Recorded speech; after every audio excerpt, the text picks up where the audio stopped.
shades and pigments fuel the flame. A god of color, chaos contained, building armies from a plastic grave. Prime the black, prime the white, forge a hero in the dead of night. Paint the war, stroke by stroke, miniature armies, the emperor spoke. Blood red, death screen, shadows cloak in the grim dark future. Auto woke.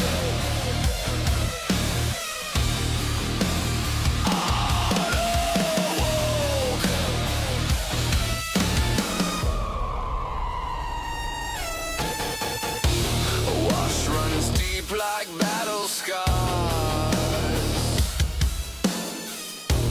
Highlights gleam like burning stars. 1,000 points, a tabletop war. Each detail sharper than before. Layer the pain, edge the fight, bring the battlefield to life tonight. Paint the war, stroke by stroke, miniature armies, the emperor spoke. Blood red, death green, shadows cloak in the grim dark future. Auto woke. Auto woke.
Yeah, buddy, here we are. We're back. We're doing it. We're still here. We're still doing it. Thank you guys for being here. Thank you for watching. Thank you for hanging out. We're going to get our paint on today, you guys. Grab your snacks and your drinks and all your paint party hangout enhancers. We're going to be listening to some Voldemorts. And the story that we left off on, like, a month ago, 2 months ago, 6 years ago. So I don't know, dude. The last one that we were listening to, Legend of Cronin Story So Far Part 5. It was like a 4-hour video and we got through half of it. So we'll kill the other half right now. Thank you guys for being here. Francois, what up? Thank you for chilling, dude. Dude, that sucks that Magic the Gathering's I mean, if you build your deck around the Mutant Ninja Turtles, then like you were saying, they maybe, but like if you're just trying to add a couple that might help your deck and it's not going so well, that sucks. But that's cool, dude. I'm stoked for you getting your card on with something cool like Ninja Turtles. Arena, hell yeah. Nice, dude. Excellent. Yeah, dude, in a couple hours, like 3 hours, we'll wait. Oh, 2 hours. In like 2 hours, we'll get to some Darktide. Yeah. We're gonna do all right. We're just gonna slap on a couple of some details and see how it comes out. It's looking all right. They're looking all right. We just gotta do like some Nolna oil, some earth shades. Oh, hey, quick question. Do I have to primer? Wait, primer? Primer, right? The coat of paint that goes on top of the plastic under my colored paint, right? Anyways, Do I have to primer the bases before I paint them too? Or are those different plastic than the guys? Or should I just primer everything I always paint always?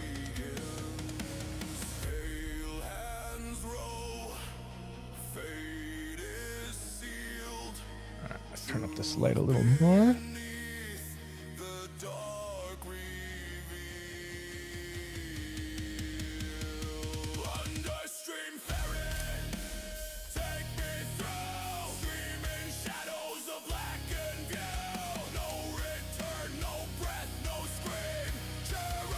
Okay. All right. Cool.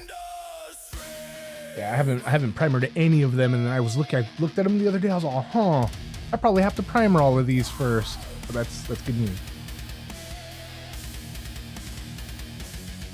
Yeah. I mean, if I'm gonna straight paint them, I guess I would have to primer them. But if I'm gonna use like glue and little rocks and dirt and fucking some of that other shit, what is it? Technical Armageddon dust, that thick stuff. Yeah. I guess if I'm gonna use that, I don't really need to do anything like that to it, huh? All right, let's get to that story here. Kill the music.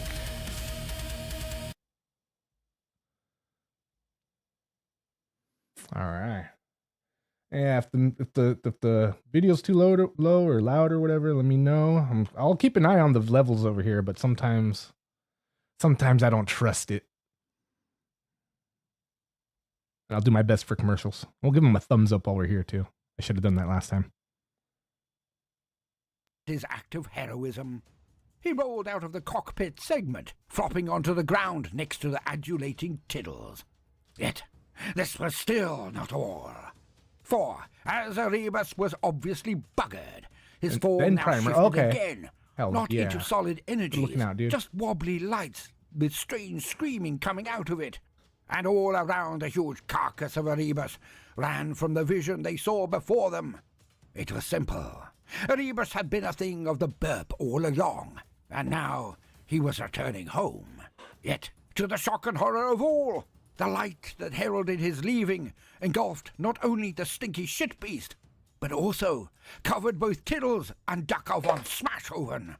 As quickly as it had erupted, the light disappeared, and Tiddles and Ducker were gone. They were gone. In his killer can, Happy Len sent out word of this nightmare to the Cunning One. Well, in between snot bubble wailing, of course, for Happy Len really did love Tiddles, and was sort of partial to Ducker von Smashoven as well. Conan felt like he had been struck in the tummy by a gargant. He reeled from the news. Yet he could not stop now. He had things to do, to regain control of the battlefield and bring a legendary crumping to the kin.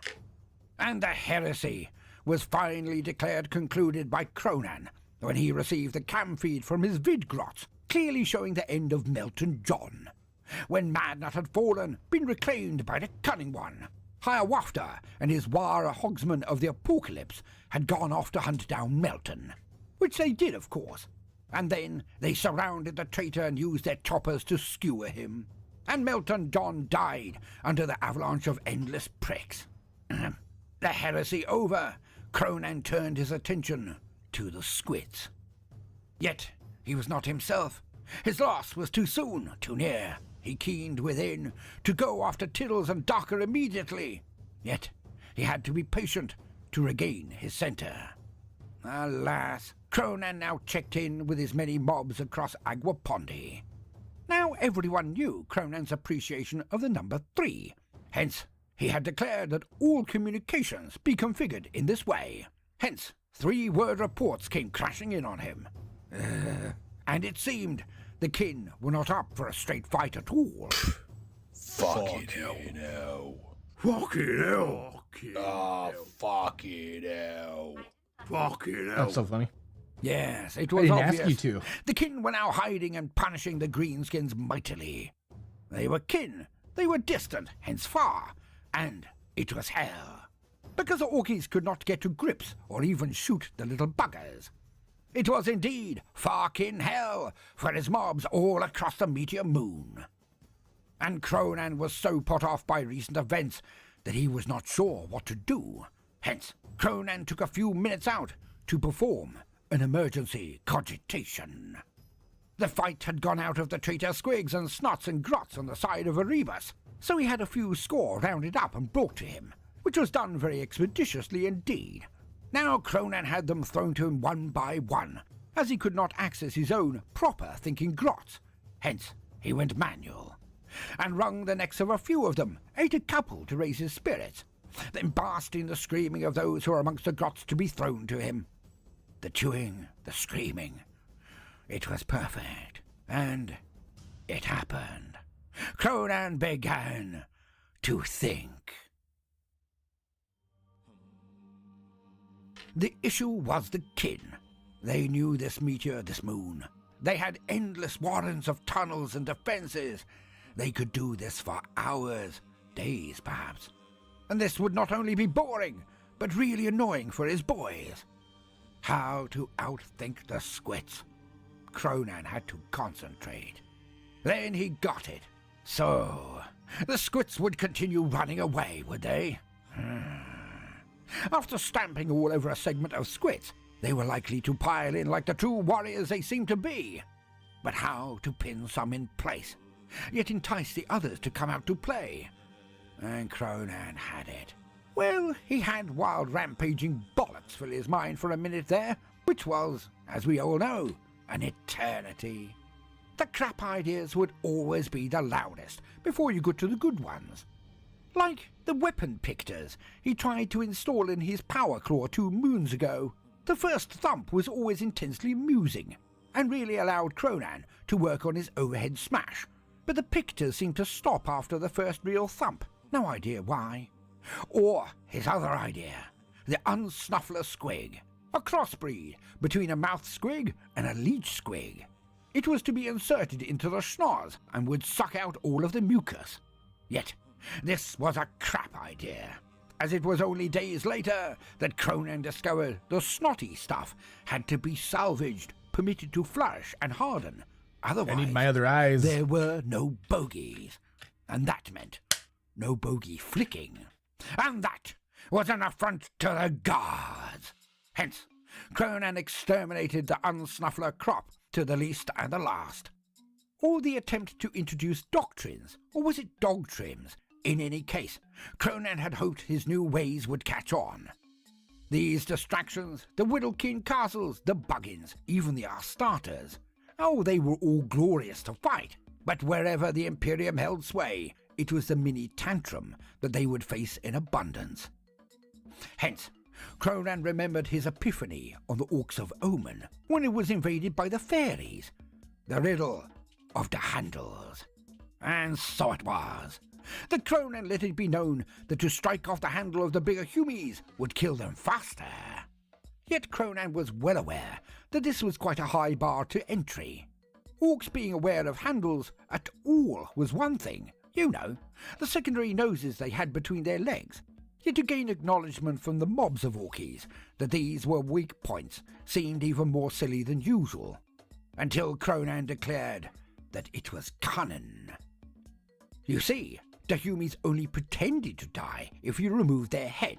It was the handle that made them deaded most efficiently.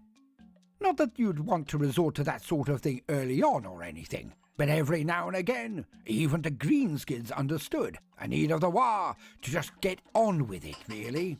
And a rare cohort of Orkies finally got it. But what was far more entertaining was that the grots understood this immediately. The wretched cowardly weasels were always up for anything that they could use to even the odds, and they all grinned. Within no time, Cronan had a crack legion of sniper grots. He called them the handle flickers. But the most prolific of this grot hardcore were those who would perform the deed in close combat. Using chopper action, they practiced the slicer slide. And this would be where they would slide under the legs of a humie and slice their meat into veg right off. And thus the humies would die fast and loud. and this mob Conan called the Grocers. But wait a minute, this isn't the wrong segment. This was an excellent idea. So let's go back to another stinker, like the Grot Wrecking Ball. For Conan had had a truly fervent day or two while in transit.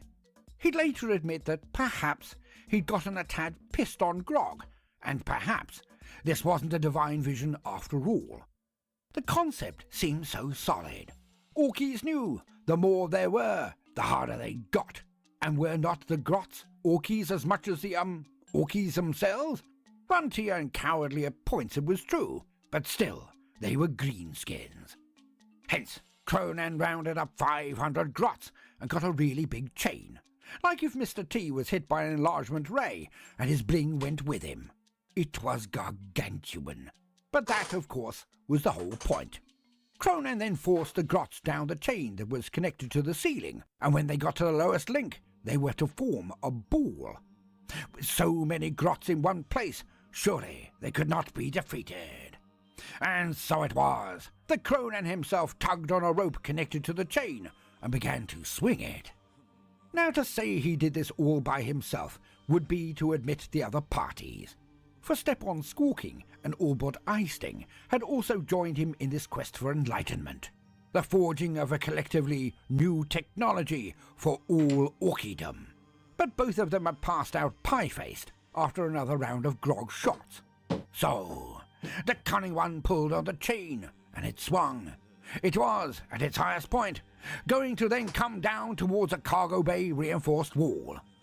The Grotsaur screamed as the ball sped through the air, and finally, the results were known. As Conan was covered in a tidal spray of green blood from across the entire colossal bay, it was highly possible Eisting would drown as he was face down in the green goop. When Conan wiped the inches of offal from his eyes and face, he knew he'd been more blasted than he had thought, as the Grots had become a smush against the wall and the rest started dropping to their deaths, the constant drumming of their impact occurring as the Grots who weren't slain simply couldn't hold on any more, as the blood had made them all very slippy. So they fell and became bulkhead pizza. The sloshing sound and sensation was enough to make Conan heave, so he chundered, staggered to the doors, and left. And as the bulkhead doors opened, the blood sloshed out across the entire battle sheep, the mork rampant, thus saving Eisting from drowning. But this venture was not to be repeated. Yes, it was definitely a drink issue, not divinely inspired, because this was just icky, or something like that. But of course, as he continued with his cogitation, that was when the gold came. Sidebar from the chronicler. Can you lot stop sending me handle pics or big ears vids? It's not funny anymore. You know who you are. End sidebar. And now, time for a swift commercial break. Are you a cunning lad, but can't motivate your boys? Are you a bright bull basher, but can't get to the right place at the right time? Well, fear not, for solutions are here. Write your Orky issues in the comments section, and Big-Eared Penny will provide brutal and cunning solutions to your every Orky need. But do sign your Orky name, so she can do so with aplomb. Satisfaction guaranteed. Right, back to the action. But the truth now swam before Conan's eyes. If he could get his Orkies to consider this a game, a challenge, then they would stay in it, for every good greenskin was competitive. Secondly, he would flood the region where the kin were hiding with whatever was left of the squigs. They were a dime a million anyways. Then he would use his sheeps to scan for power output.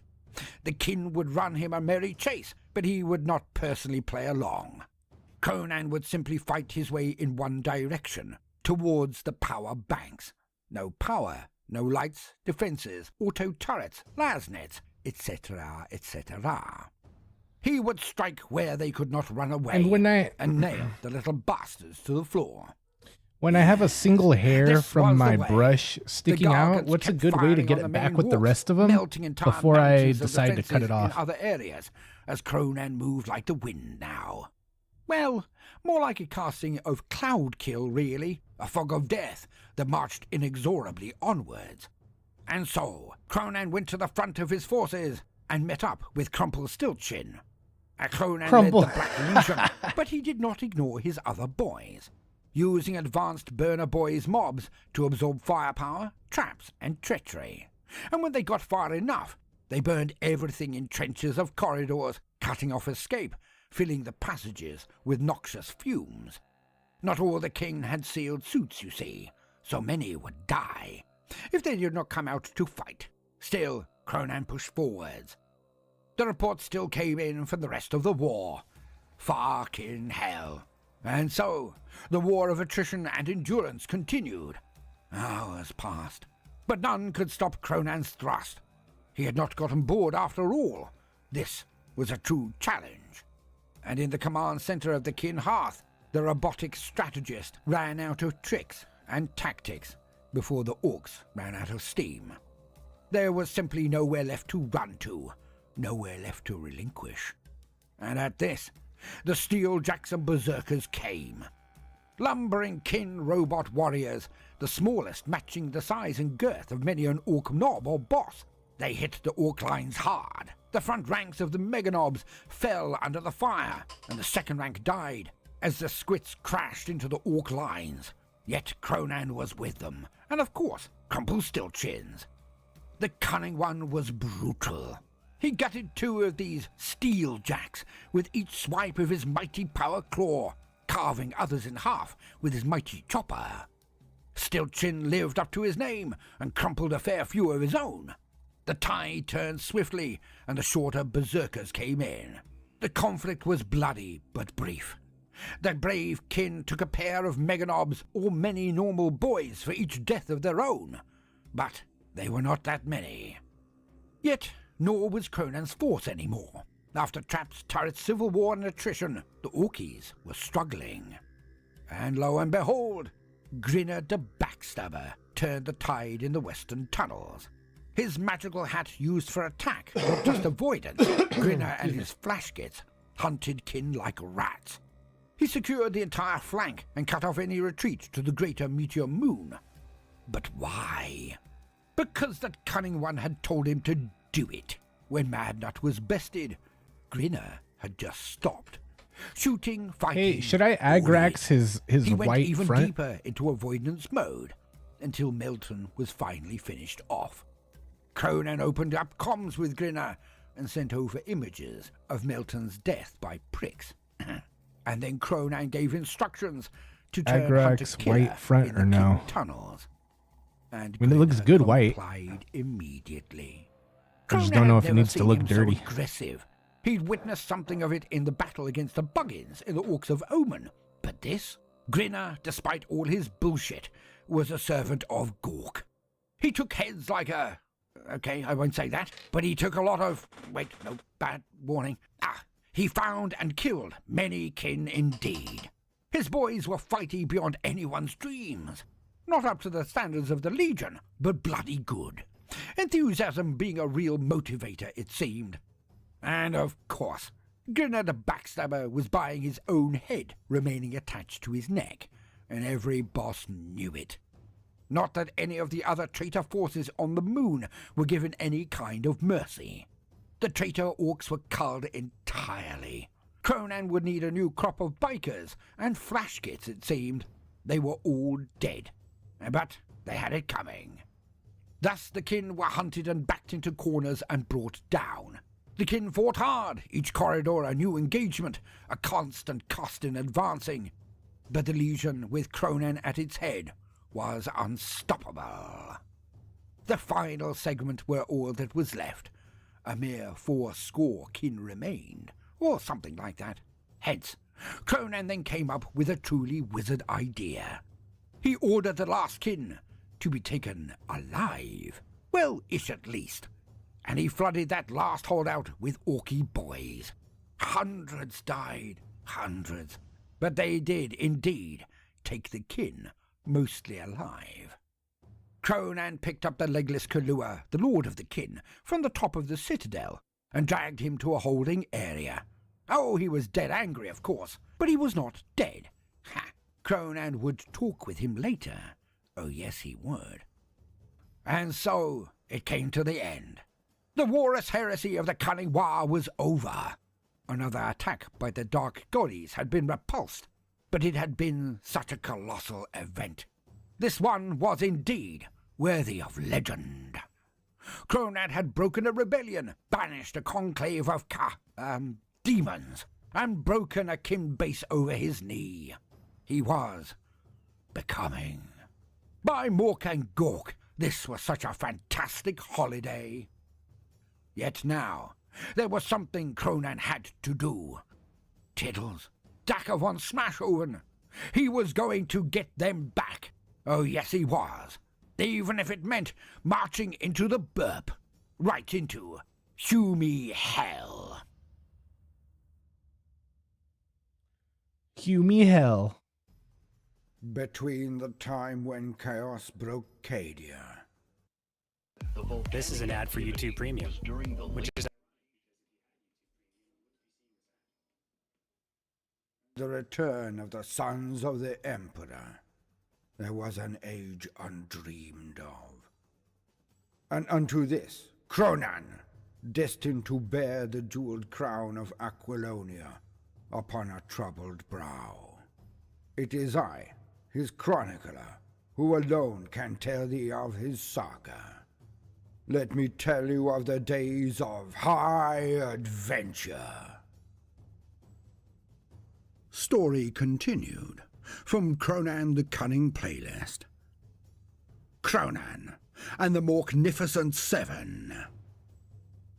And so it was that we returned to the exploits of our hero, Cronan, the Cunning One, Lord of all of Aquilonia, and Bane of the Buggins, Humies, Smeldar, and even Squits now.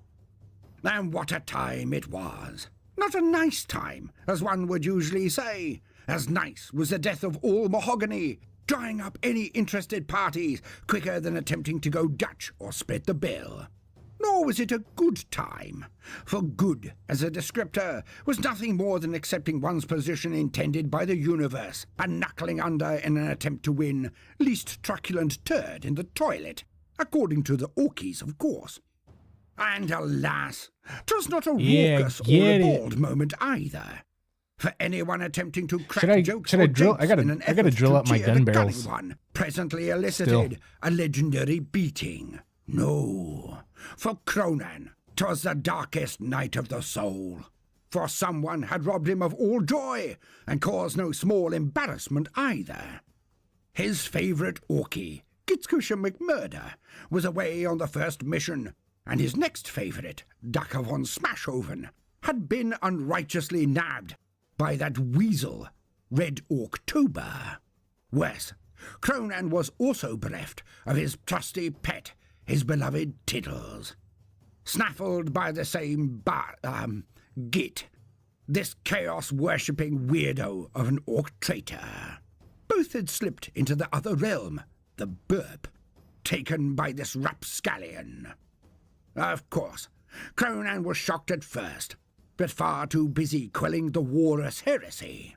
Now that had been put to bed, the entire scrap only claiming to pound Milton John, a Bub von Butch, and some odd tens of thousands of Orkies. He was preparing to right this cosmic crime, this universal wrong. His first order, before lifting off the Squit mining facility of Aguapondi, was, of course, the claiming of Henrietta, the now masterless moustache squig of Bob von Butch. He didn't do it himself, like. That would be a colossal waste of time. He had deputed a huge mob of grots to the task, one they had done efficiently, of course. Well, just paint a black of course, spot? referring to the utter carnage he promised to personally rain down on them, should they not complete this elementary task. It was not easy, for Henrietta was a truly terrified thing, once it discerned that Bob von Butch had been slain. And, as noted, she was only the size of a moustache, somewhere out on a battlefield of many miles width and breadth. Sensing that their lord, the Cunning One, was pretty much looking for any excuse to go onto a semi-justified killing spree, the Grots worked with a kind of ardour and diligence only the threat of painful extermination can provide. Knowing Squiggs as they did, the grots began in the most obvious place she could hide. And so it was that the grots debagged the dead and checked the poo pouch of all and sundry. But this did not yield a positive find. So the grots then swiftly changed gear and checked faces. Indeed, Henrietta was under a pile of now pantsless dead orcs attached to the smallest upper lip she could find. There was great rejoicing from the grots as they processed back to the Cunning One to present him their catch. Held up on a huge cushion for all to see, the rejoining ritual was cancelled by Cronan, as he wanted to give Henrietta time to mourn. He would take the cushion and ship it back up to the battleship, the Mork Rampant, and daintily place Henrietta in his quarters. Because you can't rush or force a hair, Squig. He had to know that the Squig accepted its new master. So Cronan played for time, until one night Henrietta did indeed attach to his upper lip, and both owner and moustache Squig were transformed. The beefier form of Cronan infused Henrietta with new vigour and size, and when Cronan awoke and spotted himself in the mirror, he witnessed a regal vision. An orc of prodigious size, with a handlebar moustache bushier than a bear after being put through a hairdryer. He was dazzling. He could awe a farm all day like this, which normally he would indeed have done. Alas, this was merely a moment of joy in that dark moment of the soul. He had to find and reclaim both Ducker and Tiddles. So, being the cunning lad he was, Cronan set to his plan. It would be a quest, for he had had a mighty unawake cogitation, as he liked to call them. You know, a dream. Now, many might say, what? Since when has Cronan not acted immediately? What kept him on those days? And I shall tell thee. Now Cronan had indeed made separate attempts at finding Tiddles and Ducker. The first attempt had been his order for the Mork Rampant to go into the burp, which of course it did.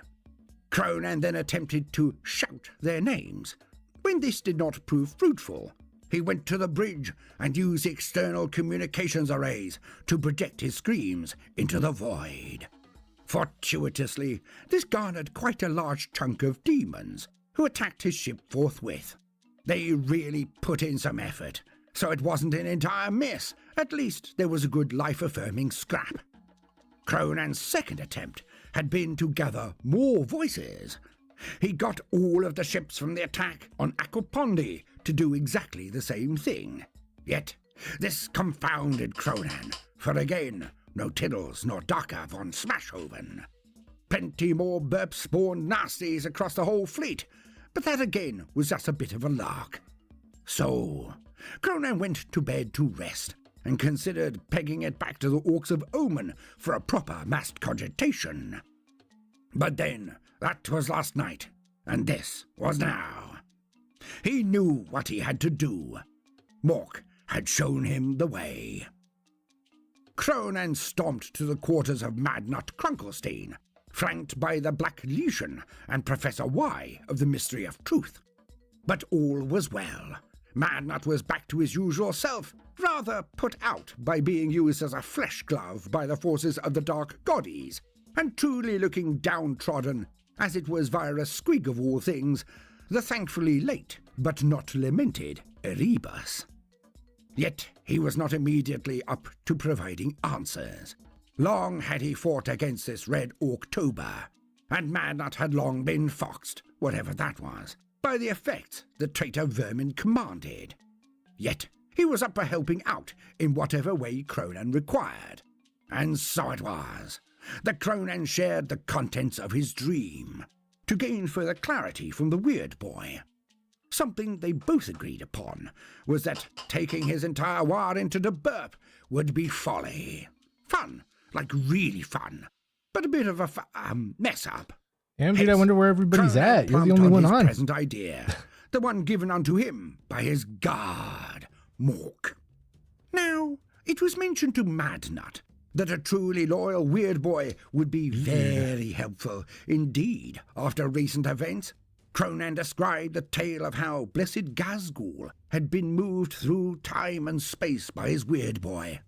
Well, it seemed to behoove old Krunkelstein to work it out pretty sharpish, just like he had on their trip. And then to what'd you Alador, say to do because Cronan for the had flame? a plan, but he did not Oh, want nice, it to nice, take nice. months in its execution. Is it Dakar and white Tiddles were base, clearly being prevented from white rejoining him. bottom to Hence, they must have black been captured, top? held somewhere Was it- in the burp.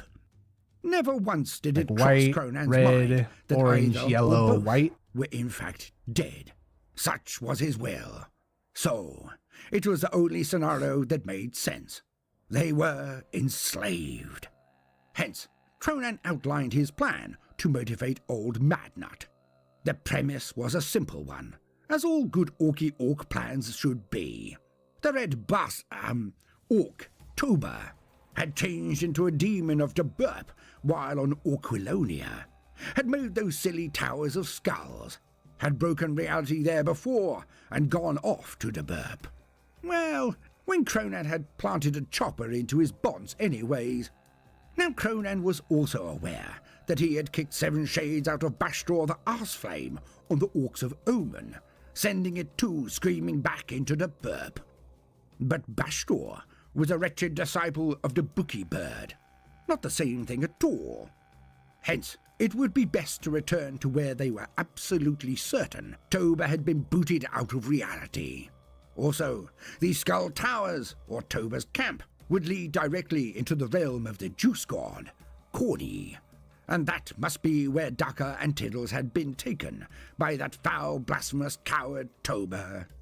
Yet, to return to the home world would take months, and put the entire Wa onto the back foot, and Cronan knew that a bored Wa would tear itself apart quicker than a gaggle of schoolgirls when asked which one was prettiest, or if you asked a grump of gamers who No, had for the best the knowledge of flame, tactics. for the fire. In any case, the end Like the result candle. would be the destruction of the Wa Candle by its own flame. Do I hand, start out with not white on the an bottom option. and go red, The pressure yellow, was really on for Madnut Krunkelstein. black? Or is it, Now, wait, Krunkelstein spent a good few hours The higher attempting what he had done with the trip to the it's original darker, right? homeworld, And the lower, Alanor. lighter. And that made him a bit less desperate and a lot more enthusiastic about the No black. probability of Probably pulling just this off, dark red or which something of at the course top. was correct. Divinely moved by the example of the Cunning One, his can-do attitude to most things, It looks like I already Madnut was painted one of these assured candles that he white, could pull it so off I'm again. guessing that's what the base now was there going was to a be. little reticence White to actually base, perform the deed, and for get Madnut had a strong yellow as it goes suspicion up. what would later turn out to be very well founded, that Madnut's powers would probably be radically affected by leaving the normal world Okay, yeah, and yeah, yeah. venturing Cool. into Thank the you, thank you, realm thank of the burp ruled by Yeah, the skeleton head god.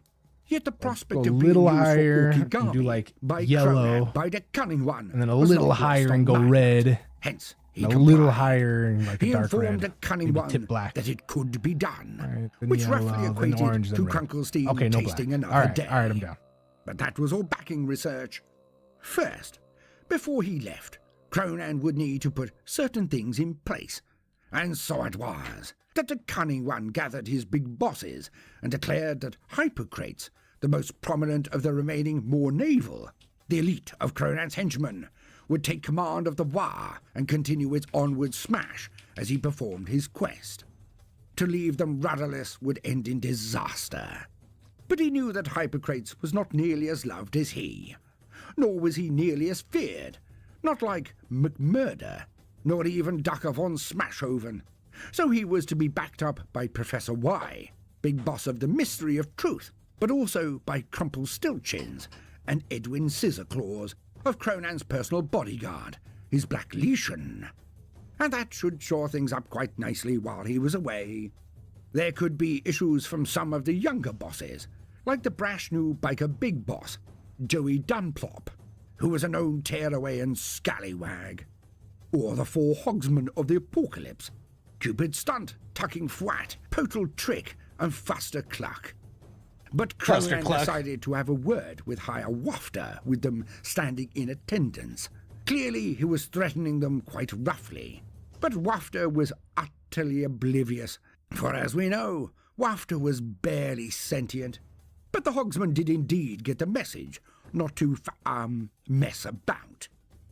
Cronan knew that he needed stability in his absence, and that was now checked off. Now he needed a route into the burp, and, which was quite rare for an Orky to prepare for, a way back should he be successful. That last bit was pretty important, so Cronan praised Mork for mentioning this in his vision. For Mork did indeed love his Orkies, the greenskins, and none more than his prophet, Cronan, the cunning one. So it would have been a right wheeze to neglect this element, but the great god Mork didn't fancy leaving his lad in the clutches of the Juice God. Hence his mentioning this wee tidbit of advice. All in imagery, of course, but he mentioned it nonetheless. Hence the cunning one was almost fully prepared. Almost. So off they went. Madnut brought out his bestest staff and danced around, jingling his jewellery and fetishes, and throat-singing in that deeply tedious way of his. No, Cronan was aware of this tosh, due to his previous scrying in the toenail of Mork, or was it Gork? But in any case, Cronan was prepared for the teeth-grindingly tedious charade the weird boy put on in front of his lesser, well, weird boys.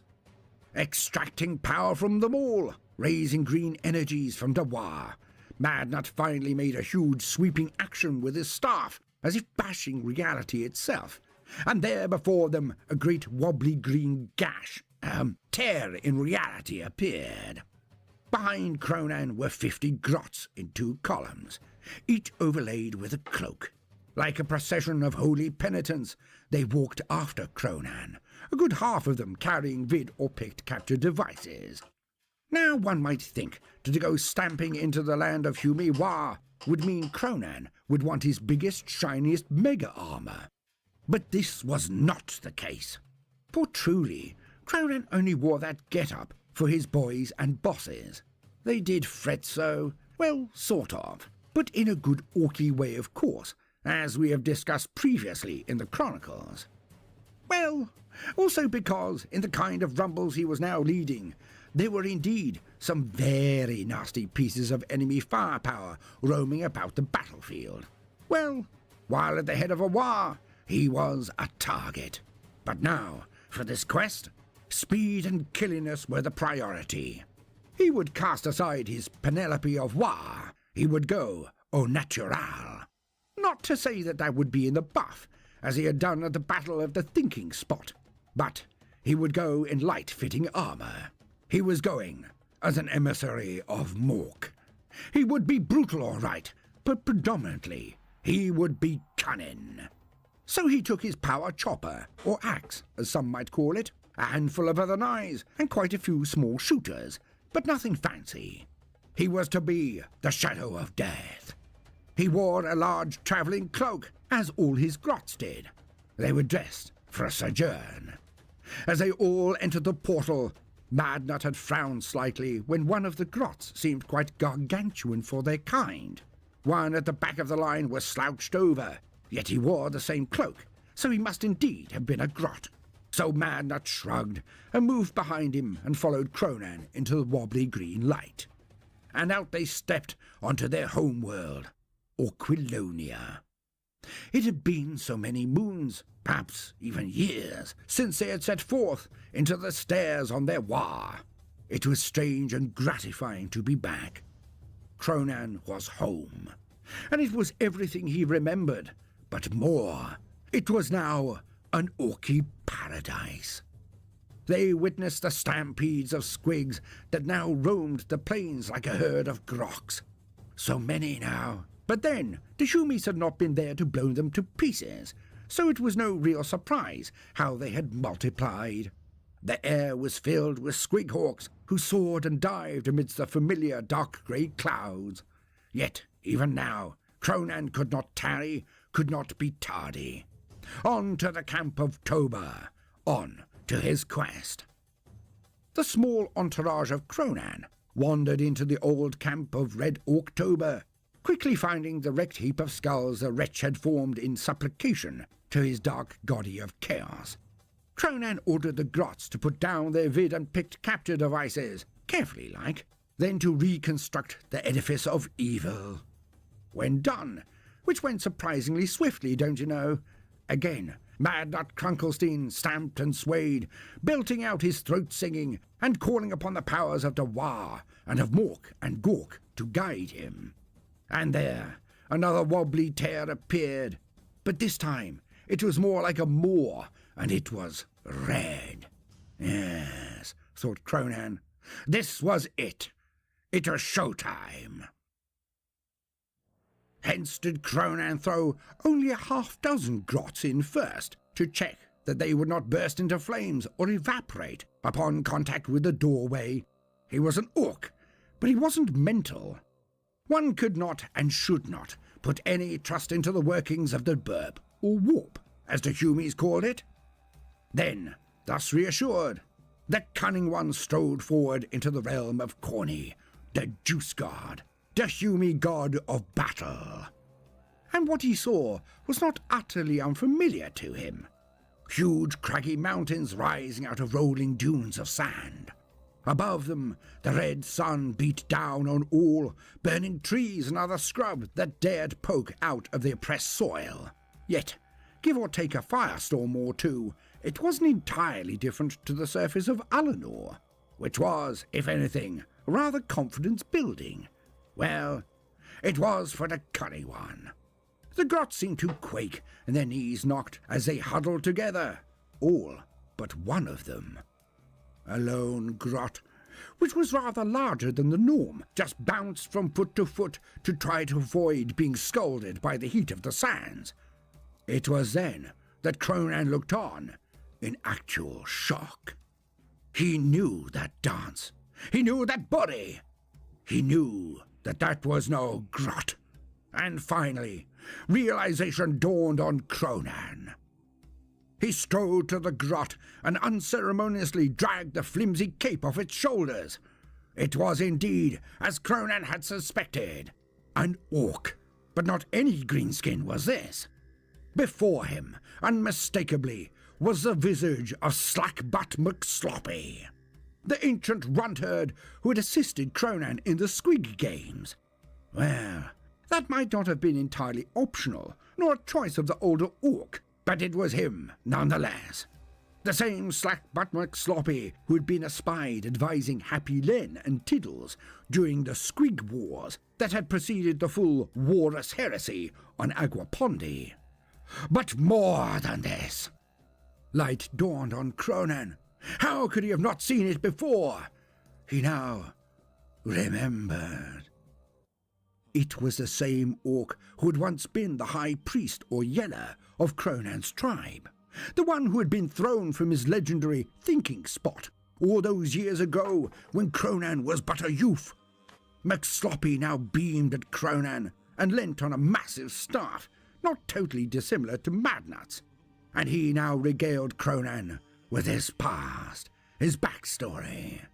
How Sloppy had survived the fall, barely of course, then disguised himself as a runt-herd, and by cunning alone and a hacker had he survived. He spoke of how he had watched over the tribe, you know, from the safe distance of a pub. He was also rooting for the tribe, doing all he could by, getting ignominiously pissed every day for about 8 years. But it must have helped out amazingly, obviously. His drinking and buggering about made all the difference in the rise of Cronan. Of course it did. And now he was here at Cronan's hour of greatest need. Cronan looked at McSloppy like a gibbering madman trying to justify a decade of self-involved carousing, but considered this mentalist greenskin far too deranged to even brook this more realistic appraisal of reality. But perhaps the useless wretch could finally be of help today. To be fair, he did help out in the Squig Civil War. But who knew if this was actually cunning, or just loitering about, holding onto his staff while unbelievably hung over, nodding sagely every now and again, or sucking in air through his teeth when an absolutely obvious blunder was about to be perpetrated. You know, a giant merchant of abject bollocks. But who could tell? Certainly not Cronan. Well, not with the certainty he needed to insta-kill the suspected lying gobshite. In any case, Cronan now accepted that perhaps, just perhaps, Slackbutt McSloppy was present of his own volition, hence he might just come in handy after all. And Slackbutt attempted to prove this immediately. He proclaimed that he too had been visited by Mork while a kip, and had received a vision of his own. Slackbutt then informed Cronan that this was indeed the realm of the blood god, no points thus far, but went on to say that he knew of a hermit, a kind of bitch or witch or something like that, who would guide them on their way to greatness, or more pointedly, in the general direction of where Tiddles and von Smashhoven might be found. Realizing that Cronan had absolutely no way to locate his lads, he agreed that this might be their only option.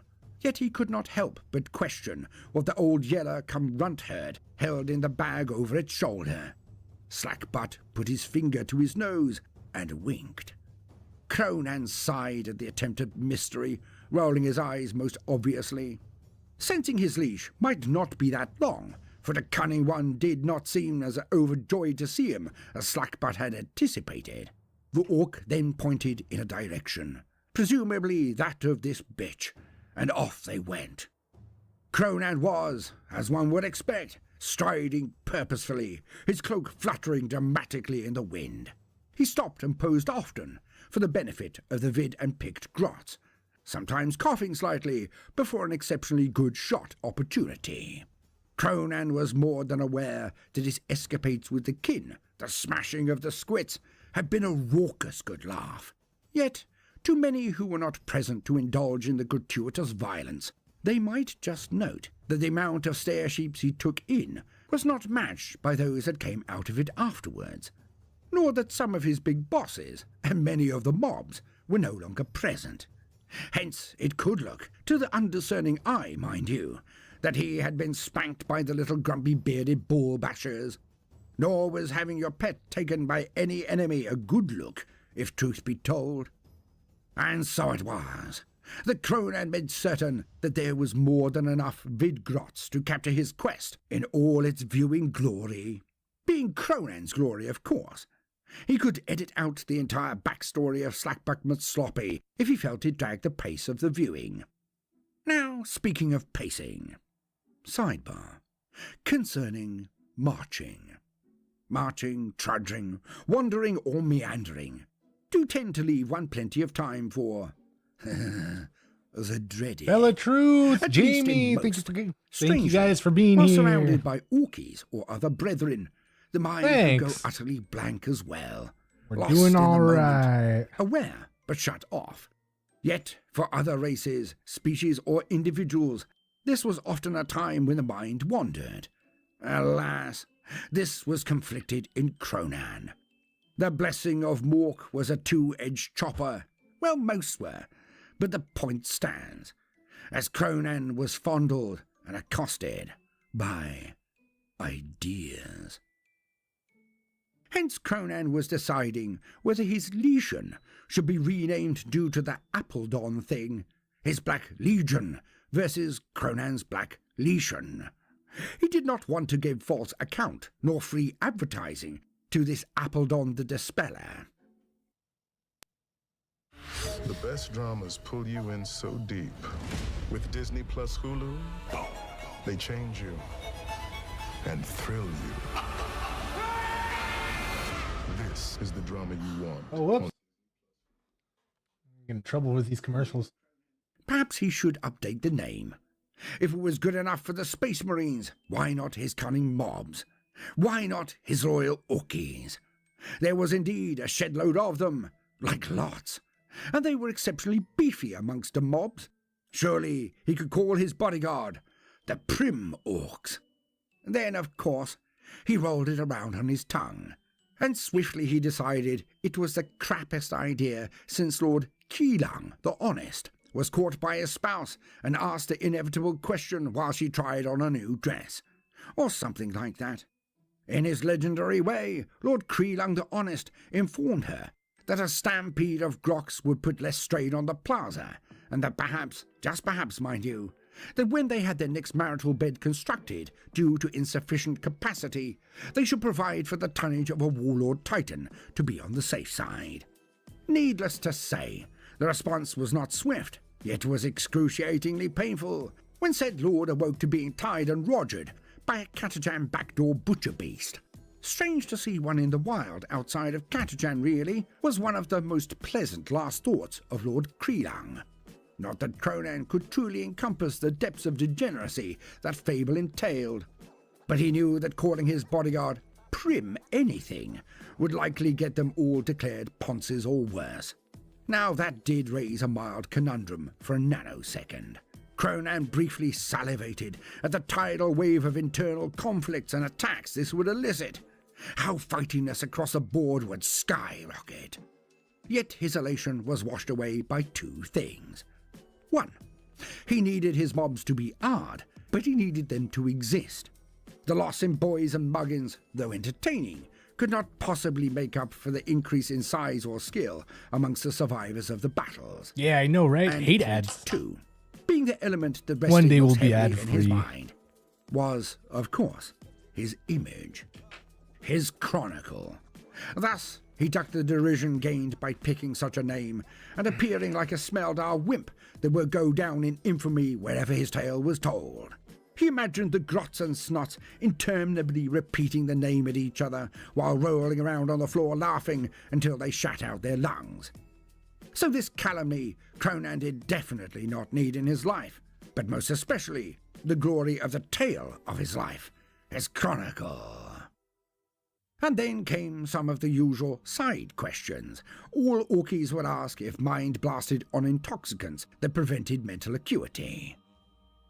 What did the sun taste like? Were feet really necessary? Where does poo come from? Who puts it there? Bro. Which deluded horror of a goddy would curse Yumis with handles? Just why?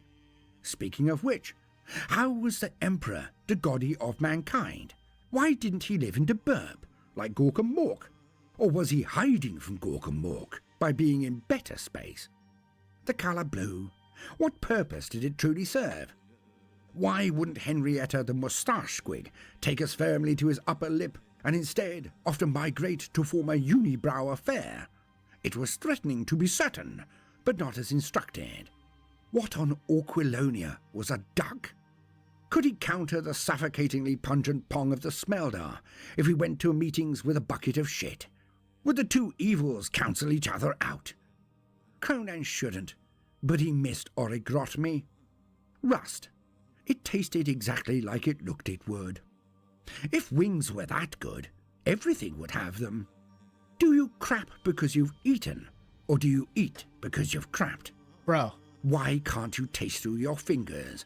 Bro. It would be easier. If you run backwards, do you get younger? Could a deaf mute still feel pain? How would you tell? Do mountains eat boulders? Why one exit for both poo and farts?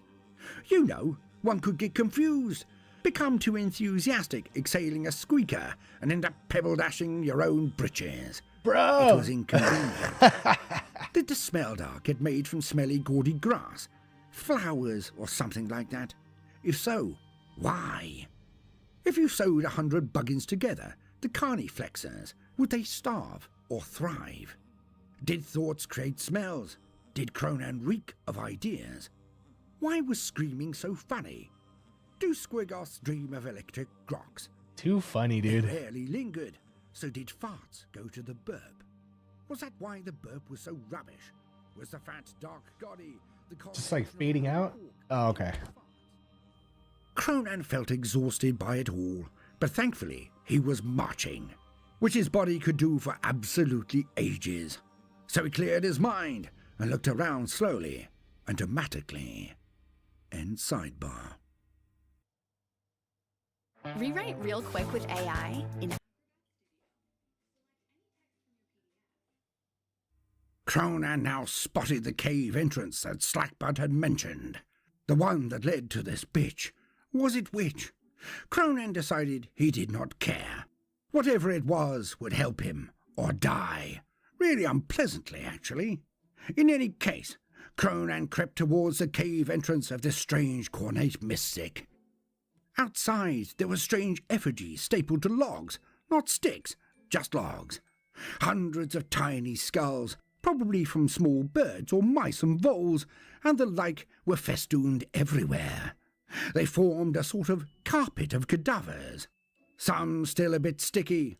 Not that this bothered Cronan, of course, nor the Vidgrots who he'd persuaded to sneak in before him to capture his stealthily dramatic entrance into the cave. In he padded, each silent footfall pronounced by the crack of a score of these tiny skulls. So stealthy or silent were very liberal descriptions of Cronan's efforts. It was more like standing next to a microwave or hob when cooking popcorn. You know, just at that exciting moment they all popped one after the other. Deeply stealthy, eh? Yet the bitch pretended she had not noticed. He could see her over the fire, its light bathing her as she capered and threw up hand gestures that were, pretty darn self-explanatory in any language or culture. To say that they were both deeply offensive and enthusiastically enacted would be an understatement. It was like if a vexed parent was forced to attend a PTA meeting after 10 months of not getting any, then smacking down a fat line of Colombian. She gurned, spat and gnashed her teeth like she downed about 20 power drinks. She bellowed, whined, moaned and swore so much that Cronan was almost thankful he'd encountered big-eared Penny to prepare him for the uninhibited foul mouth, gestures and overall display of preternatural rage. Finally, Cronan stopped gawking at her and put her foot down hard and breathed out in a deep, "Right, I'm here," kind of manner. The hag turned slower than a silent movie bad guy, then snapped the final degrees until she was facing the cunning one. She keened, let her head back and screamed at the ceiling. Usually it was to the heavens with this sort of thing, but the cave roof got in the way, sending the screech back at her, so she nearly lost her balance and immediately ceased the melodramatic histrionics. And Cronan waited. The witch thing then bogged at him for a full minute in silence.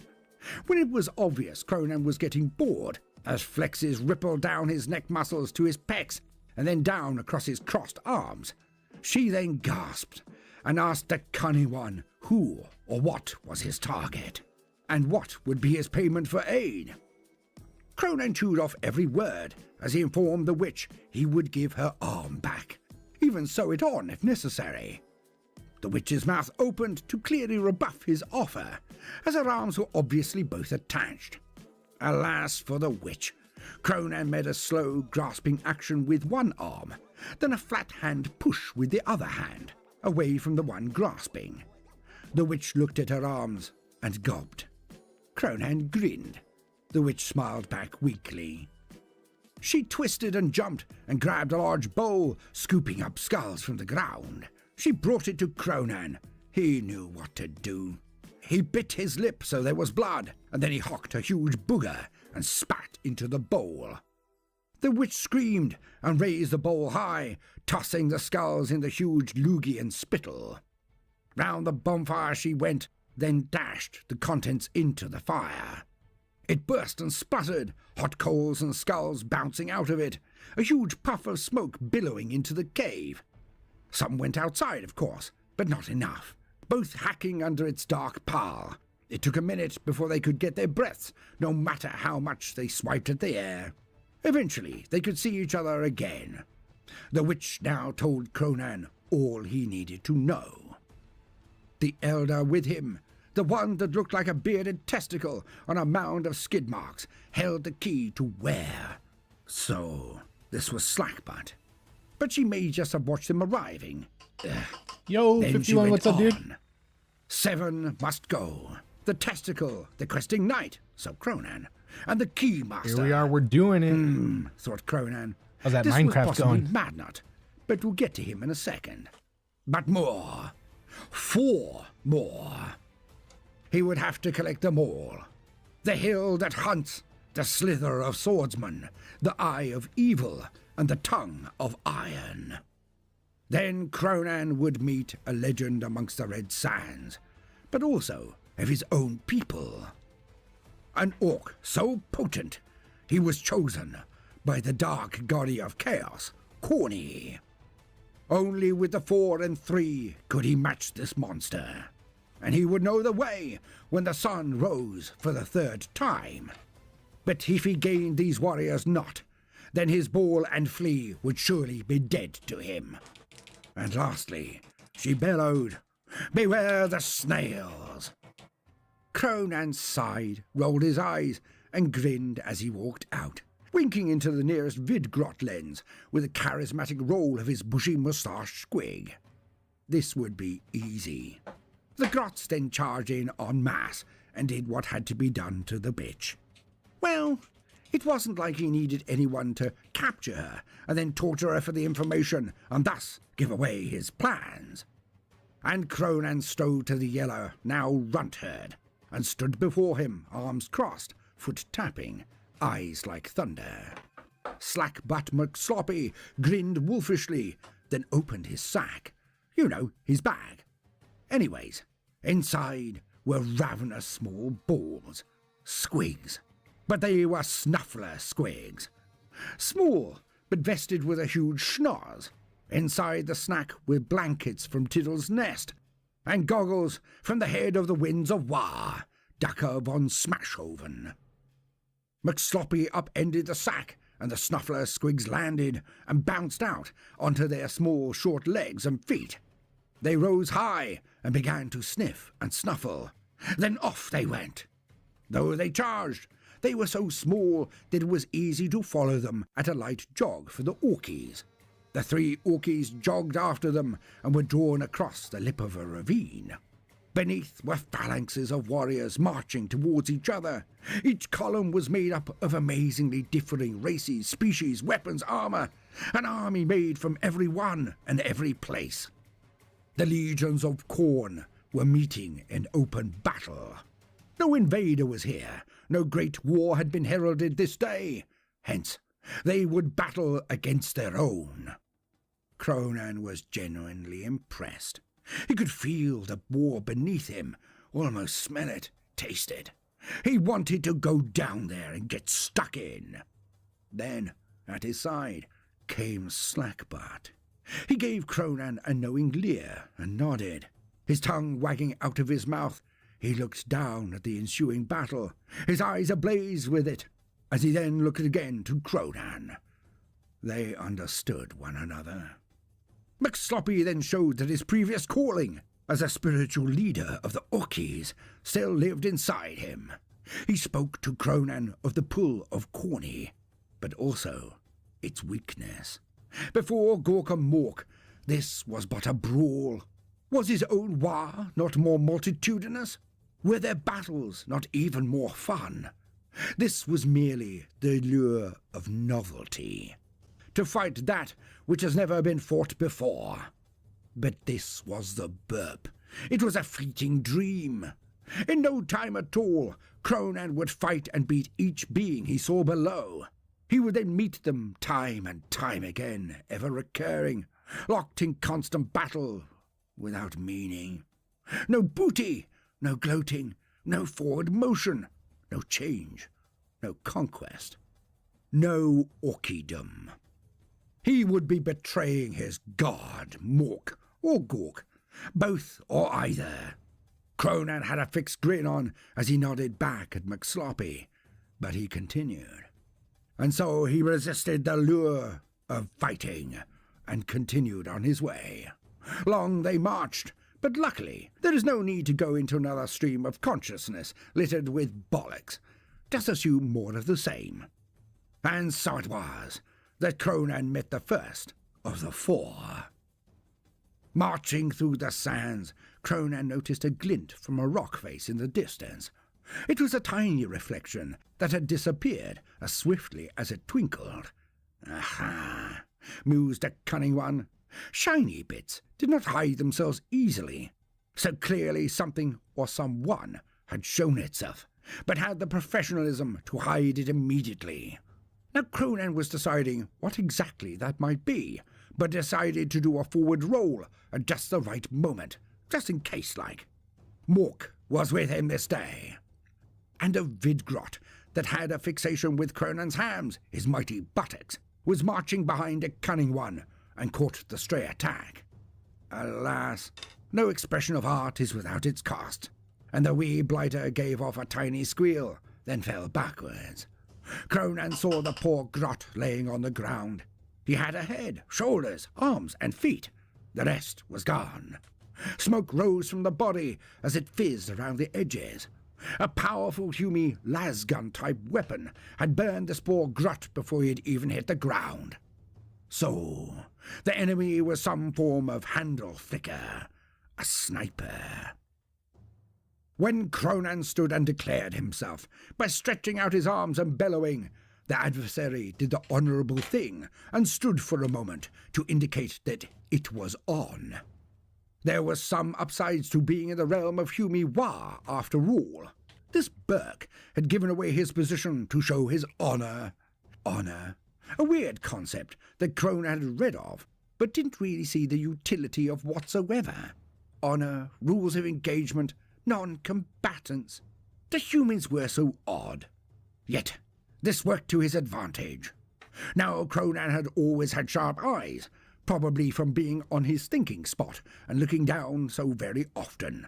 He had the visual acuity of a squighawk, and he saw his adversary clear. Not perfect-like, but it was an awfully long way away. But he got the outline and gist, colours and heraldry, far better than most would have. Not that he would put it that way, but the statement stands.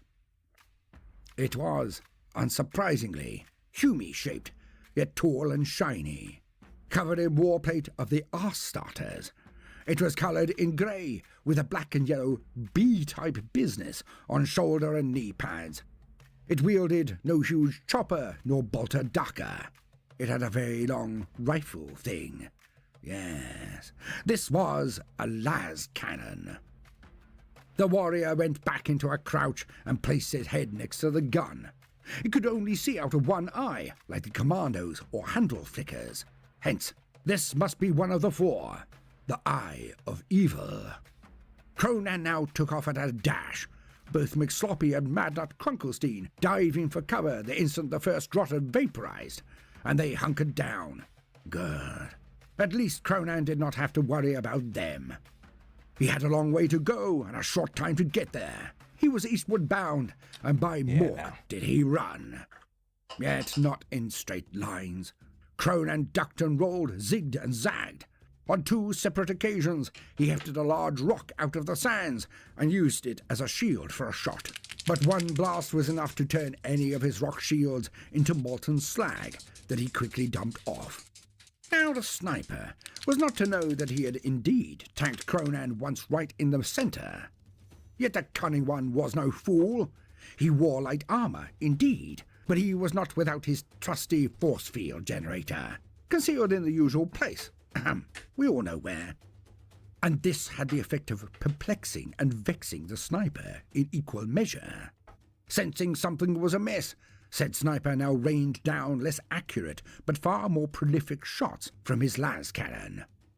Long they duelled, the sniper repositioning quickly, getting a bead on Cronan when he ducked under cover or rolled into a ravine to come out closer than ever. Sometimes Cronan might find a large rock, not a boulder, or a particularly enthusiastic and nippy Vidgrot that had managed to keep up with him and lobbed it at the Space Marine. Thanks to the holy rite of bogey flicking, Cronan was damn accurate himself. Hence, the Marine had to duck or evade quite often. Yet, even when in range, Cronan would not fire a proper shooter at it. He needed this one, Alice. What? Bloody autocorrect. Cronan needed this one alive. That's better. And the duel came to its conclusion. The Space Marine elite, the Iron Havoc, was no idiot either. He bound across rock edges to reposition and extend the distance, but Cronan waited until he turned to sliding off again, when he bound up and tore after the Marine. Being cunning, the Marine skidded to a halt, and as the dust fell, he was kneeling with las cannon aimed for the kill. Yet his target was not there. Cronan had indeed done his mighty leap and came down on the Marine from the sun. He landed on the Marine and engulfed him in a huge hug, pinning both of the Marine's arms to his torso. They rolled off an edge and fell to the ground below. Both a bit bashed up by the fall, but neither had relented. Not yet. And Cronan still had the Marine in said hug. Cronan reached up with his other arm and carefully popped off the helmet of the Marine. He then giggled as he performed boop noises as he touched the Marine's eyes with 2 huge fingers, only brushing them, not pulling them out. After a half-dozen of these boops, the Marine was asked by the Cunning One if he was indeed bested, to which the poor sod had little alternative. A strange statement from a greenskin, but what wasn't odd around these parts? Thus, manhandled like a rag doll and dominated, the Marine capitulated out of what seemed sheer annoyance at such a demeaning assault. Cronan let go of the flailing Marine, and he stood above him. The Iron Warrior simply looked up at Cronan, shrugged, then got up himself, brushed himself down a little, and picked up his las cannon. He hefted it onto his shoulder and stood stock still. This was a realm of unrelenting, unremitting bloodshed, but also of rules. This honor thingy. And here, to be bested was no shame. It was to be added to the forces of a greater warrior. If this had been real space, and the Marine had been alive, then he would have toasted Cronan, defeat or not. But here, in the realm of Corny, he was now a foot soldier and a thrall of a better warrior. And so, the Space Marine Iron Warrior Iron Havoc, crumbs, they had a lot of names, awaited directives from his new squad commander, his new boss. The Evil Eye was now Cronan's to command. 1 down, 3 to go. Marching behind Cronan and gaining plenty of side-eye from both of the Orkies, not to mention the wide berth given to the armoured Humi by the Grot. Madnut took Cronan aside for a wee chat. Now Cronan did not like to be questioned, or knew this, and he had to show legendary restraint not to instantly headbutt or uppercut Krunkelstein and give him a good shoeing on the ground. Yet he was a lord of Orkies, a big boss. Thus did Cronan listen for a while, to allay the trepidations of his head weird boy, an obvious get-out-of-the-burp card. For only Madnut could construct a tear in reality back into better space. Madnut explained that he had so little juice left to him, being separated from both the War energies and from Mork and Gork, as he was in the realm of the Juice God.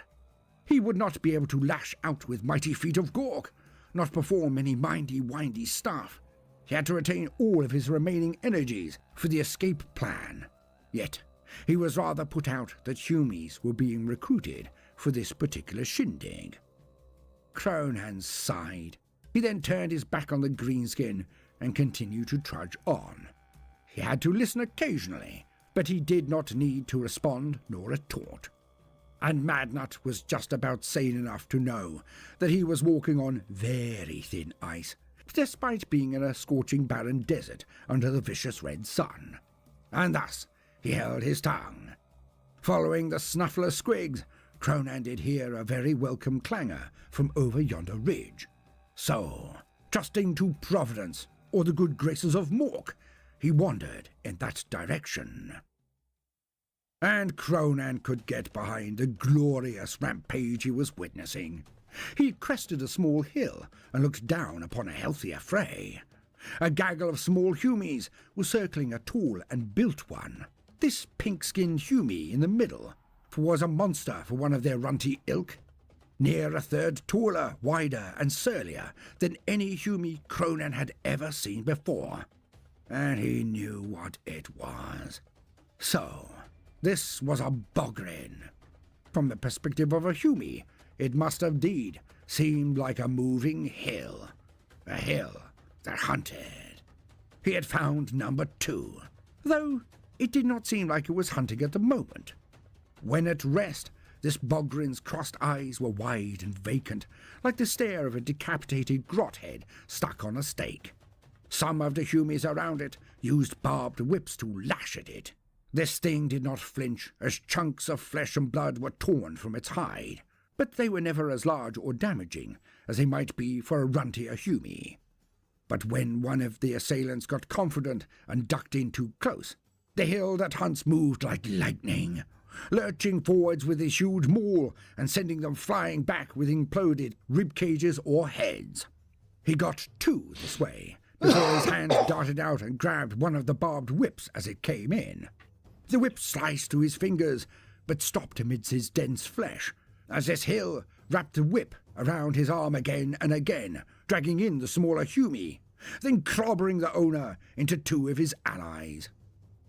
The monstrous Bogrin then turned and gave a bellow that seemed to shake the very ground, as he charged at the momentarily shocked other half of the circle. The Bogrin reached them too easily and bowled over two, then flayed out with his maul, killing three more in short order, and then turning and finishing the two previously knocked off their feet. Their heads exploded under his strikes from above. The remaining warriors then turned and fled, screaming about Mongo the Menacing, which Cronan took to be the name of this hill who hunts.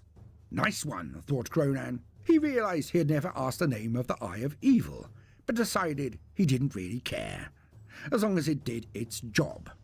The craven scum that fled knew there would be other lickings, other pickings out there in the sands of Corny's realm, so did not look back to see Cronan walk down the incline towards the now stationary and visibly drooling Mongo. Cronan approached the Bogrin, but didn't come too close. He was always up for a scrap, of course he was. But this Mongo the Menacing looks right tasty. He would have to use all his cunning to bring it onto his side. Well, that is what he mused while sauntering forward. When Cronan stopped and looked the Bogrin eye to eye, for he was in fact that large these days, the thing stopped staring at its own nose, which was both comedic and off-putting, Cronan had to admit, and it focused on the cunning one. Cronan gestured for this being to follow him, to which it spat on the ground. The Bogrin dropped its maul and took one step forward, and raised its arm so that its hand was hovering in the air near its head, and the length of its arm was at 90 degrees from its torso. Cronan already felt kinship with this mountain of muscle. He knew what he had to do. And so it was that Cronan also dropped his mighty chopper and approached this Mongo. The two of them then lashed out quickly and clasped hands. Then the battle truly began. The pecs, biceps, triceps, and all the seps of both combatants flexed and popped up like the ears of Penny. Ladders of veins in their muscles strained as both Herculean warriors tested their strength. At first, the Bogrin leered at the cunning one, his few remaining teeth forming a tableau like a devastated city skyline inside his maw. The thing chortled as he put in more effort, expecting the orc before him to fold like a cheap deck chair. But this was not the case, for Cronan now flexed his muscles and poured in true gusto. Sweat now appeared on the brow of both combatants as their necks bulged and both their legs shuddered under the strain. And the Bogrin let out a mighty anal exhale that seemed to go on forever. It was akin to the sound of 1,000 speed freaks revving their engines. Nor was it pleasant, as both Henrietta and Cronan's eye squigs retreated from its burning odour.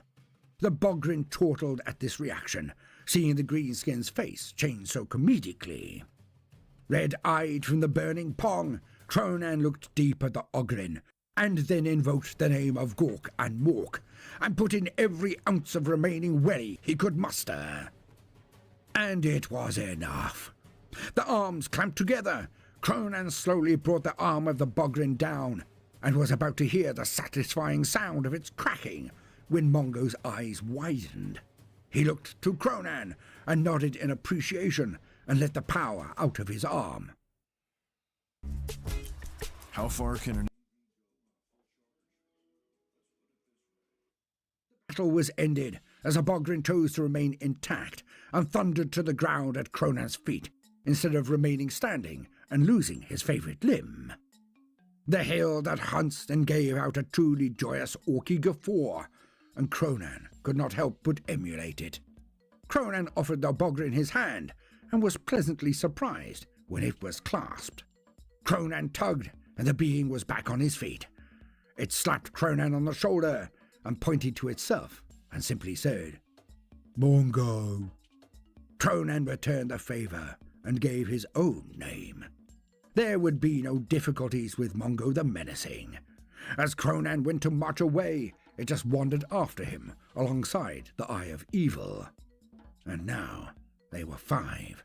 Only 2 more to go. More marching after the Snuffler Squigs. Yet to go into the minds of Cronan, the Iron Warrior, and Mongo would elongate this tale to tedium, so on they went in silence. About the only useful observation of relevance was that Cronan had noted exactly how much wandering about the place they had done, and yet the red sun was still directly over them. Odd in the extreme. No dawn, as that, even Cronan knew, would require a dusk and a night time. The words of the bitch were correct so far, so why this oddity? How could he know anything on the 3rd dawn, when none had come at all? Yet, thankfully, it was just about that point that Cronan came to another event.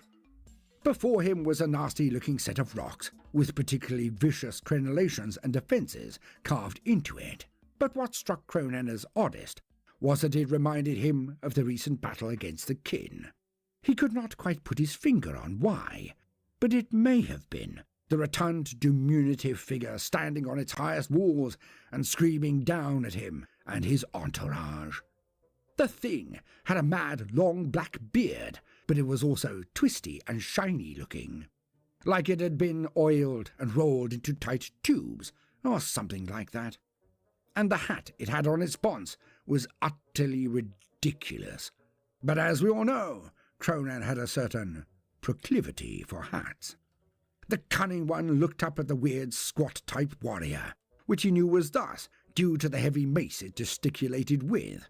Now it did not speak Gothic, high or low, for Cronan could not understand a blithering word it was saying.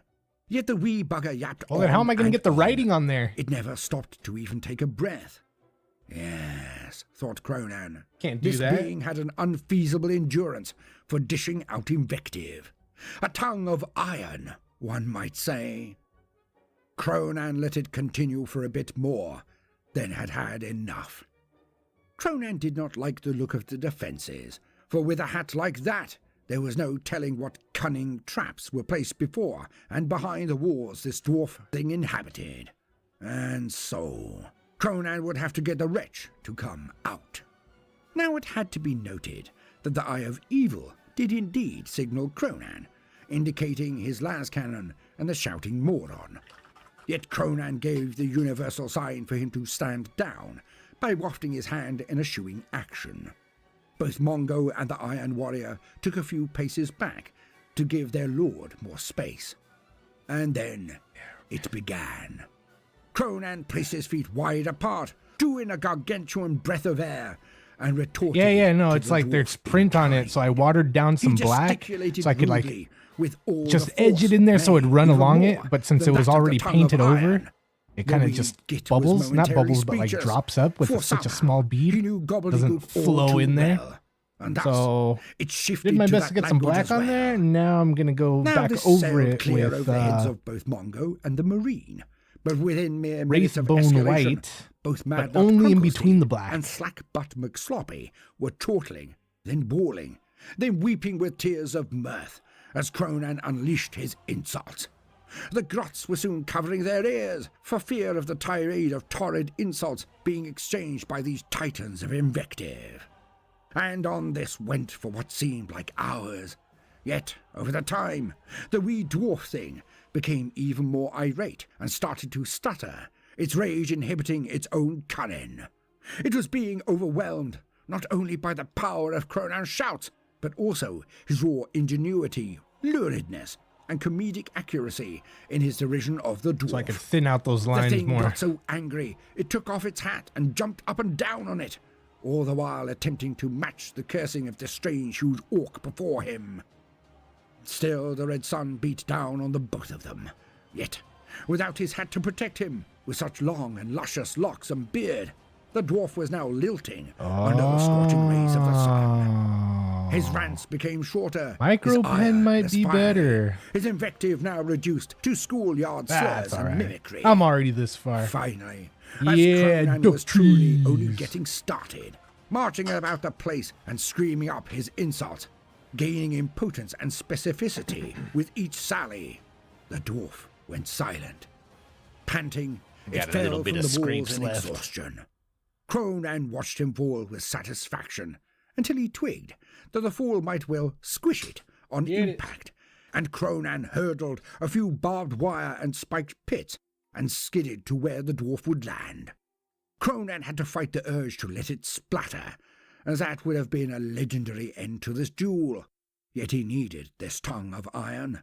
Thus, he leapt up and scooped the wretch out of the skies and landed far more carefully. The dwarf was alive. When it woke, Cronan was the first thing it saw. Never before had he witnessed such oratory. Never before had he been bested in invective. This dwarf then knelt before the obvious winner. Like the Bogrin, it pointed to himself and explained his name in gobbledygook. Yet Cronan could not pronounce such a clearly Khazad moniker. So, we shall know this being as dwarf from here on in. Only one to go. Which was convenient, as behind them there appeared to be someone following along. When Cronan had looked back across their trail so far, he noticed a single line beside their footprints. This trail was unbroken and definitely not of normal method of preambulation. Cronan had the group wander towards another outcropping of rocks then. As soon as they had all gotten round the outcrop, he bade them all to hide. Off the marine, Bogrin, dwarf, and two orkies scampered to get out of the sight of anyone coming round the edge of the stone. Alone, Cronan stood in the open, but this would be very close to where their stalker would turn around the outcrop. Nowhere to run to, nowhere to hide. And he was not incorrect, nor disappointed. Only a few scant minutes passed before they witnessed their tracker in all his glory. It had the bottom of a snake and the top half of a humy, but with 4 arms and a weird snake-like head. Now one in the know could be forgiven for thinking that this might be a lair. Alas, they had been all promised unto she who thrusts. No, this was in fact a slith, a monster of war usually found in the employ of an archod of the depraved city of Kumarag. But the jig was most definitely up, as out burst the other members of the magnificent gang. The slith did not draw any of its many weapons. Its eyes darted from face to face. Its gaze then fell on Cronan. It slithered forward, carefully and slowly drawing a curved scimitar blade, and shifted the weight of the weapon so that it was placed in its open palms. It was quite obviously offering its blade unto Cronan. The cunning one knew that this must be the last of their prophesied party, Slither the swordsman. Cronan nobly took the blade and then returned it to the being before him. In the realm of Corny, in the burp, power attracted power. And so it was that the magnificent 7 were now complete. Now all they had to do was to follow the Snuffler Squigs to where Dacre von Smashoven and Tiddles, Avatar of Teeth, were being held. And so it was that the magnificent 7 strode along the pathway of heroism and war. Long they followed the rampaging Snuffler Squigs, who seemed to get more excited as they got closer to their target.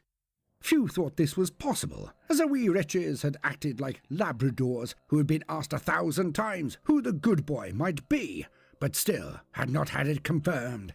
Yet, in their knowledge that it was indeed them, their anticipation of the result was roughly equivalent to giving a berserker all his stims for a campaign in the one hit.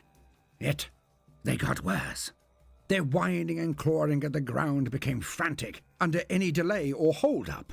as every one of the Magnificent Seven had thought it might be a good idea to have a quick nibble and crap before the impending affray. This did cause some issues of annoyance. Yet, it was not long after the collective repast and movement that they stumbled into what was most definitely the outskirts of their target region. For here they all witnessed the changing graffiti. For most outcroppings, hillocks, towers, or mountains have been simply and clearly daubed in blood, and it was most definitely in variations of types of Gothic. Yet now, the graffiti was predominantly in gobbledygook. Still daubed in blood, of course, yet far more pleasing to the eye of Cronan. I mean, some of the effigies were very eye-catching, lots of size and scale that few could believe if they had not seen it themselves. The immortality of the warriors here that Slackbutt had mentioned before, did it lead to such excessive acts? Was it a measure of passion and dominance, or actually an admittance of boredom? In any case, the seven strode on.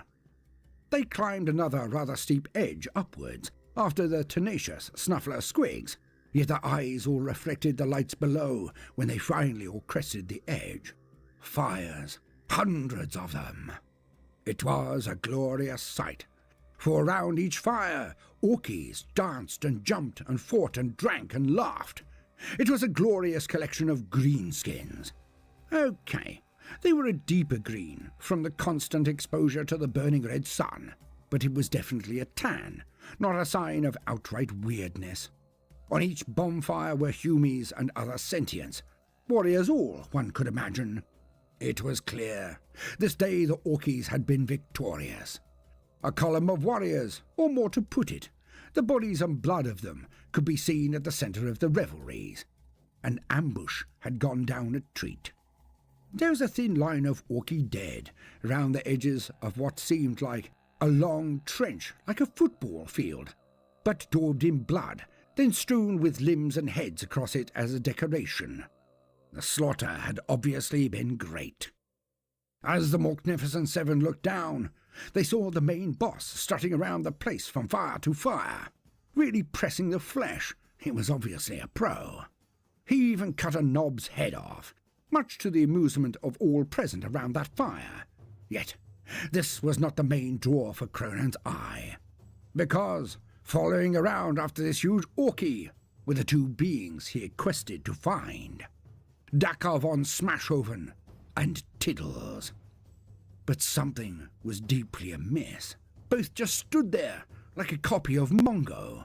They drooled and barely acted, and both had strange attachments on the temples of their heads, some form of snails, green and ghastly, pus rolling down the sides of their faces. It was terrible. Yet, when this boss had clicked his fingers, they both went into a violent mega rage and did a hyper massacre on anyone the boss indicated. Even Cronan leaned back a second at its effect, the speed of the change in them. The others of the Magnificent Seven all ducked, held hands over their eyes, or visibly looked like they would chunder at the lurid horror performed. And these were warriors of Corny, the Juice God. I mean, this shit was extreme. Yet, another click, and they went back to drooling, swaying, eyes blank. Of course, Cronan was livid. He dived up and charged down the side of the valley, dagger blazing, chopper drawn. He was going mental. And after him, down came the hill that hunts. Mongo struck the first orky line like a cannonball, bowling over four and then rampaging over them with swift downward strikes to slay any before him or beneath him. Las cannon shots darted into the orcs, one after another being turned into a pincushion. Yet the lines were as wide as a plate and burned straight through them. The flesh around that struck burst into flame and the blood boiled. And so they were exterminated by the Eye of Evil. Slither was right behind Cronan, as was McSloppy with his staff. They kept any off his rear and punished the surprised orkies with rage and skill. Slither sliced through them with his 4 scimitars. No armor was proof from them, no flesh survived their touch, for these were husk blades. One touch removed the liquid from an enemy, and they turned to dust. And Cronan was rather glad that he hadn't required to fight this slithery chap after all. He could win, of course, but he'd have to be damned careful. And the dwarf bashed anything he got to with his huge hammer. Yet he was a bit far back due to his legs being so little. Madnut was trying to keep up, but not contributing a great deal, if truth be told. The seven, well, most of them, moved through the orcs like a whirlwind of death. Even the Eye of Evil was forced to run down to keep up and not get flanked, for the orky camp had burst into peals of joy and turned on their new enemy. A shout of fresh meat went firing out from one camp to the next, and they charged down. After so many battles amidst the sands, a fresh enemy was a fine treat indeed. Rare, to be savoured, not to be missed. Cronan and the seven hacked and hewed their way to a natural gap, the original sorted trench, and they all stopped. Most of their eyes widened, a few jaws dropped entirely as they witnessed what the enemies of the Orkies had seen from time immemorial. The onward rush of thousands of Orkies. The green tide. The seven stood together in a line and unloaded every last bit of ducker they could muster. Slither whipped out 4 splinter pistols and unloaded. The Eye of Evil shot las cannon, and then also bolt pistol as they came in. Cronan emptied shooter after shooter into the tide. Slackbutt got out a piece of leather and made a sling, sending out deadly stones that went through faces like they were made of jelly. The Vidgrots themselves pegged it to a safer distance, if such existed. Madnut let loose with as much juice as he dared, drawing a tiny bit from the oncoming greenskins. But he was far from his usual form, and the magnificent seven slew scores of Orkies as they charged. Even more were slaughtered as they hit. Cronan was an orc possessed. Well, not literally, but he went at it like a madman. Alas, the sheer weight of Orkies overwhelmed the tongue of iron. Then Sloppy fell with a chopper through his gob. The Eye was beheaded by a particularly large Orkie. Slither did great until he was killed by a mob of burner boys. They basted him with about 100 metric gallons of promethium. The smell was terrible, like burning pats from a grox herd fed exclusively on skunks, or something like that. Mongo was eventually brought down by grots of all things. Some sliced his tendons and he fell, and then cut inside his armour and took him to pieces, one sliver at a time. Cronan fought alone. Yet, after he had crushed, bashed, smashed, sliced, stabbed, and slaughtered through 5 scores of Orkies, if it was a 1, even he was bested. Just getting into his stride, he was attacked from behind. The novelty of a new target was too much of a temptation for all of the Orkies. He was thrown over as they tore him to pieces in their excitement. To be honest, the Orkies were a bit sad that they hadn't waited and fought him one after another. Yet it was done. So they wandered back to their fires and continued their adulation at a good day of killing. Long pause for effect. Oh, that's an editing note. Ah, for fuck's sake.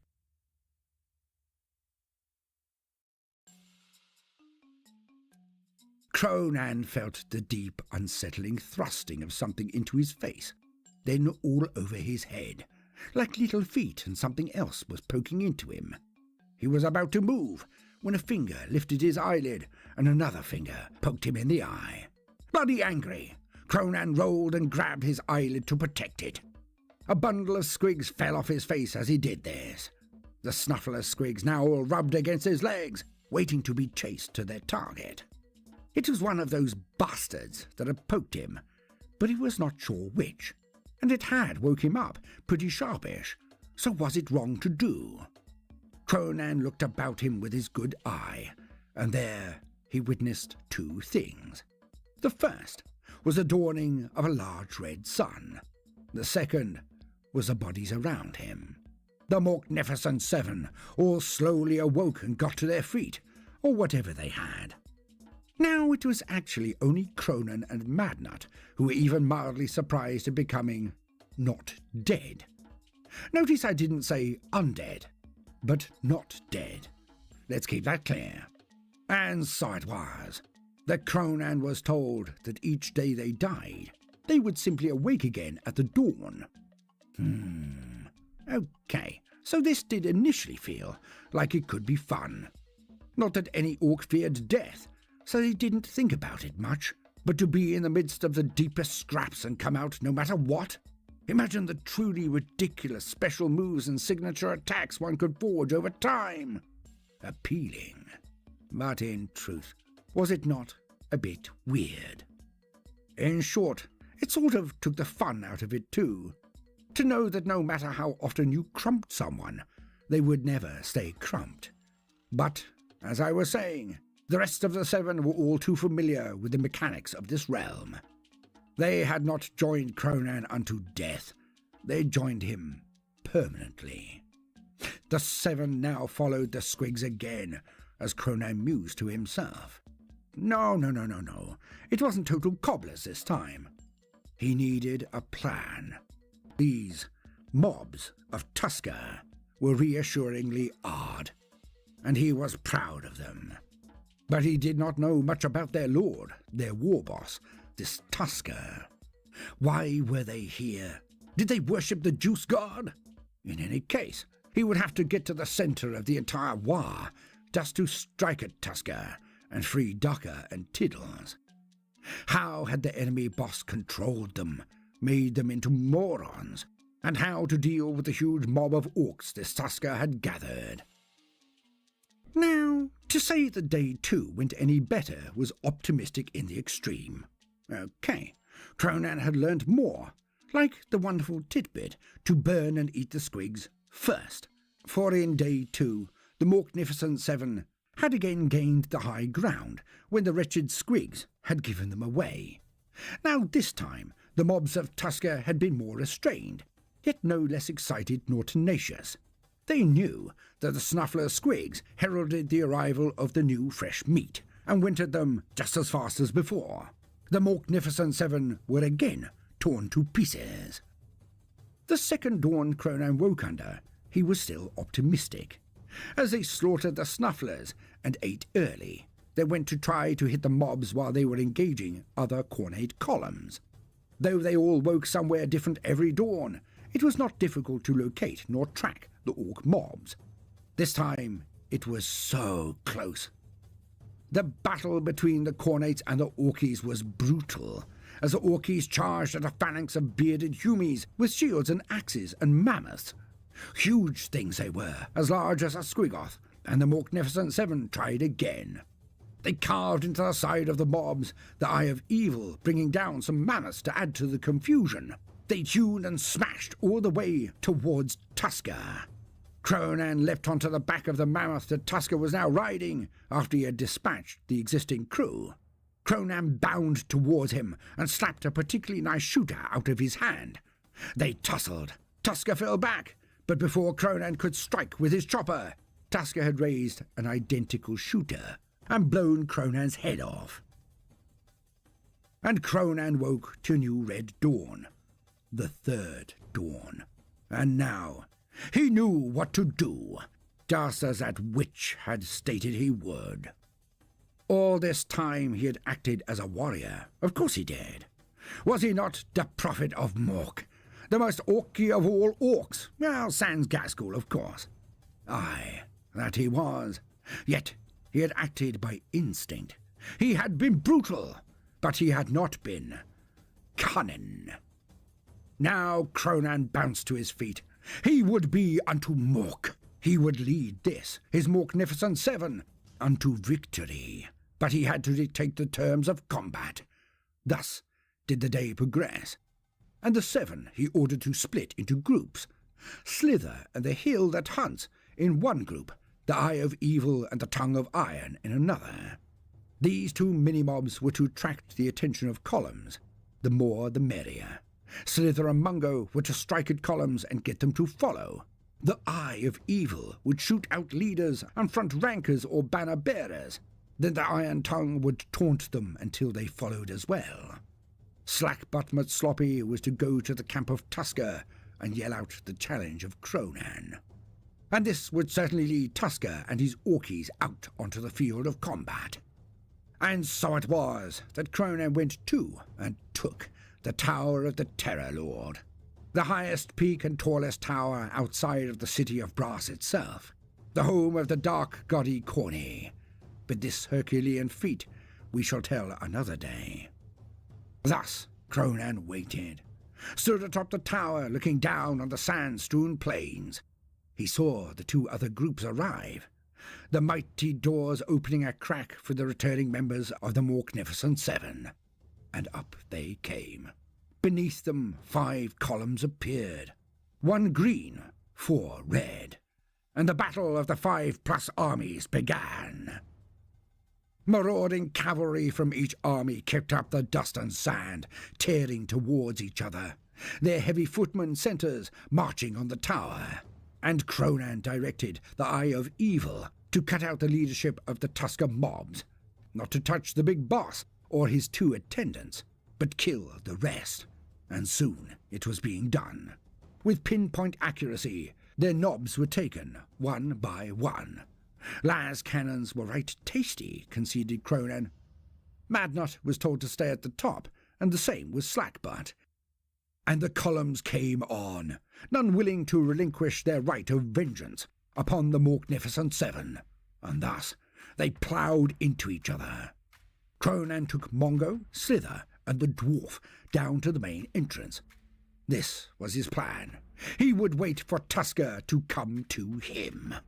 The furore outside was intense, deafening even inside the tower, yet it was a foregone conclusion. The other 4 Hume columns were here to fight, not to accept a challenge. Thus, it was orcs that were so motivated to break down the doors and get inside the tower to face Cronan, just as planned. A Squiggoth came rampaging through the doors, smashing them off their hinges. Slither the swordsman coiled and sprung onto it, digging in his husk blades, and patches of the great beast desiccated. This sent down the Squiggoth. It floundered, then fell dead. Orkies piled through the doors, but with such a tight frame, the firepower of the 7 really did the job. It didn't hurt that inside the tower, Cronan had found a huge drum-barreled machine ducker cannon, which he made Mongo hold, and the hill sprayed and prayed, dicing scores of Orkies as they came. Alas, a shock-jump dragster appeared and ploughed into Mongo. Both Carr and Bogrin struck the wall and splattered. It was a funny death, at least. But in poured the mobs. Slither and the Tongue took the flanks, Cronan the centre. They butchered boys as they came in, and Cronan threw a crack grenade at an approaching birder mob, and a chain reaction took the entire squad and pelted into the rearer units still ablaze. Yet Tusker came. With his own elite mega knobs, the boss arrived. Using his nice shooters, he peppered towards Cronan, but missed, then managed to pivot and fill the dwarf with holes. The Iron Tongue fell back smoking. He was dead. But this gave time for Slither and Cronan to fall back into the tower. The Meganobs followed, but were punished mightily, as Slither's huskblade slew many, the Cunning One even more. And they all fought up the inner stairs. So many were bowled back and over by Cronan, carrying other Orkies to their death. So there was nothing left for it. Tusker advanced, his 2 pets behind him. Ducker von Smashoven and Tiddles were on leashes, those strange snails on their heads, the ones that made them into rabid butchers. Slither shot down at those following Tusker, making them fall back, so none supported the big boss. But in he came, marching up the stairs. Cronan and Slither then ran all the way to the top of the tower. Outside, the din of battle was reaching a crescendo, and Madnut and Slackbutt were hidden, as agreed. Cronan stood in the middle of the opening, posing hard in front of the Vidgrots. And so, Tusker stepped into the area, flanked by Tiddles and von Smashoven.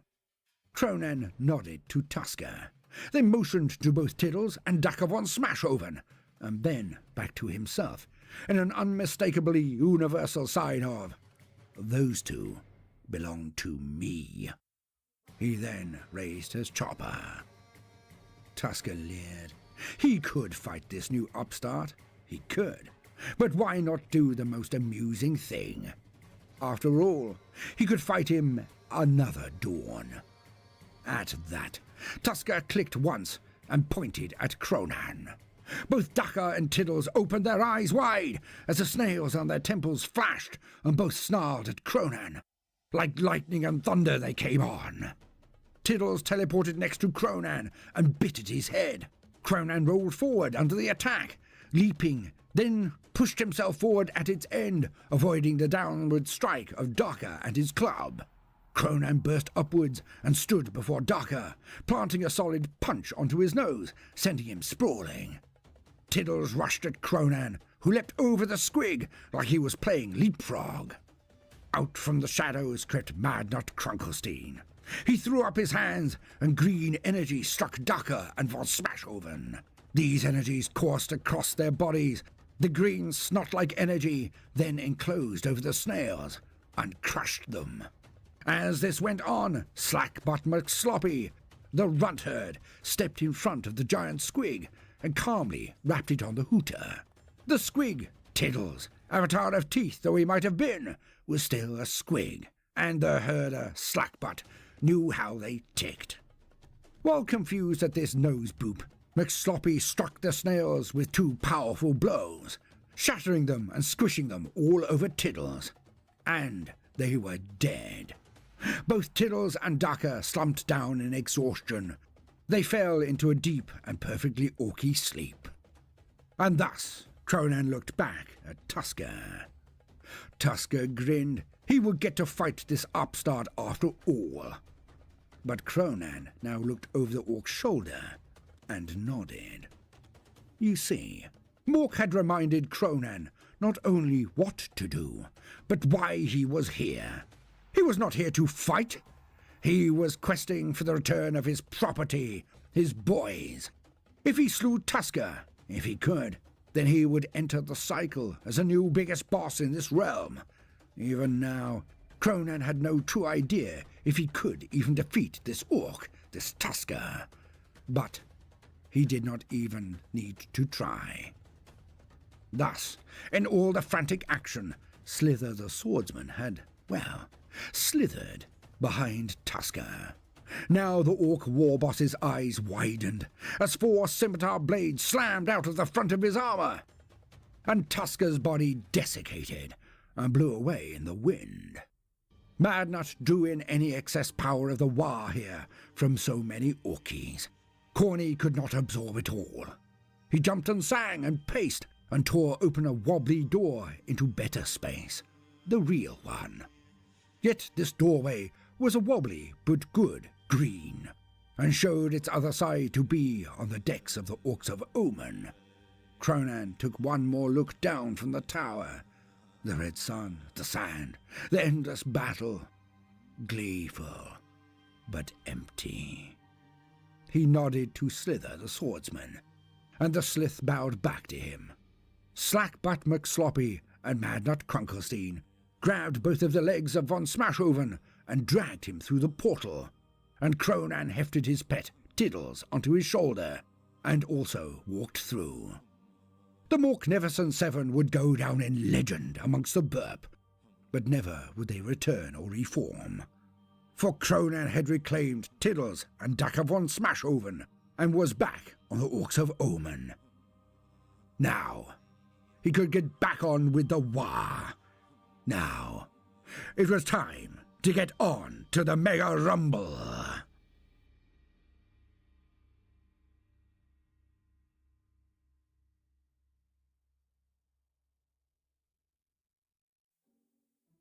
From Voldemort, Mrs. B and Lightbringer, Merry Christmas.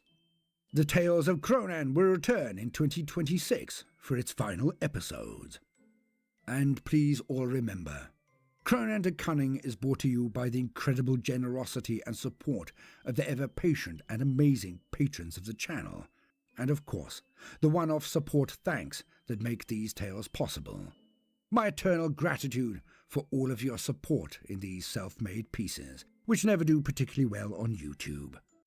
And may you all have an amazing holiday and a happy, healthy, and lucky 2026. Toodaloo.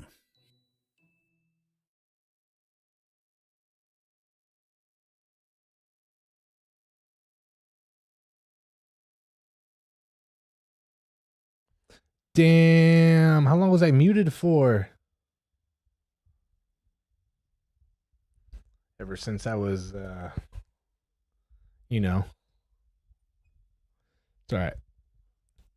You guys know the schedule. I was pretty much saying, let's see, how does it look?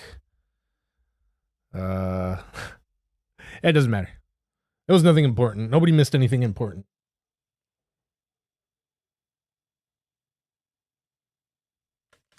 Oh. Hi, buddy. What are you doing?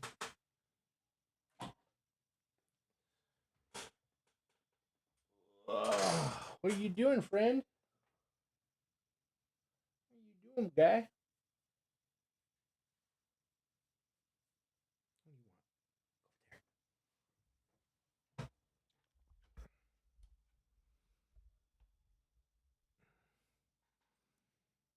On mute forever. Stupid mute button.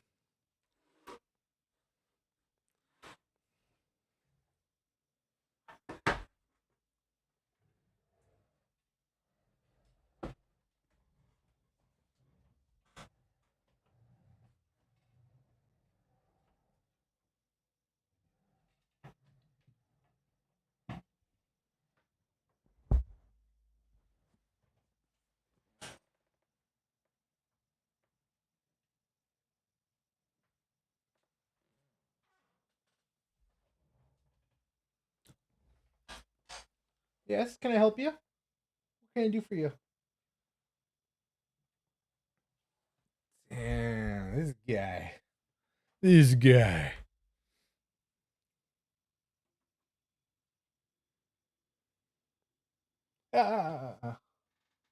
Bro, I just finished painting. Get out of here. Hey, hey, hey, hey, hey, go over there. Go over there.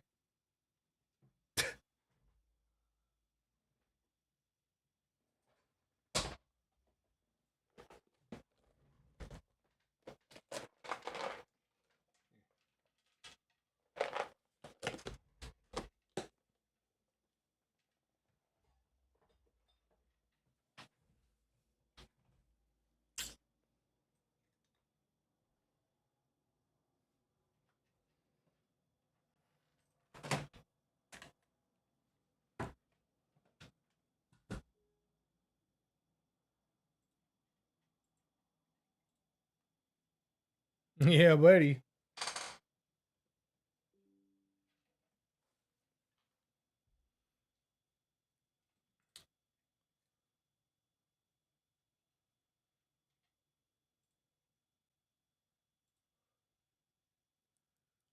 All right, I'm hopping in now. Oh, I need the other mic. The game mic.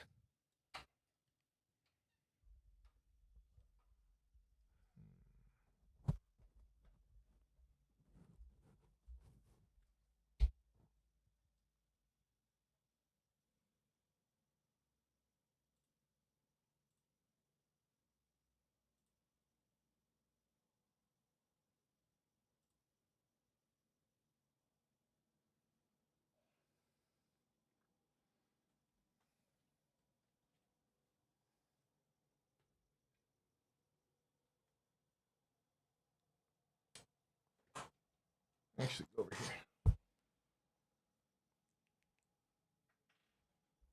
here.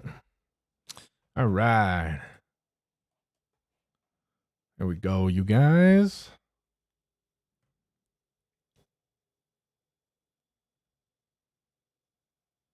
Oh.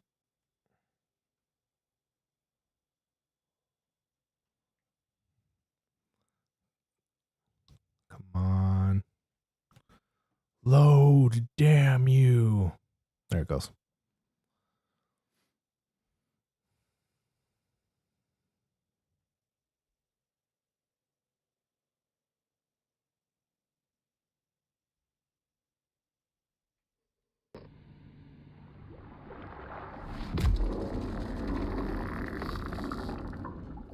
All right, let me just go to the bathroom real quick and I'll be right back.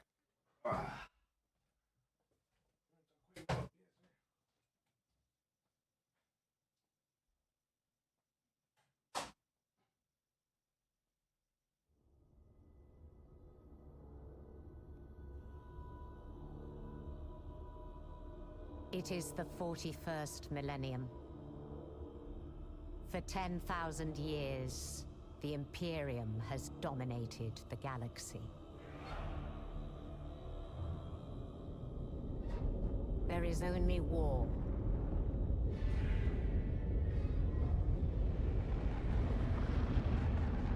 Every human soul, from the most highborn lord to the most basic servitor, is dedicated to the service of the God Emperor of mankind.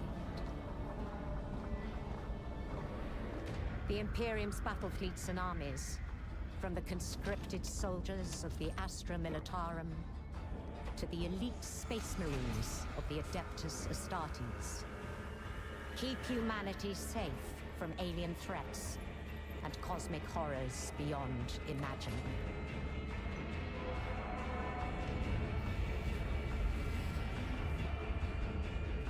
But there is another war. It is the one in which I serve.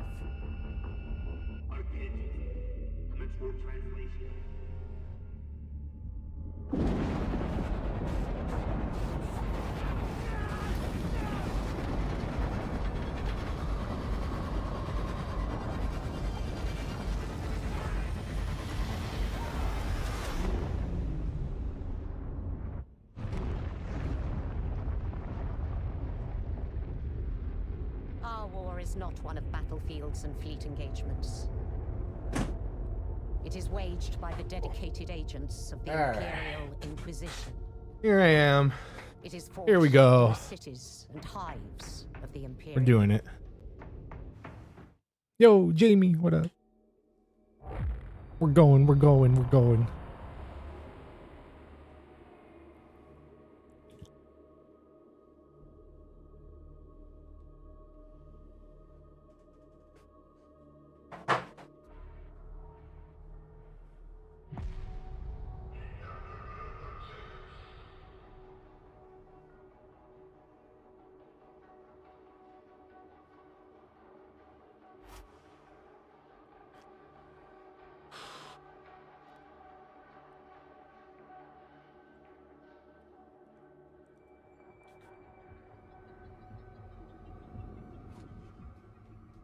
Yeah.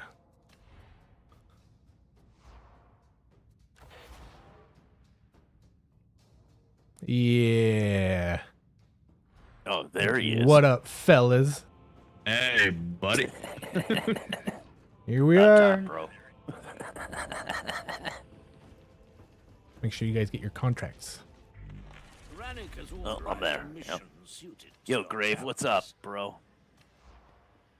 Burning some skunky trees. We're about to start some Yeah. Darktide. If not a charitable fellow, always. Oh, yeah, let's see what. Finally got all what the kind of homies assembled. Let's see now. what kind of assignments I have? Don't know. I shouldn't really. Sorry, Grave, be I haven't doing been this, watching my chat here, but I am now.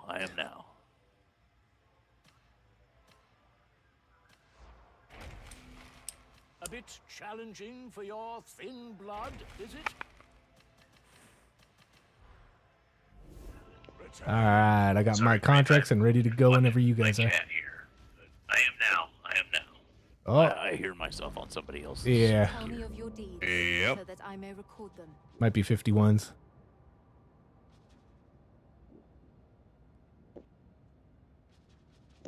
Is my mic even on right now? Hold on. Yes, Yeah, sir. mic is on. Yeah, You buddy. are a hero of terror. Never forget that. Yo, Adrian, what's up, man? You ready to burn them duck trees? Duck tree it up. Hell yeah, I am. I gotta get enhanced for Darktide. Yeah. Oh, Get back to geez, normal. Am I able to do this with complete free missions with no player deaths? Maybe I got 6. if we do it on like easy. like level 2. Hey, yeah, but you know.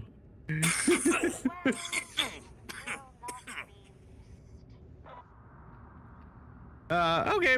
This one is better anyway. I mean, we got 51 in the group, so like, yeah, we'd have to do like level 2s if you want to do those missions. Nah, I replaced it with one that's even better. I honestly replaced it with one that was better. It's like just get a diamantine and get 700 of those coins though, right? Yeah, that's a good easy one. The other one is only 350 or so coins. So. Well, the new Ninja Turtle cards came out today on Arena, so that's what I've been doing most of the day. Besides, like trying to catch up on some sleep after this last weekend. But other than that, Back Ninja Turtles we're is here on for the magic. we're here for the fucking Darktide. Yeah, it's kind of cool. It kind of sucks. It's cool at least just to Oh, collect them at hey. least though. No, Ninja Turtles pops up all over the place. Like they're the ultimate crossover fucking franchise, dude. Yeah, Like, like I got Ninja Turtles and Zombie Side over here, like 2 different versions. so all that Oh, kind nice. of shit, like Final Fantasy and Lord of the Rings and Ninja Turtles or whatever. It's all called Final Universes Fantasy. Beyond. Fuck Okay, Final Fantasy. and I think Universes Beyond needs to be its own format. Yeah, it should, because like I was saying on your unboxing deck, dude, like sliver cards will destroy these fucking cards, dude. They'll fucking obliterate them. I know nothing about magic. No, me neither. All you gotta do is watch one of my Magic streams. No, and you learn bro. Why you should fucking play Magic. Okay. No, dude. That's I already that's got like stuck what I on do. Pokemon and Yu-Gi-Oh for way too long. Yeah. I'm not That's doing why, That's why I Yeah. have my channel playing Magic on it, is because I'm just demonstrating what a shit game it is. Well, And how bad the game designers are. well, hold on. Let me say something. Let me say my 2 cents on both flip sides of the coins, tails and fucking heads. Yu-Gi-Oh, Magic, they're basically pay-to-win games. Like, you have to fucking pay to keep up with the meta and shit like that. Like, it's still fun, but it's the same side of the same coin at the same time. Like, Yeah. it's No, it's not even that. I like It the is, art. The card design Exactly. has turned out to be, if this card touches the table, your opponent wins the game. Oh yeah. yeah. I mean, So- all right.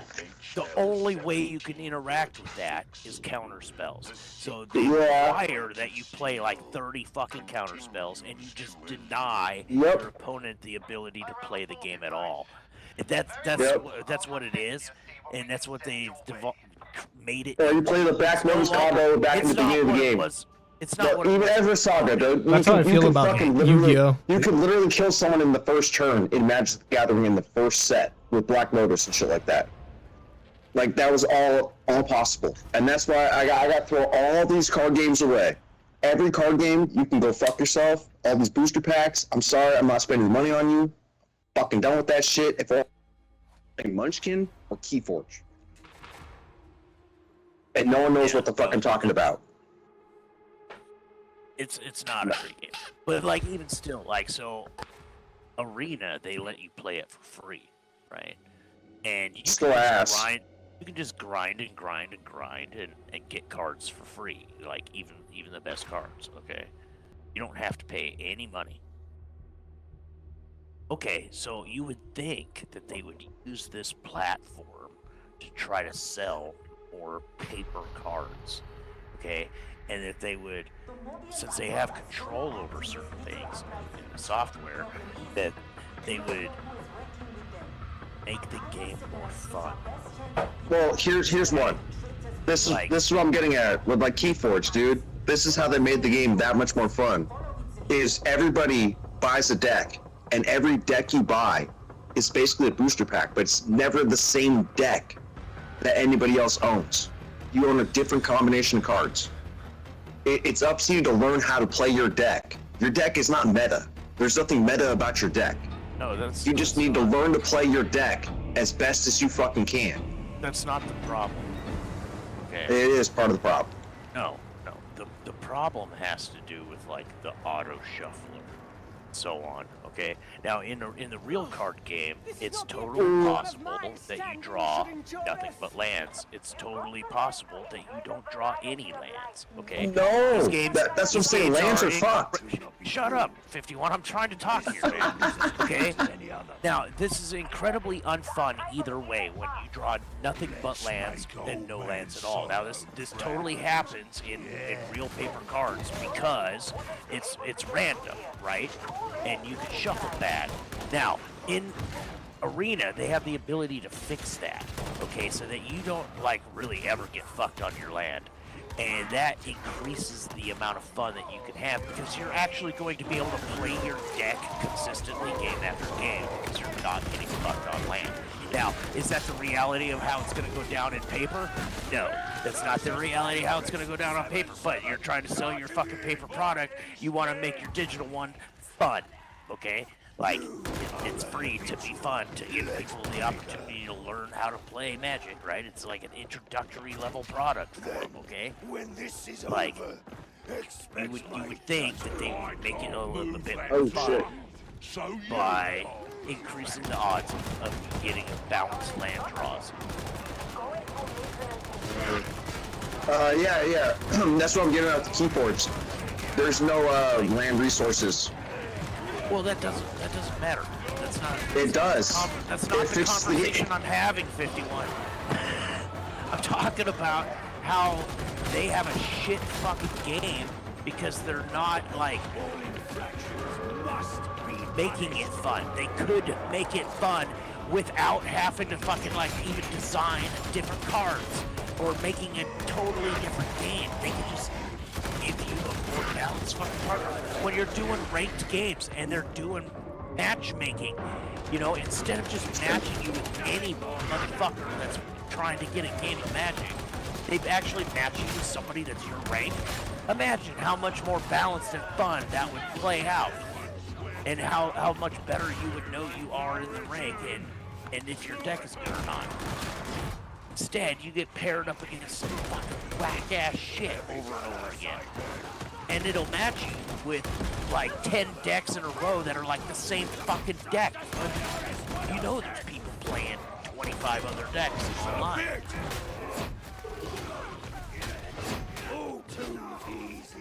Their matchmaking is shit. Their auto shuffle is shit. Like, it's... I'm not disagreeing with you. Their digital platform a whole lot less fun than their actual paper platform.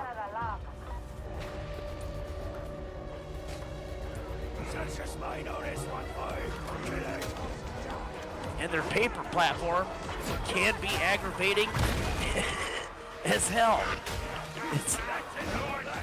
It's not perfect either, and it's because of the card design at that point. And the card design isn't just like, okay, it's going to be mostly creatures and stuff that has to do with creatures. No, they're just going to require you play 30 counter spells, because if you don't, you're going to lose to a card that hits the table, and you're not able to interact with it anyway. Yeah, if you don't have insult to injury, a lot of the times there's a lot of power creep. So yeah, a lot of these sets should be isolated. And the fact that Wizards of the Coast needs to bring in all these franchises to sell the fucking game, that's definitely problematic right there. Well, we shouldn't need all these franchises. Sell the game. They're saying they do. Like grow their player base. They're selling campaign settings for Magic the Gathering as D&D settings. No, they're selling. So they have in-universe sets, and their in-universe I get that. Also sell very, very well.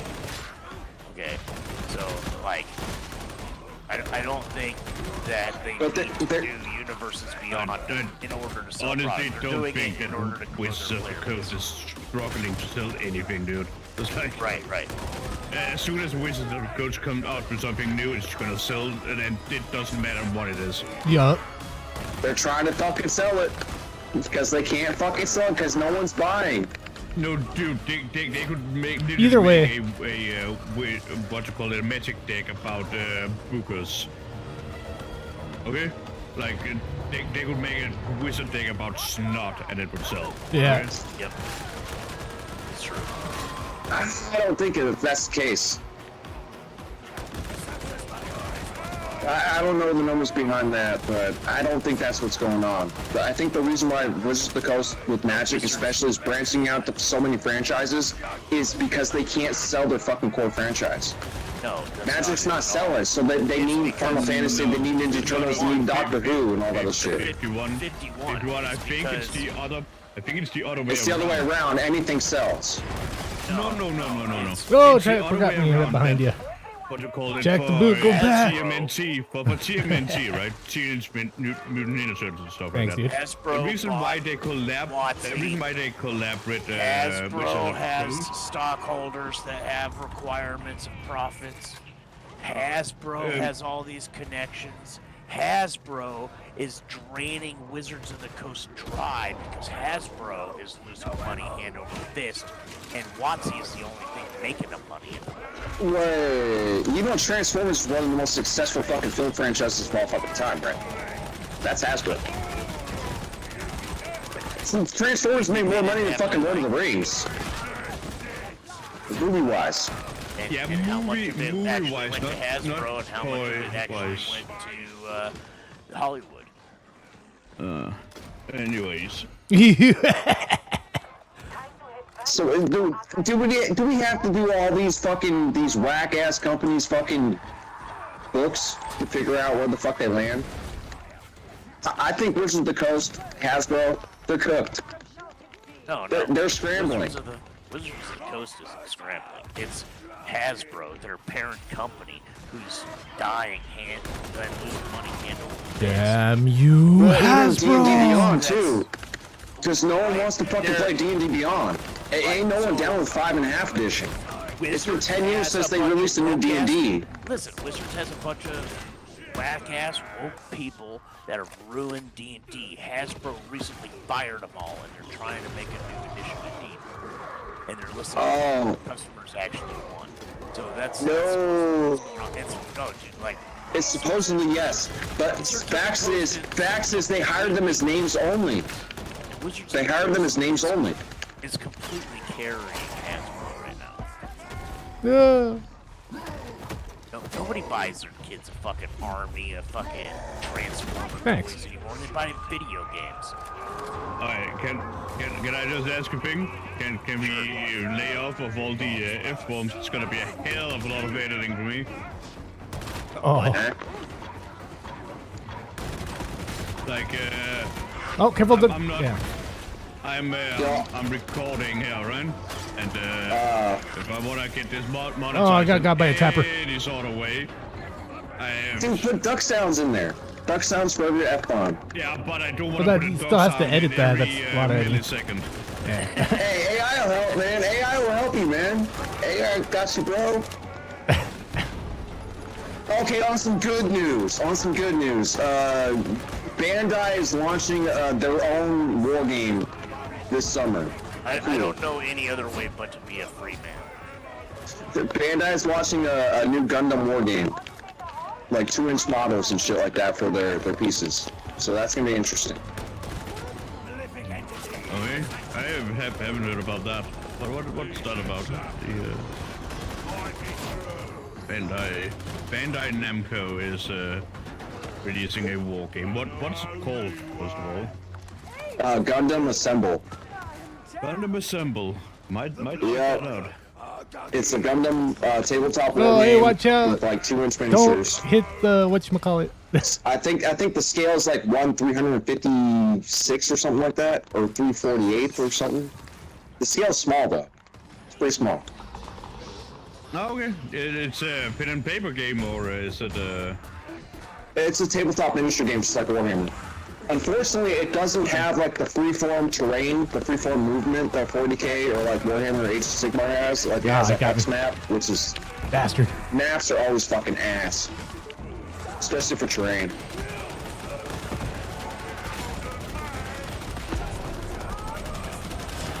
Nice. Oh, my special don't do shit, dude. Because you're using it wrong. I know I'm using it wrong. I don't know how to use it yet. You press... Oh, dog. Yeah. You press it, you just hold it. You don't do anything. You just stand there with the thing in your hand. I know, I'm just used to just activating with the Ogre. You just press the button. That is exactly what you do on Sunday. You just activate it and you just let it do But you gotta its hold thing. it. Yeah. You gotta hold it. Yeah, just let it do its thing. Slightly different.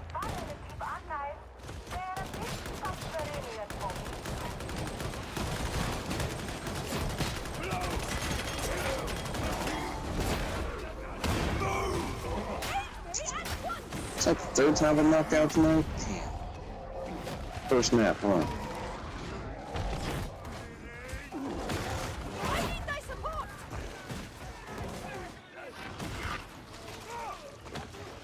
Thanks, man.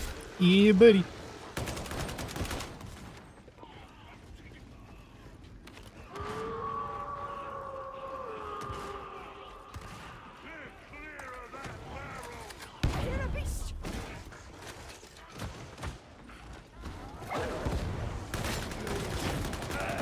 In on my face, dog. No room for you, shotgunner. Go away.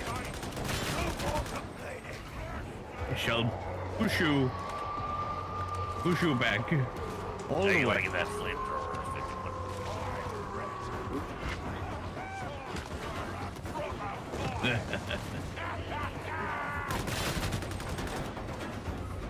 Doesn't last long enough. Yeah, it's a little slow to reload too. But, you know what you need to do is just tap the trigger. Because what it'll do is it'll make the guy like flinch and just catch him on fire, and then it'll have something, right? It'll have a damage. I mean, depending, if you have a big hole, just fire away, right? These Yeah. small enemies don't. Yeah, just tap on them and then close the distance and smash them with melee. Yeah, it's crazy the subtle differences between like different classes like that. Because like Ogre, you know, usually you're slapping them up with your melee, and then you use your range, you know, to run out of melee targets. It's like this, it's like, damn, yeah, you tap the flamethrower a little bit, and you want to switch to melee. It's a simplified version of it. A very, very simplified version. Yeah.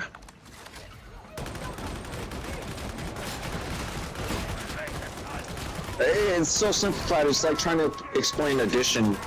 Or it's like trying to like explain multiplication by doing addition. Just skip the small steps and go right to the algebra.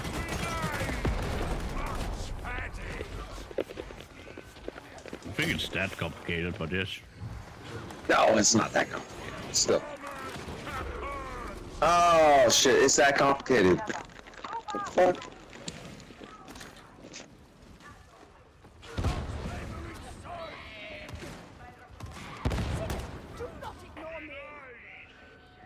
Anarchy is the bedfellow of heresy.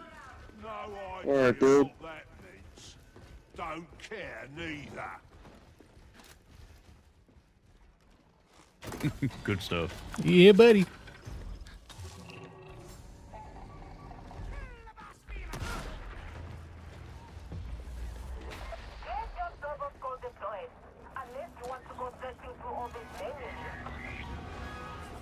Salutations. Hadron online. Auspex scan beginning. Remain in close proximity.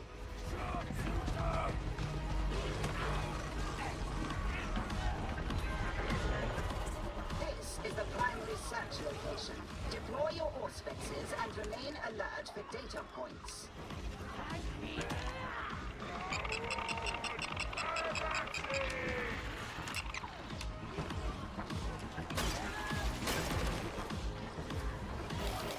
Data hall is complete in this area. Upload your findings to the server spout.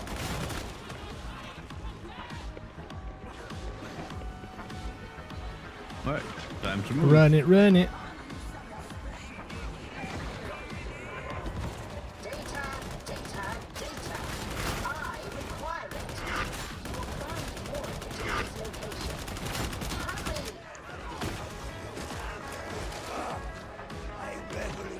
this location. Hurry!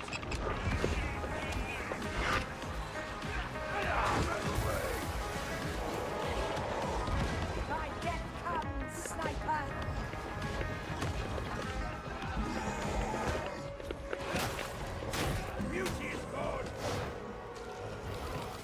I detect no further data sources in this area.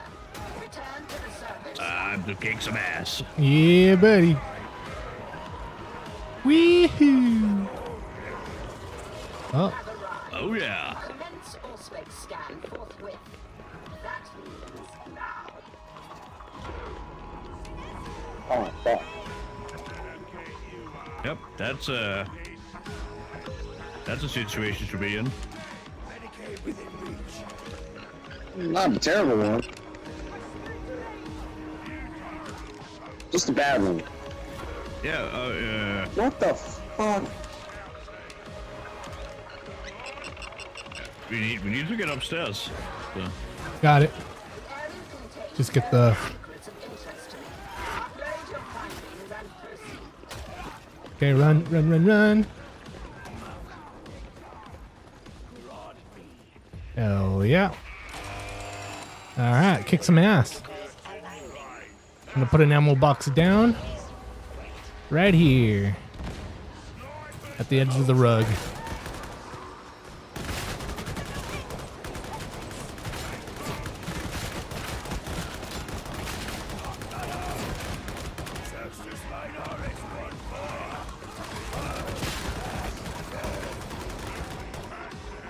Watch out, buddy.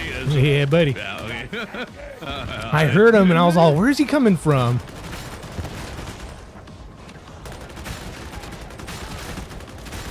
Yeah, last time he blew me off the edge.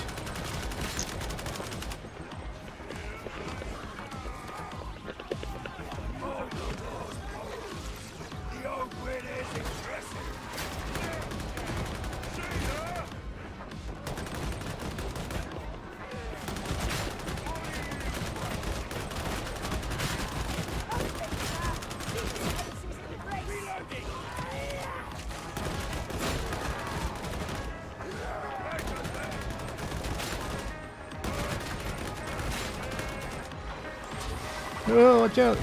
Nice. Yeah, we got it. We got it. All good.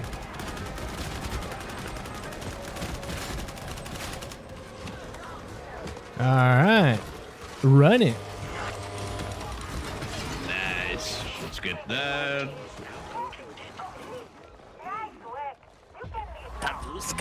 Get to the escape Get the as fast heck as you out of can. here. Escape. Forever. Woo! Good lord, I didn't even have to stop running. Cam. What the fuck? Oh wait, no man left behind. Hold on. Yeah. Nice, good looking out. Let's go. Oh, That's I'm right. coming. No. I'm Fucking coming. goddamn trapper right I'm after the coming. dog. What the fuck?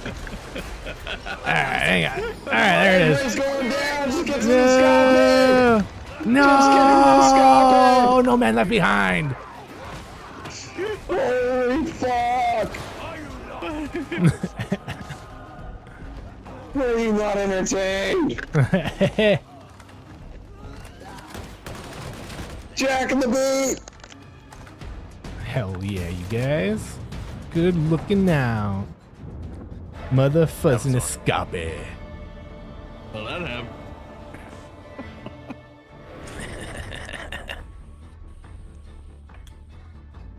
I guess I agree. Are you level 30 yet?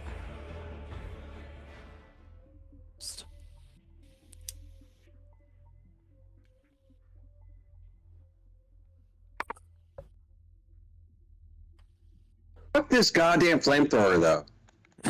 You don't like it? No, I thought you hated the other weapon that you had. I did. I pretty much hate all weapons that Eli has, dude. Zealot, whatever. Okay. That's fair. Oh, wait.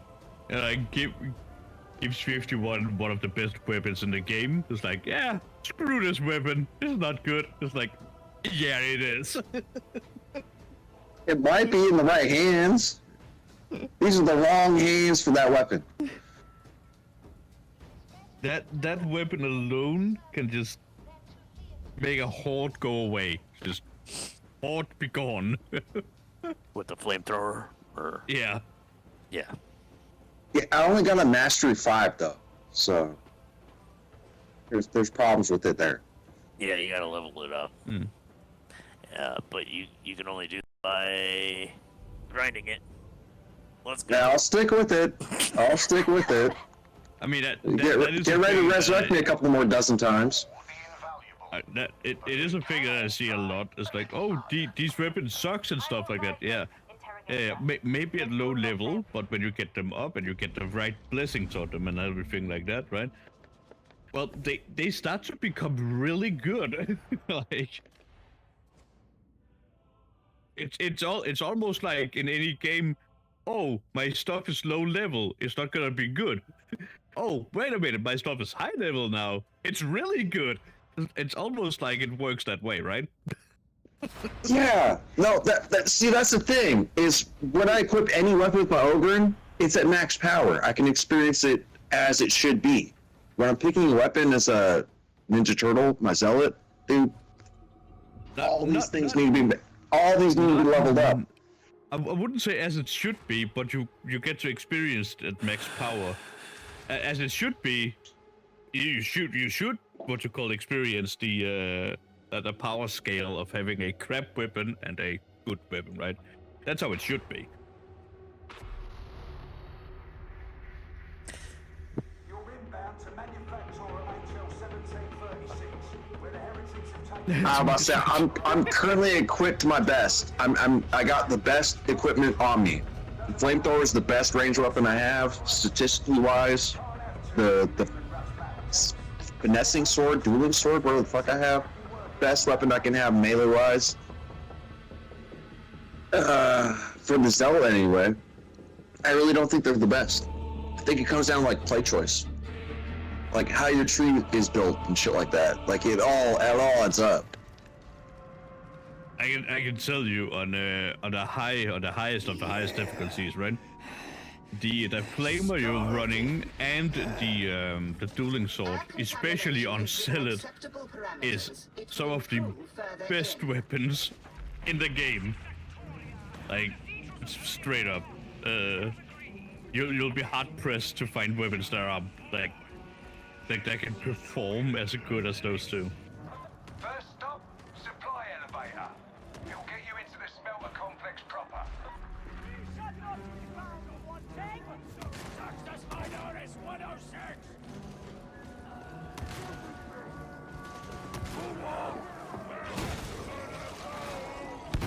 Charge the front door, sweetheart. Machine sector. I mean, to put it in perspective, right? The dueling sword is the only weapon that's gotten a straight up nerf.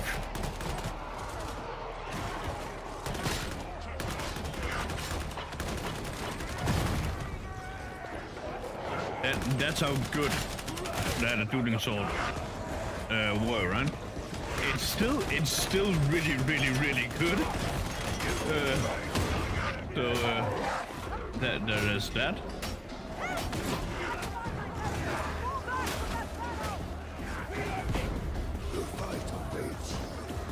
I'm finding more and more the flamethrower really needs an assist. Like it's good at cleaning up. Assist? Yeah, it's good at cleaning up or it's good at starting the fucking fight, but it's not good at fucking actually finishing the fucking... You either lead with the flamethrower or you fall behind and clean up. That requires people to kill those motherfuckers enough times. shot enough times. I don't know. You just gotta tap it. The rate of fire is not that great. Okay, okay.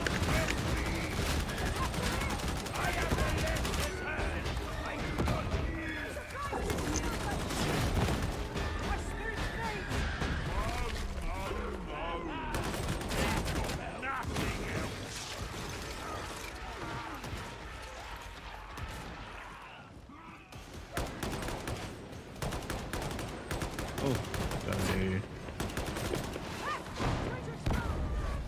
thing right there. Oh.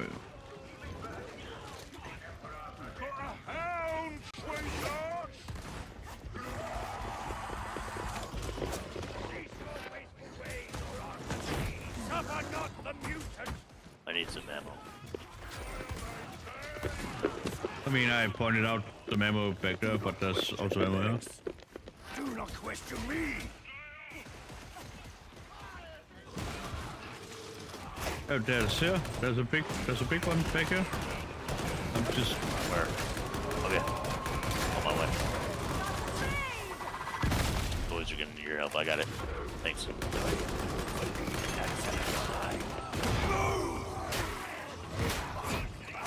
ow. Sorry. To the flame, firebrand. Well, we've been down, but we haven't died yet.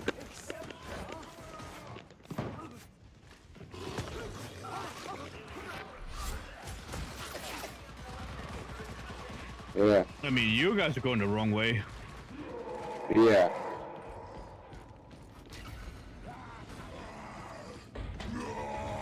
Whoa!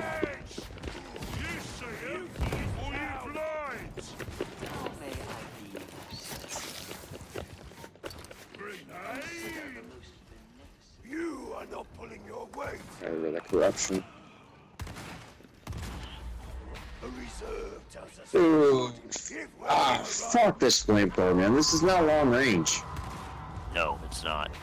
You're a zealot. No. You're supposed to charge at people to get in their face. Which doesn't work because I'm a fucking glass cannon. It's working when I was fucking ogring.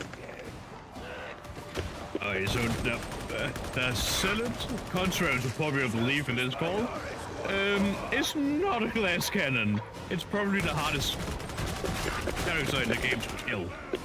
No, it's not to my popular belief, it's to my experience at this point.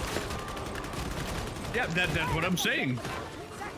Well, then it's not popular belief, that's an experience.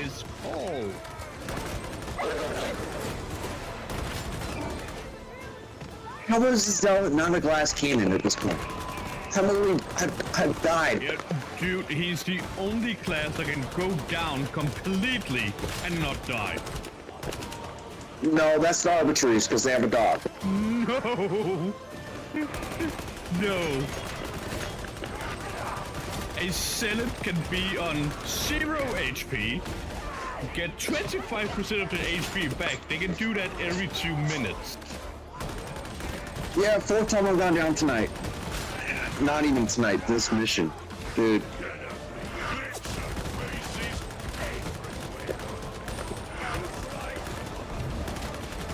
I'm happy to do some serious research or just fucking hang the Zealot up as some fucking trash ass weapon class at this point, dude. What the fuck? You have to block more. Dodge. Okay. Yeah, I can block more. Dodging's not a problem. Dodge, slide, get Definitely good block more. movement.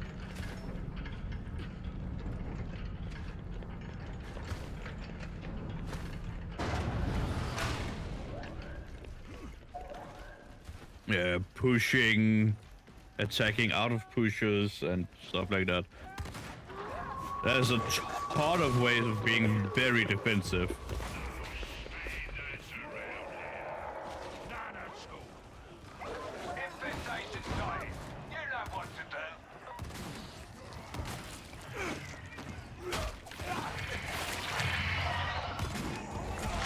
There is no such thing as a disproportionate sanction.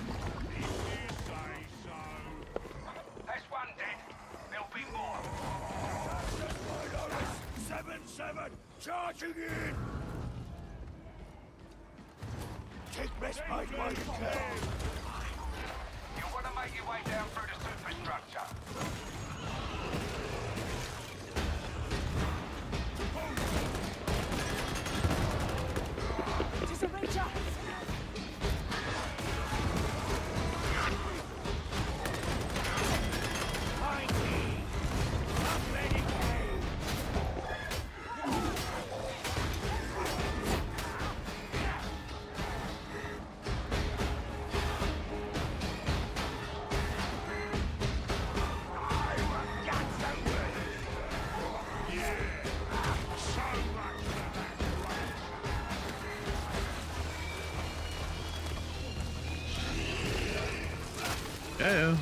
I'm just watching out for the monstrosity thing.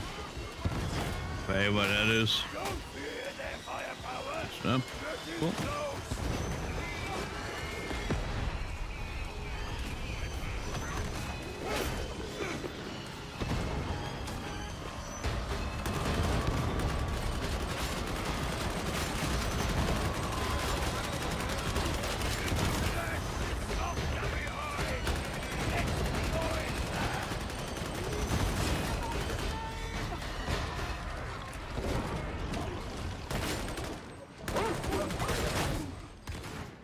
There we go.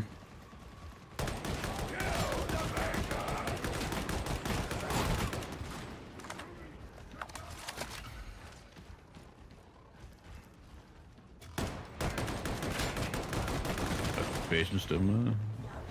It's okay. It's okay.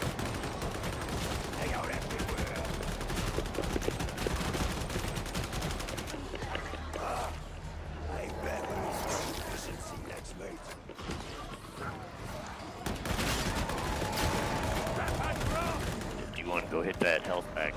Yeah.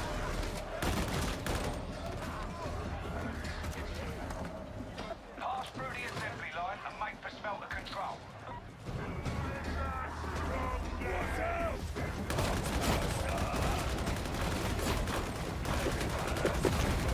Oh!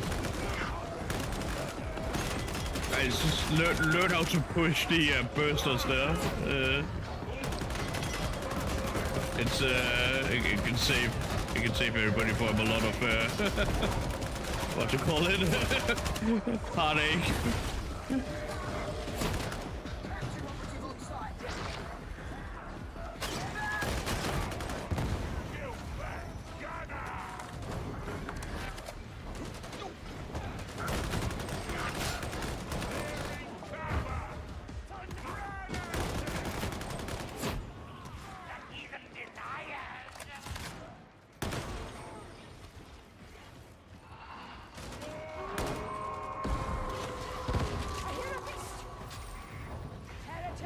All right.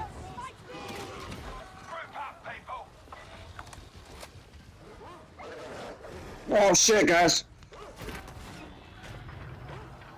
Yeah, my bad. I'm still getting used to the nuances to this shit. It's been fucking Ogun for so goddamn long. Come on, dog. Thanks, Zach. I can count on you, Francois, saving me from a dog. Oh yeah, bro. Oh, Trapper! Mother fucking Trapper! I was right there with you guys. I wasn't not that far away for a Trapper. Thanks again. Thanks again.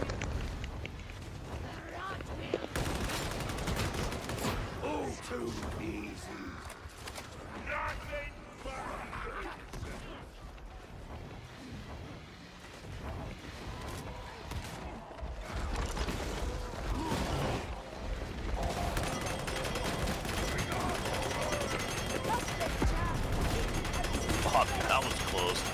Where did all of those guys come from? Just around the corner, yeah. Oh, what the fuck? Pitiful. You can do better. Yeah.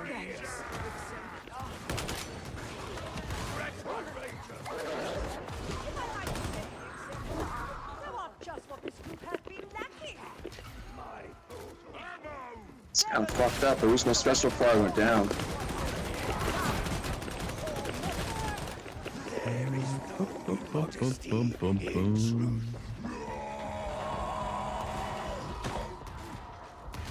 One less pound, mute. Okay, that's the smelter. Let's get to work. I'm getting nothing.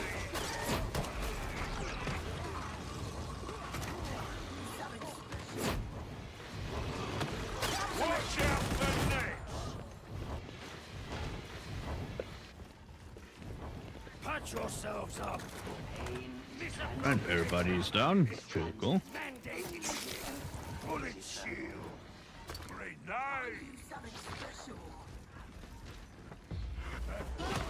Another way out.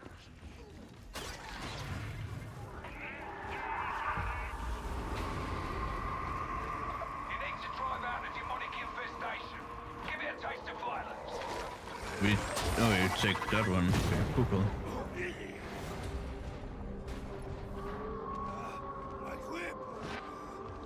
Oh shit!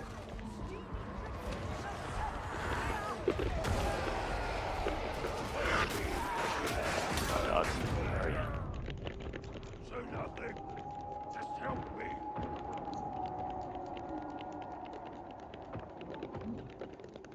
Come on. Get up. Oh, welcome. What is happening? No, no, no, no.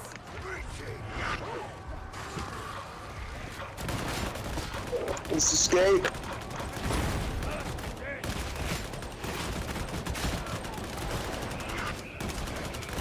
Let's fucking escape from here. Oh shit, up there. Oh, you guys went up the ladder. Okay.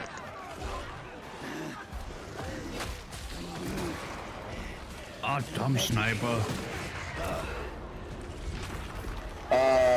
Yeah, sniper. Shit.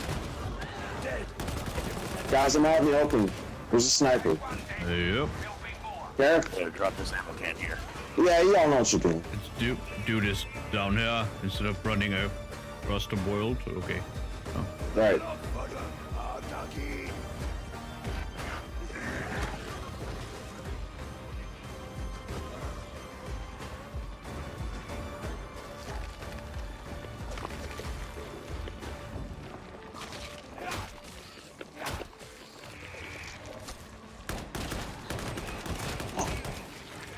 One more to go. It's a big one.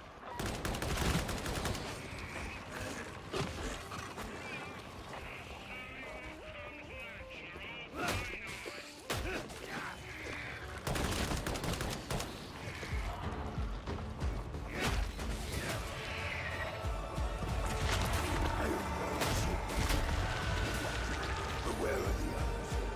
That's it. Smelter's ready to go. Hit the restart. All right.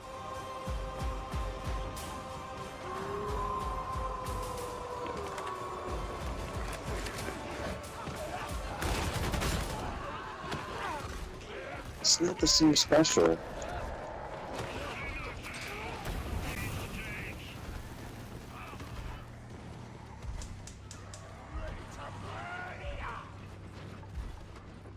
Got it up him. Or just. Yeah, okay, I was about to say, just go down there.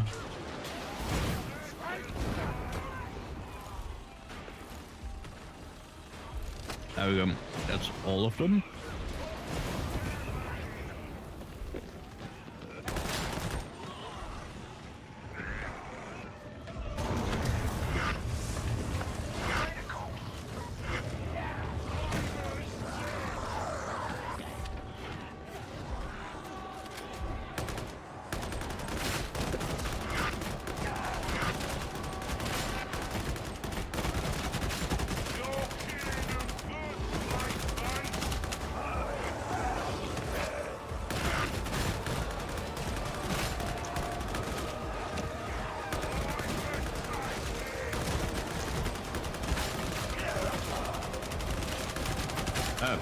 Sure. Oh, click one button there. Oops.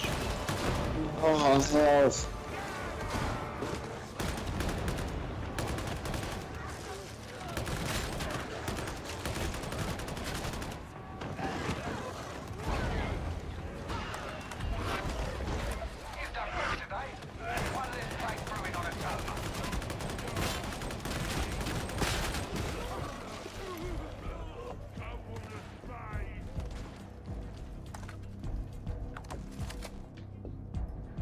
Hell yeah. That was a good one. Well, that went some sort of way, I suppose. I mean, we did it. I thought it was fun. I had a good one.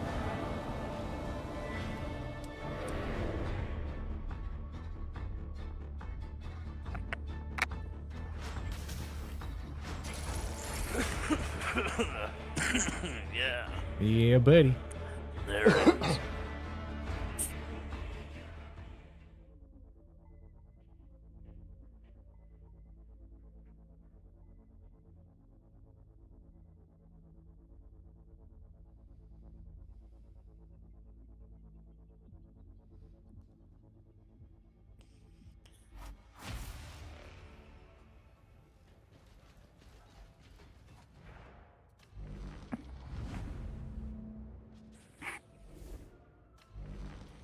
My weapon mastery went up like 2 levels each. I want to burn a smoke after that one. Yeah.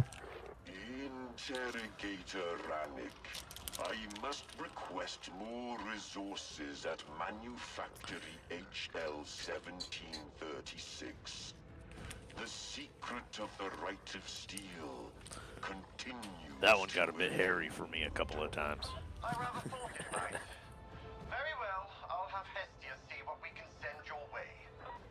Yeah, same. Watching my screen, those was fun, fucking crushers came out of goddamn nowhere. Yeah, man. dude.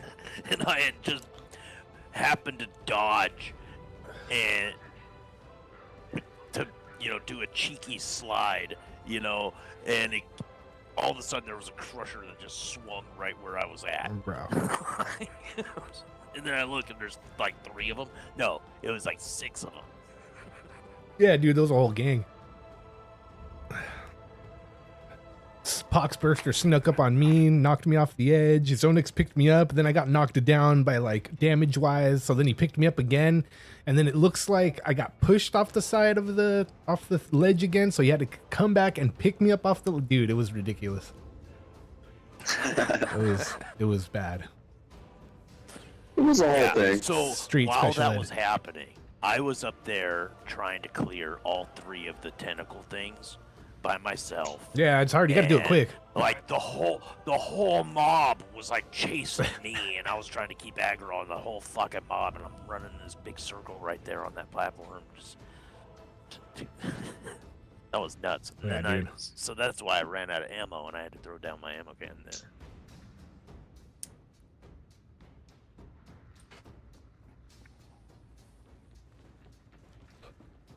And then again, near the end, like,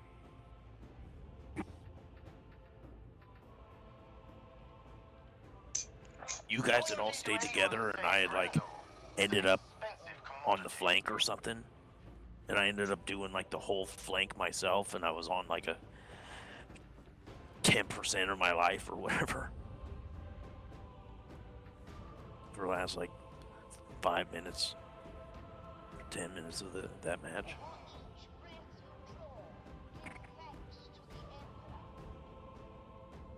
Yeah.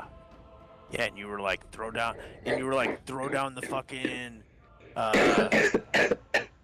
yeah. So after we all killed the fucking It's all there. We can all see it. all killed the last of the mutations. No, you guys ran off in one way to go flip all the switches, and I ran off to go grab another one. Oh, no matter what happened, I'm not talking shit. I see myself fall like at least 8 times. I'm sure the viewers seen it like 12. So. Oh, I'm just saying. It got hairy for me a couple times in that match. It was a good fun one.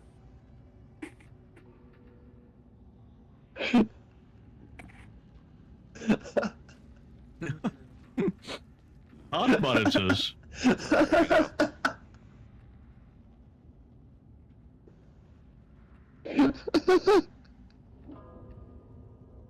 I think I'm the only person that got that joke. I'm still laughing, dude. That shit's fucking gold. I mean, Maybe I'm the one that heard it. I don't know. Sure, I mean, hard monitors and stuff. Sure. I'll be honest, I was sitting up in my chair for that one.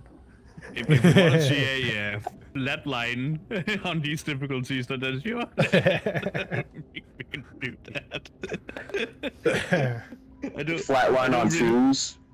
I don't really get a. No, we're playing threes. Oh, okay. I don't feel that bad. Damn. I thought we were playing some twos.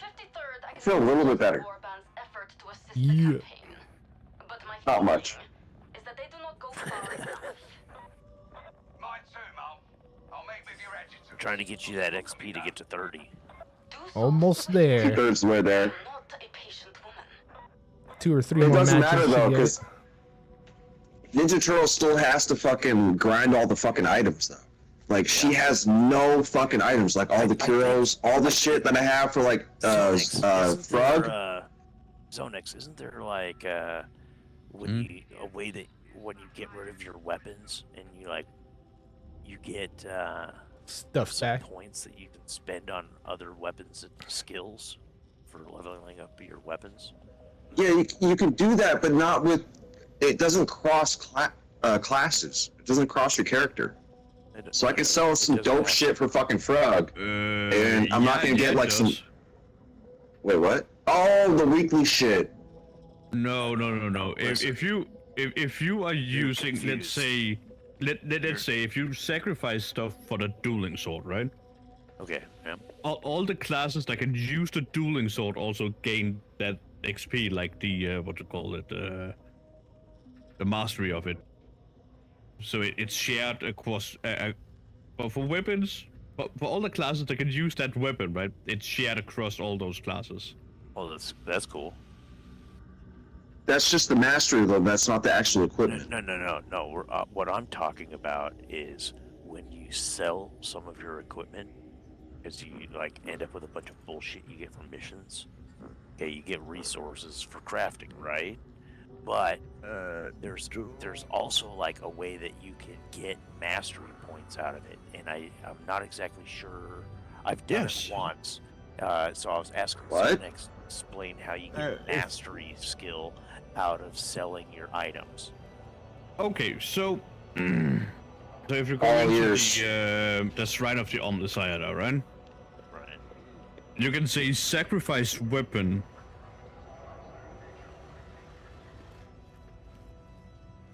And then you you pick a weapon you want to level up in there. And then you can sacrifice weapons to gain levels on that weapon. If you sacrifice... Whoa, you don't even have to gaining levels on the weapon itself. You don't even have to sacrifice the same type of weapon. Same thing. But if you sacrifice the same type of weapons, I believe you get like 3 times the amount of XP. What the fuck? So it's worth buying the weapon type that you want to upgrade, and then upgrade that to those gray weapons you have bought, right, to blue, because that's the most cost-efficient way of doing it. And then sacrificing all those weapons to the specific weapon type that you wanna upgrade, right? Oh, that's a nice trick.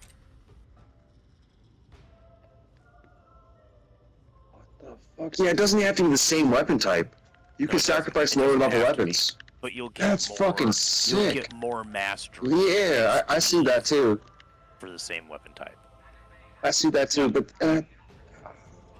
yeah, these are weapons I'd rather buy. I'd rather just fucking sell the old weapons I've accomplished, like I've acquired. Yeah. Dude, I did not know you could do So what the fuck? so This is fucking awesome. sacrificing and selling is two different things, right? Sacrificing, you're upgrading future weapons, if that makes sense, right? Whereas selling, you're just getting. If it's a crafted weapon, if it's a weapon you have crafted, you gain diamantine and stuff like that out of it. If not, if it's a weapon you have gotten out of a mission, you just get money. Well, if you have max mastery, I'm guessing, because I just gained 2 levels with my dueling sword by sacrificing all my leveled weapons that were below 100 on the rating. Well, yeah, you still get XP. As I mean, long as they are. That was an easy fucking 2 levels. No, Everything below 100, it's gotta go. Sacrifice some more stuff. Feed your flamethrower. Hold on. But yeah, that's the easy way of doing it. Just go to bronze Oh. Go to bronze armory and just buy a bunch of grays and level them up to blue. And Okay, sacrifice it's them. My flame level is so low. It's only level 7. So everything around 300. That's only 1 level. It's not that good. Okay, what else are you doing with that shit besides just collecting it? Let me see here. They're shit weapons, right? Well, that's what I'm saying. I wish I could sell all my shit weapons for my Ogren. And not just for my Zealot. No, I can't. Yeah. These are not the same weapon pool. Right. No, you go Right. and you sell the fucking pool of Okay. weapons that you've been lugging around on your fucking Ogren. All you gotta do is log into it and do it, right? That might Yeah, but be I don't because get that. I don't get the same. Yeah, different yeah. classes has access to different weapons, right? So it would be a little weird if your Zealot had access to your Ogren weapons. Yeah, it doesn't cross over. No, at night it shouldn't. That's what I'm trying to get at. Like, I wish I could sell Fug's old shit to get fucking my Zealot boosted up, but no, their inventory does not cross over. No, it doesn't. Not like that. No.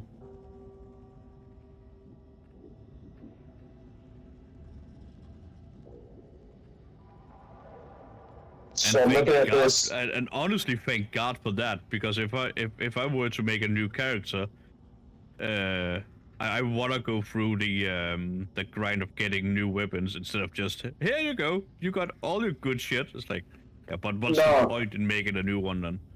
Yeah, what's the point of even leveling up masters? You could just start with a badass fucking weapon. And then you could just level up your masters by playing the fucking game instead of selling your shit off. I will already have my masteries and all that. That's a thing that's across all classes. Or yeah, if it crossed over, like I'm just talking inventory, not even masteries, like just inventory. Like Yeah, at that like point. I'm leveling up my tactical axe right now because tactical axe is a weapon that's used by a lot of classes. Yeah, the tactical axe is not a bad weapon by any means. Yeah, I'll do the chainsword next, but I'll have to put some more shit to sacrifice on this character. A lot I of got a people. lot of axes on him. A lot of people on a beat is using the auto shredder pistol. It's honestly a really good gun. It is. That's a lot of fun. Shredder pistol is fun. I use that on my zealot. Yeah, that's what I said. I'm playing the Zealot. That's what it's fun. If I had all my Ogren, all Frog's weaponry, and shit like that, all this long range shit, and I just pawned that shit off, sacrificed it to fucking level up my flamethrower for my Zealot, my flamethrower would be maxed. If I sell all my shit from just my Zealot, I'm only gaining 2 levels.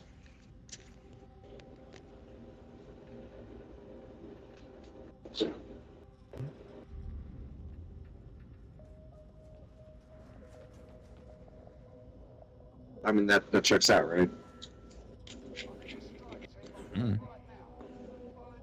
I know a gun that is really good on Sell It is the heavy last pistol. It's it'd be really good. I have been reviewing your record, Sergeant Fisher. I may or may not have one of I like those. the shredder pistol Missing. on my Zealot, but you gotta like dance around a lot. That's fine. I've been dancing around a lot. And you have to like really tech into reloading really fast and being able to hit things that are heavily armored really hard. Because what you have to do is you like mow down all the chaff, garbage zombies and stuff, and try to do as many headshots as you can, so you can like maximize the effectiveness of your weapon. And, Yeah. and then when like a big armored brute comes out, or a crusher or something, or even a mauler, you have to like switch over to your thunderhammer or something and charge him and beat the piss out of him. Because you can't hurt it. Like at all. The shredder pistol is the reason why it's good. It's exactly what it's for taking down specials and stuff like that. It's really good at doing that. It's really good at doing one thing, but I mean, that's also what it needs to be good at, right? So. Yeah, there's a lot of nuances to these classes, like with their weapons, how their talent trees are built, and all that other shit, how their masters are leveled out.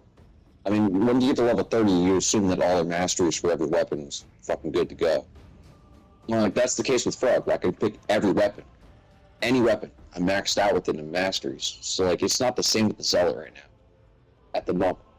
So, I'm still fucking around with her combinations of weapons and shit. I don't know. It's different.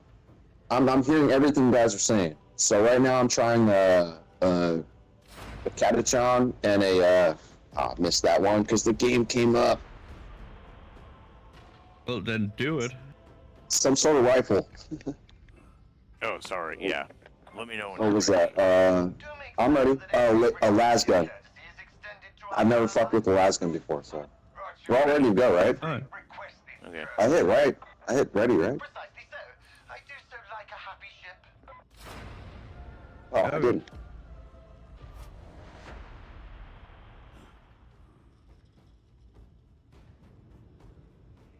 Well, this is here. This is it. This is level 30 after this.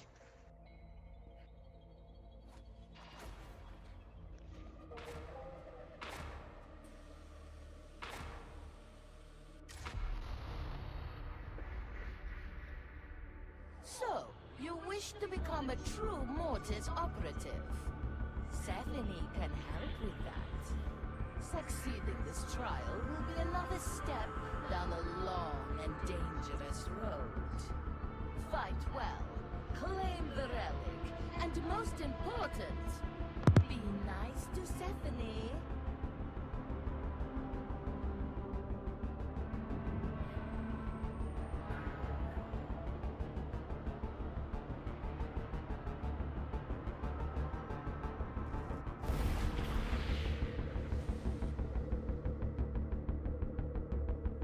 Oh, we're doing mortars. Oh, yeah. Oh, worship the glorious Let me Stephanie, see. and she shall bestow a gift upon you.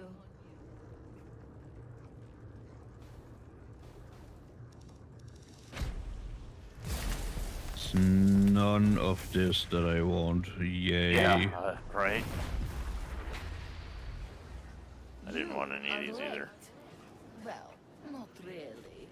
But you might be soon. Let me see. Let me see. Yes! Let's try this to start with.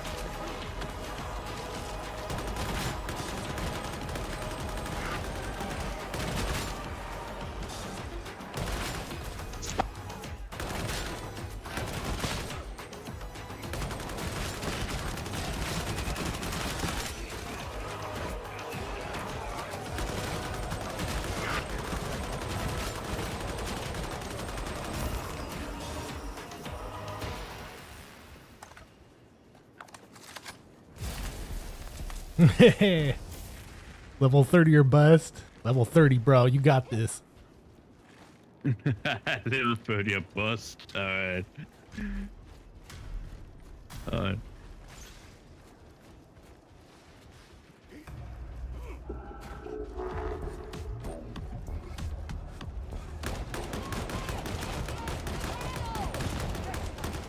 Wait, who's shooting that fucking barrel I'm standing right next to?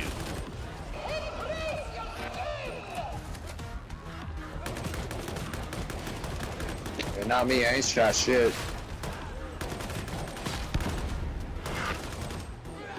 It's all recorded. Find out. I know he said that, and I turned around. I was all, "Who's he talking about?" And I only see them two way over there. Through all the footage. Oh shit!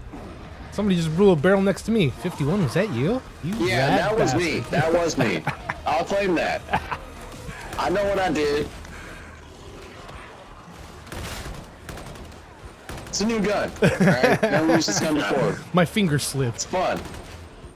It's never been shot and only That dropped first barrel, once. that was not me though. Beast of Nurgle. Beast Get of him. Nurgle. Yeah, it's chasing me down. I know, I'm shooting at him. My dog's on him. Still shooting at him.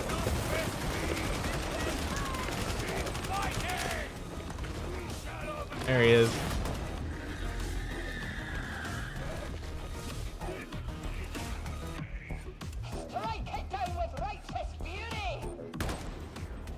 Take the cell station though. Oh, no. Somebody's hiding somewhere.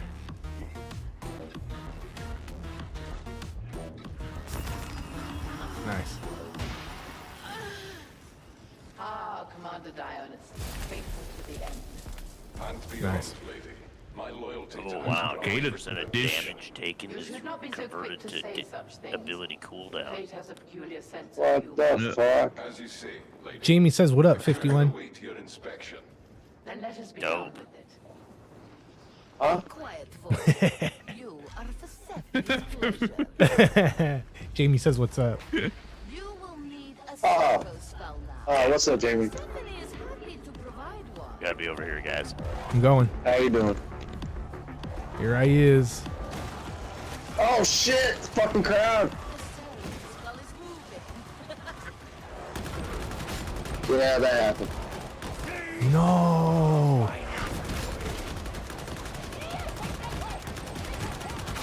No. Dude, I don't have like this Yeah, the 7 wounds with the Curios I have with like the Ogre, dude. Frog is just so much more fucking OP. Wounds doesn't correlate to survivability. Sorry, it's not how it works. No! Come on, everyone. What are you doing? We gotta move. Scans complete. Awaiting instructions. One more over there. 2 more. Right here.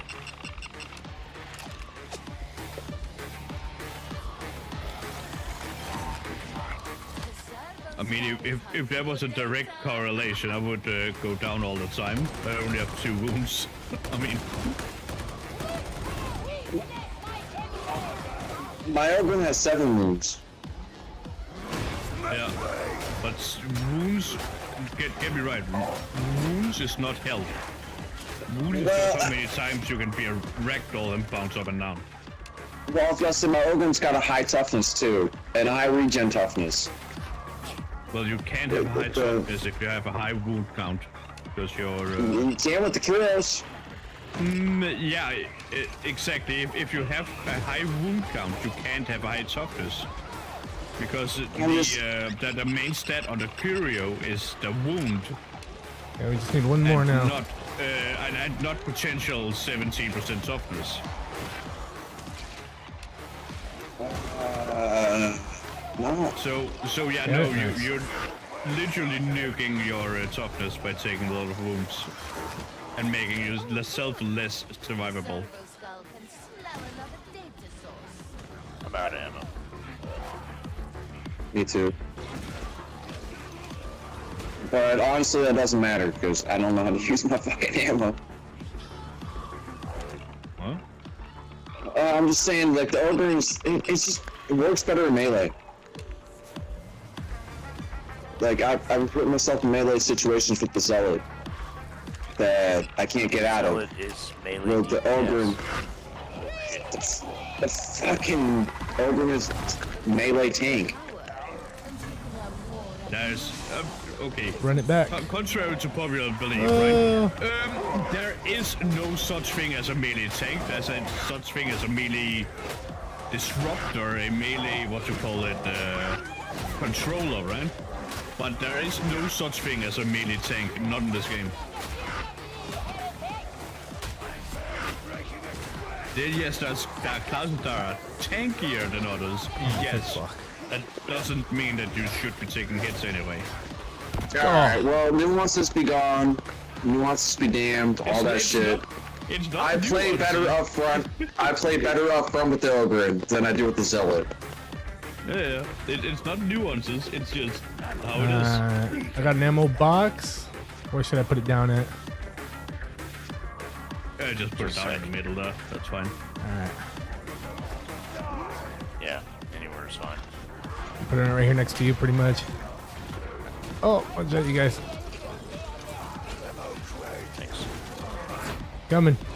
Rushing right up behind you.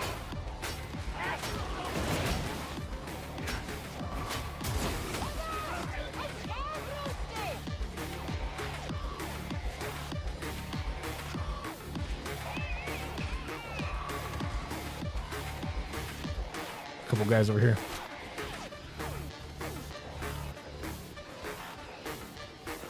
Oh, Zernix got him right before I got there. Here, choose a luxurious indulgence. Stephanie thinks you have earned it.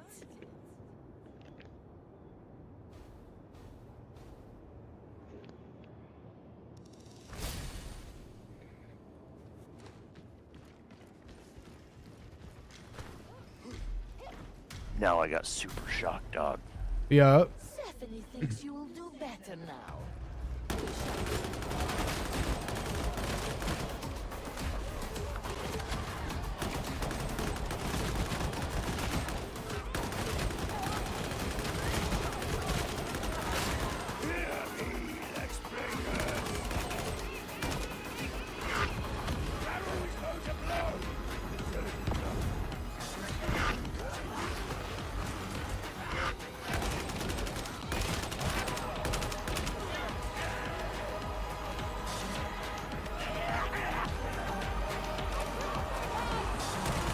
Oh. Nice, thank you. Ah, trap I'm up. coming. Balls. Don't trap up. Whoa, mutant got me. Oh no, it's chaos spawn. I'm coming. I'm coming. Oh shit. I broke the Yes, boss sir. down first, dude. No worries, man. No worries. That was the right order of actions. It takes 1 second to get me up Yeah, no, it was good. and then kill. Well, not me, bro. There it is. Okay, that helped. Good looking out. Yes, you. That did help. I know. I didn't have aggro on the thing. I thought Buddy did. And so I'm supposed to grab him up. I have a health box also. Whenever you guys want me to put it down, let me know.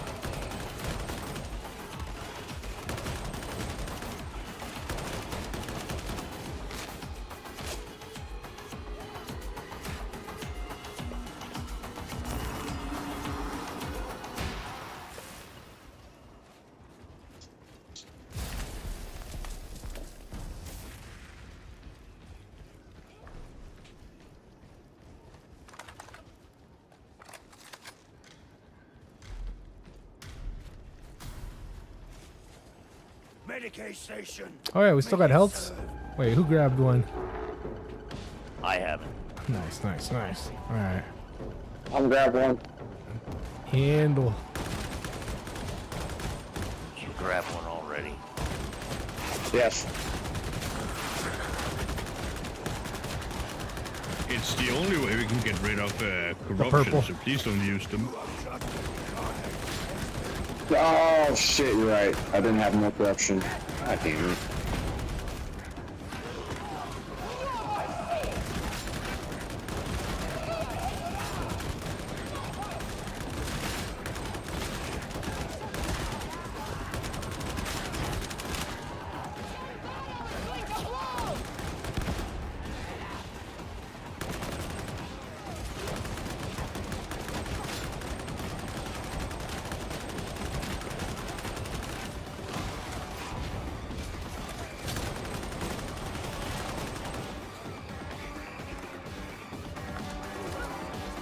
Yeah, boy.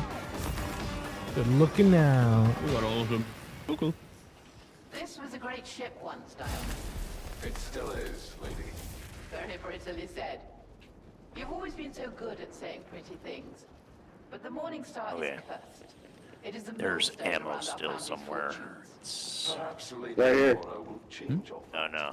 It's grenades. I got it. It's yeah, it's down there somewhere. It's like on the metal got thing. Okay, good. Yeah, usually everybody just places it right there. All right, I'll put it there next time. Oh, It's like if you need to what do you call it, train a lot of enemies and stuff like that, and you're out of ammo. That's a point that you will get through. Yeah. I'm heading up over here to the objective. Yeah. Get it? Nice.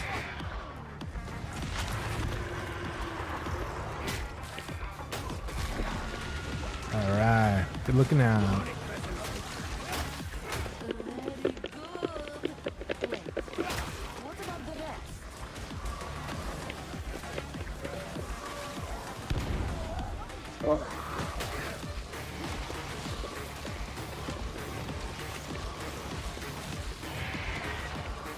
There we go. Good stuff. Good stuff. Yeah, buddy.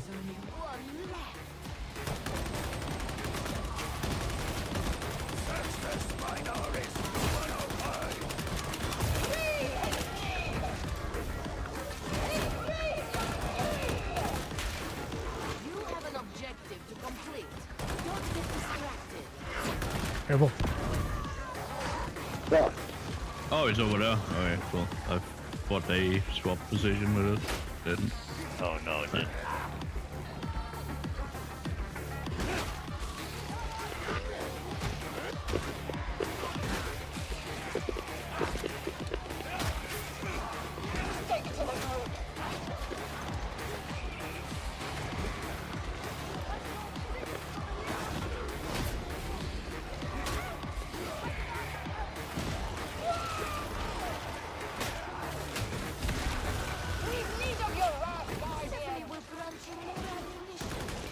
Thanks so much.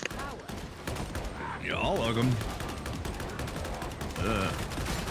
Get this. Over here, across.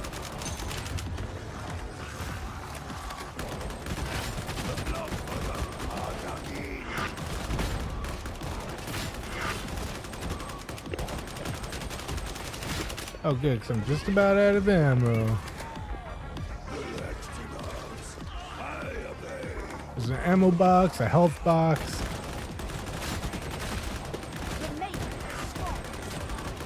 That's good stuff. Yeah, buddy.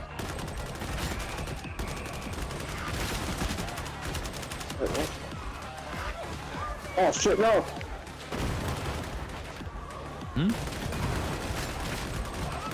Wow. Alright, Interesting. all good. Yeah, no problem. No problem. Nothing happened.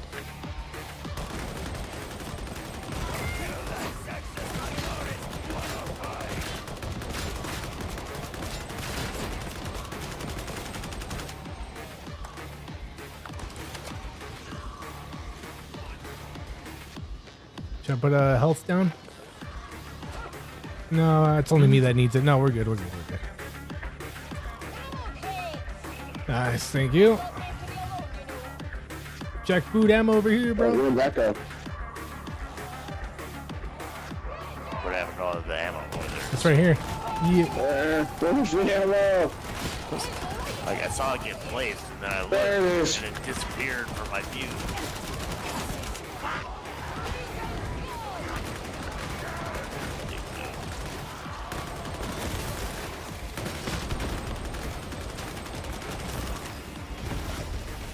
Good looking out. You are doing well, but you could be doing better. Yeah, how many waves? Holy shit. 12? Oh. Okay, we're almost halfway. You know they get longer as they go on, so 7's not halfway. I thought you'd be gone by now. Yeah, they do. So, I mean, they do and they don't. Some of them are pretty short.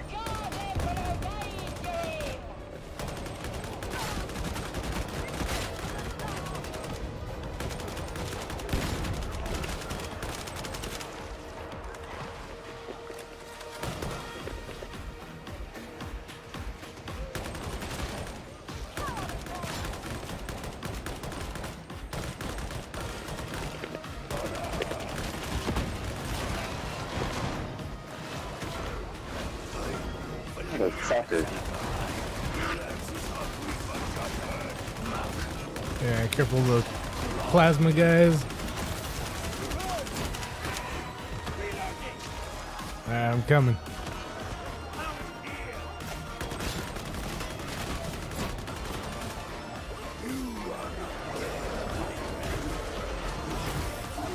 I'm Thanks, coming. guys. Alright, good. Nice, good looking out, thank you. I love that Aura's ability.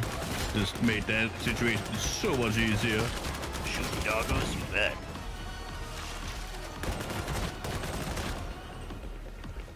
I mean, when I used my ability there, right, it just pushed everything away. It just make this safe a lot safer.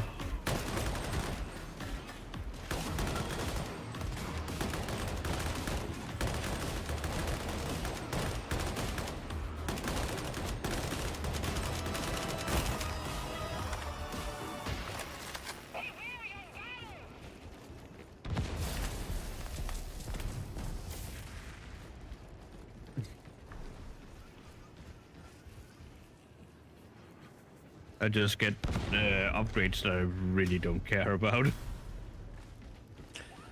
Yeah, most of mine kind of suck too. I've gotten a couple that are pretty decent, but We don't all get the same one? no. Nope. Oh shit. There's like class packages, and it's random between the packages which one you get. I mean, yeah, you have ability-specific ones, and you have grenade-specific ones. Right, like at the same time, I play almost exclusively Oh, and snipers. the cop, right? So I get different sets all the time. Oh, they got me. It's always like something that has to do with my fucking class, right? But it's not the Nice. same every time. As far as like what the abilities do, like this time it's all leaned into the electrocute ability for some reason. Yeah, no, it's not the same every time, but what we call that the thing you pick in the beginning kind of determines which upgrades you're gonna get. Right. But even still, it's like you get 3 options. There's way more than 3 paths, right? So there's like a packet, right? So this time I'm on like the shock packet. It's got its 3 paths. And then there's like a different packet that helps me shoot much better than Some secrets fester normal, once right? out in the open. And I don't have that My dear packet daughter this has time. always lusted after her inheritance. You know what I mean? She will doubtless Am I making- consider this a final Am I Yeah, you're making sense. in a way that you understand? Like, Can we get the health back down? Yeah. Yeah, order right here. Okay. Just, Where's the air? I'm not far away. It cannot stay shut. Open it. Yes. Okay, well, I'm completely out of ammo. Yeah, I'm out of ammo also. oh, we need to.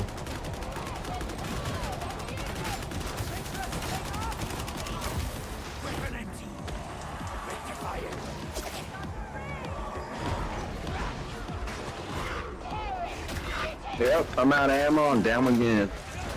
Down again. Door's opening. I'm running. It's 2 cursors. 2 cursors and fire barrel.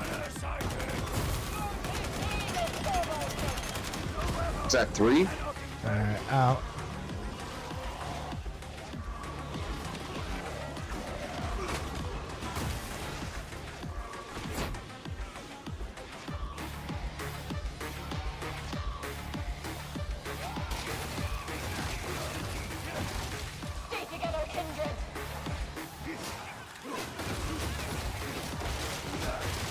I got you. Alright. Thanks, dude. It's only like the 20th time I've been down tonight.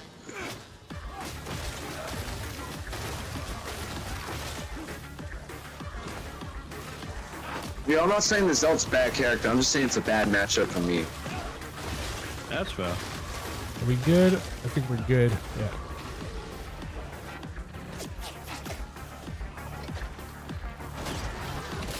Brings you ammunition.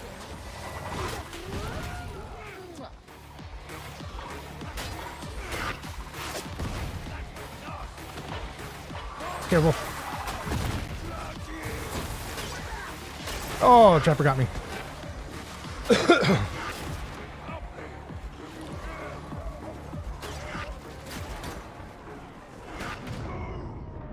Get up there and save him.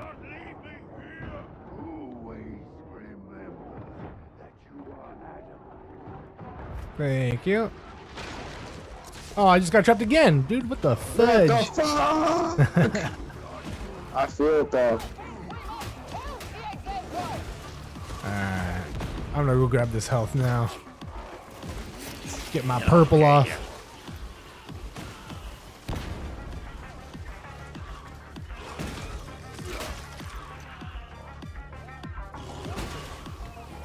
Oh.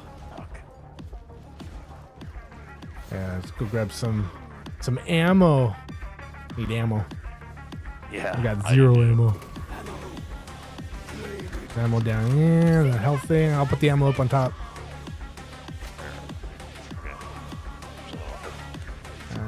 Oh wait, I didn't grab the ammo. I grabbed the health box.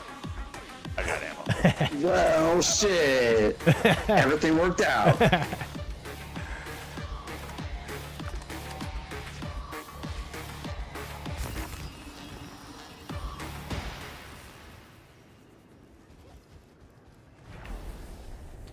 Stephanie has something for you, as you've been so entertaining.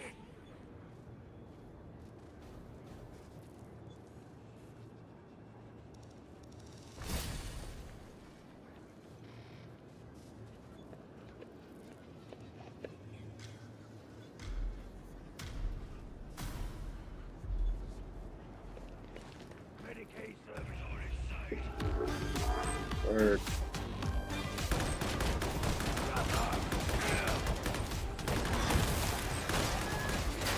Oh, Trapper again, dude.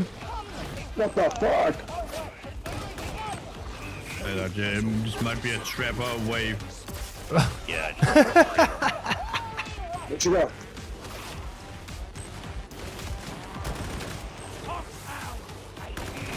Oh, dogs. 4 of them over here. Oh, Yeah. Yeah. Doggos.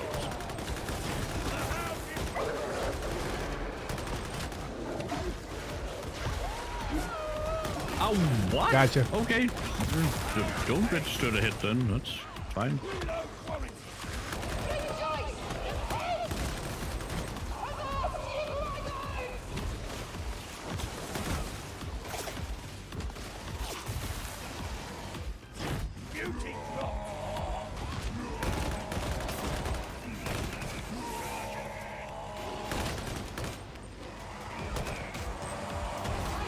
Oh, my favorite mutant wave. Oh. Yay.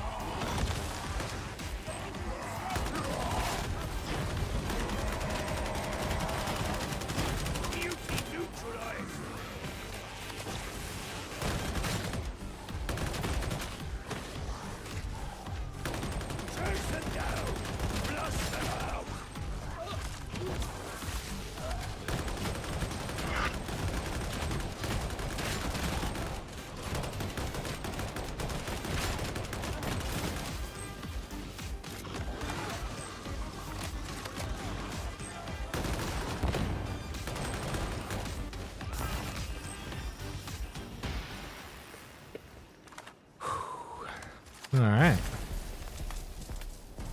Alright, this class works well with ammo.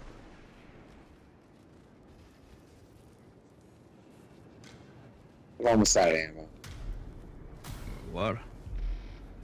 I got like 153 bullets left. You're saying the only dedicated melee class in the game works well with ammo?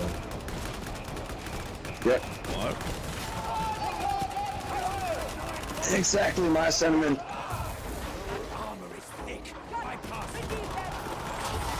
Go!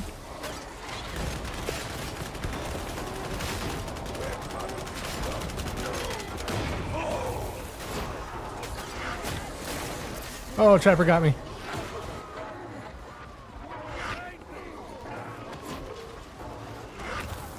Nice, nice, nice, nice. Good looking out, thank you. Ninja Turtle, we're coming.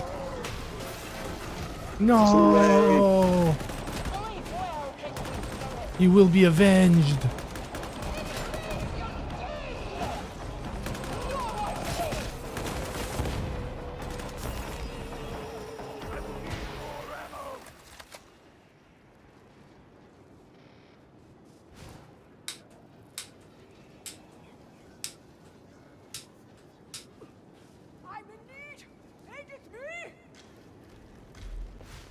More.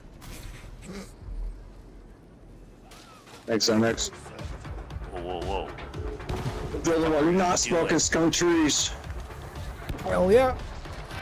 Now I know why that barrel was right next to me. I usually blow. Caught you in the act. Yeah, it wasn't me, was it? It wasn't me, was it? Because it's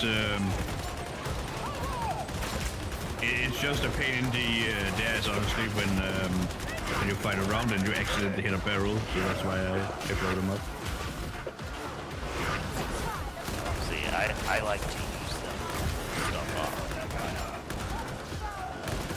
I don't typically blow them up accidentally.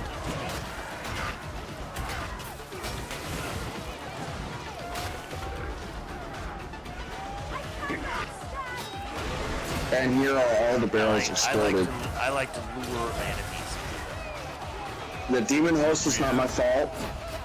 That demon host is on me, by the way, so... Yeah, I mean, if I can make it over there. Shit, did it just spawn on you? Yeah. Yep. I got him, I got him, I got him, I got him, I got him, I got him, I got him, I got him, I got him. That one was kind of unavoidable. Yeah. No, it is. They'll literally just Alright, spawn where's right Zonex and the demon host? There he is. Alright, get the demon host.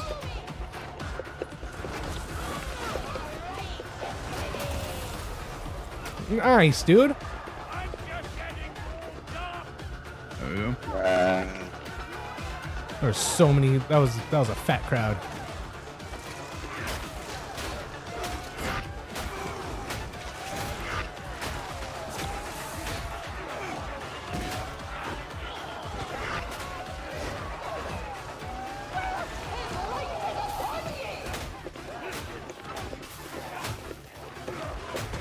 Nice, you guys. Very well. Take the mortis rest. Good Looking out. Yeah, don't mind if we take that. Escape. Escape. Everybody reach the escape. There you go, man. Alright, get all the loot. No. Got a couple new penances. Got level 30. Yeah, Nice. boy. I mean, once we get through this. Good run, guys. You know, it's strange. Huh. I apparently also got a balance done. What is happening right now? I mean, is this the part where we just do a bunch of emotes and shit? Hell yeah. Just for a moment, yeah. Something like that, yeah. The waking world awaits. To the master of mankind.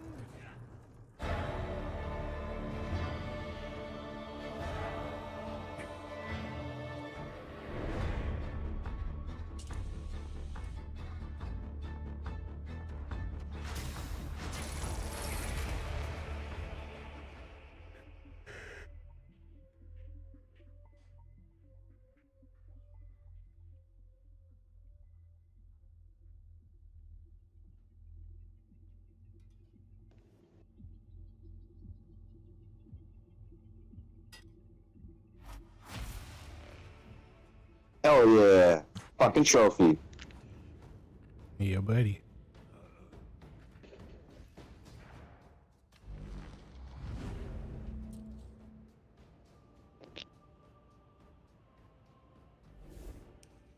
I need to use the restroom real quick. Handle.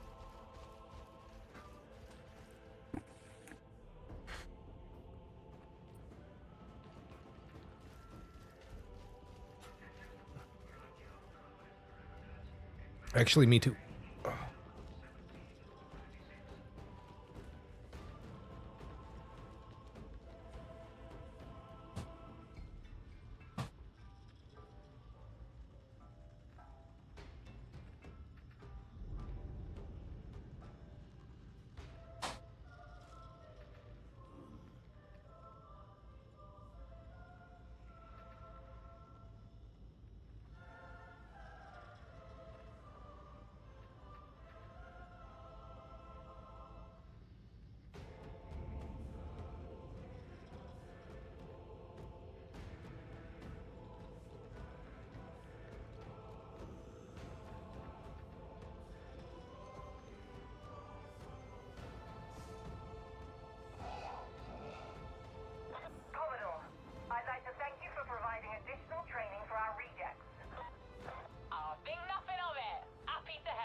Yeah, buddy. Hey, Chad, how's it going?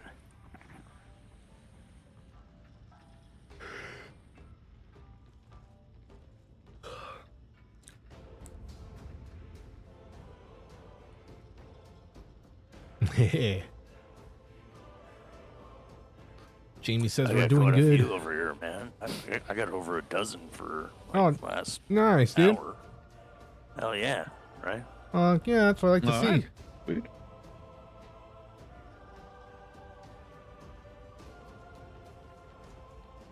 Bunch of lurkers, but that's all cool. That's all cool. We like lurkers. Yeah. Lurking's all right.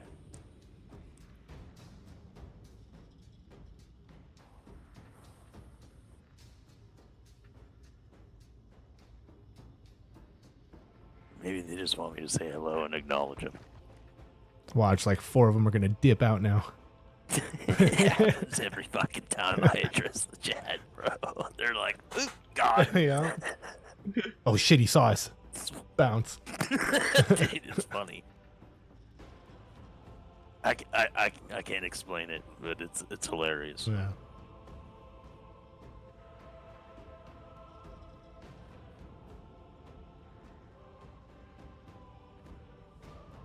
Get back to normal. Okay. Okay, I gotta do one more. Alright. You guys down to do one more Mortis trial? Oh, sure.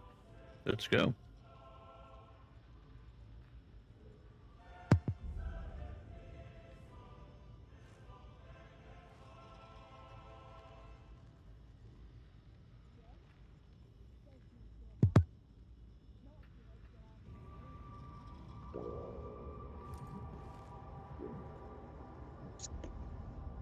Hey, yeah. Burn them skunky trees.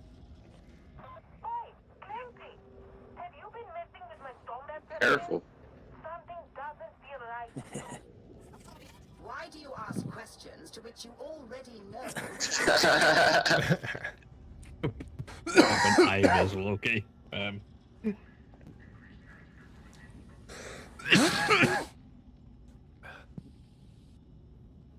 Oh yeah, Funk's almost got his fucking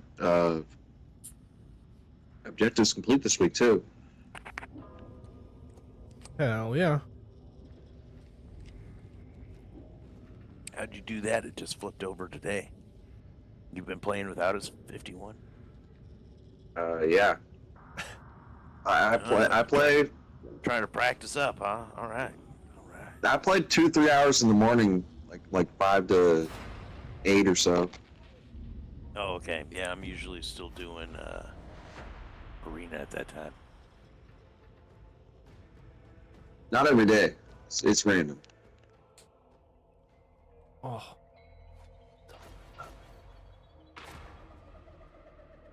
It's just like anytime I stream, you know.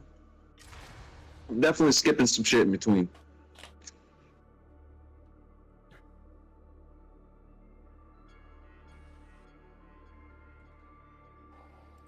I need to let this minute wear out to burn a skunky tree. Yeah. Hell yeah. I mean, like last time I played Minecraft, I put like 30 minutes into Minecraft since then. Sorry. Excuse me. So I'm always playing games in between streaming shit. There you are. And I never stream this game, so. No, why not? I don't know. Why aren't you streaming it right now? Stephanie is now taking an active hand in your Why isn't Zonex streaming it right now? I don't know. Yeah, we can just straight up deflect that. It's very simple because my internet doesn't allow it. Oh, right. Well, my answer too. My internet doesn't allow it. Oh, that's BS. You're in the United States. Yeah. You look like you need some help. Alright. Stephanie to provide. Choose a gift. These zones actually look pretty interesting. I can select one. What the fuck? Dude, the one to select. Are you Get the tapped one on into the the fucking game? right. Look at you all, so crisp and unspoiled. Alright. Critical. Time for selection 2 seconds, 1 second, 0 seconds. Are you tapped into the game? Yeah, you are. Okay. I mean,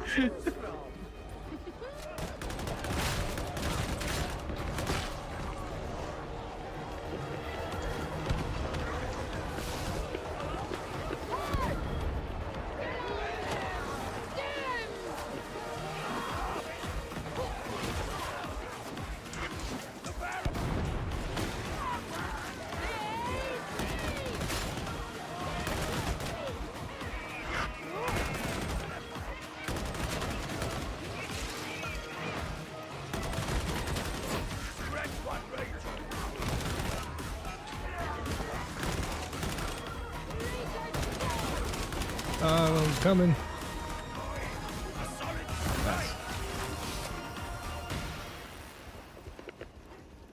Wait, so there's one barrel here. I will request getting blown up every time it spawns. Oh, yeah, this one? Alright, yeah, shoot it. Watch out for Because that will happen, and you will be blasted off Bro, the map. don't walk backwards, yeah. Nice. It's close to it. I was looking forward to making use of it, and I found out it was already blown up. Yep. Yep.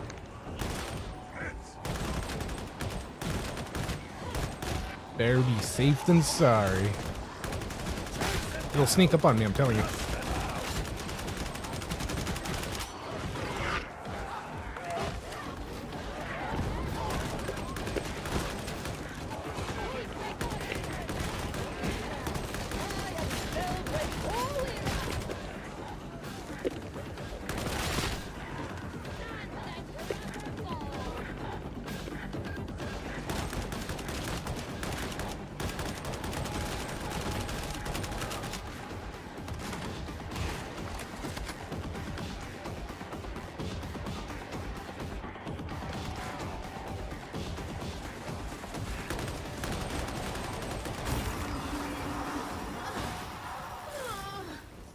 Lieutenant Wolfer, I'll let you get to Sector 5. Got a skyworthy valve? Hunter 12, but I want it and the pilot back in one piece. What's up there? No idea, but that's where my orders want me, so that's where I'm going. The Emperor protects. Does he? Hush, little voices. You are mine. What? Bro. You will need a servo spell now. Stephanie is All happy right, to let's provide one. follow that thing.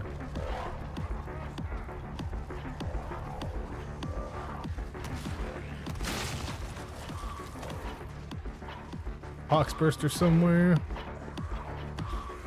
Yep. This is creepy as fuck. Fight. Dance. Maybe not dance, but the other two. Hey, why are you trying to hit me? Barrel.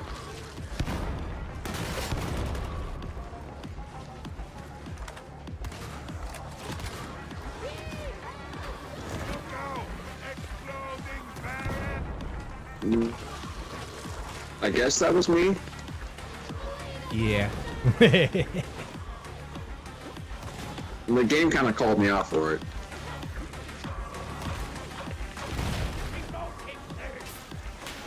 Stay in the The blue. square, the blue. Sure. I'll make the objective go a little faster.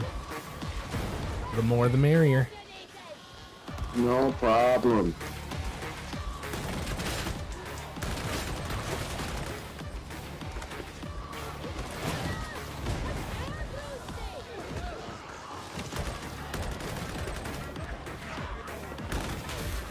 Hell yeah.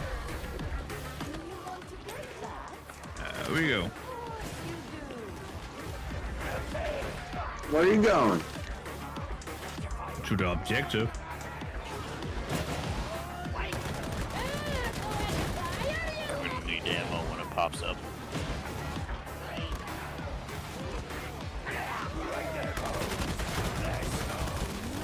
Shooting things. Stephanie likes to see you shooting things.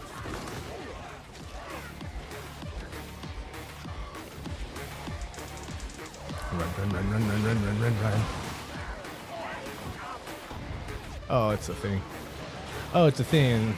You need some ammo, Gino? Yeah.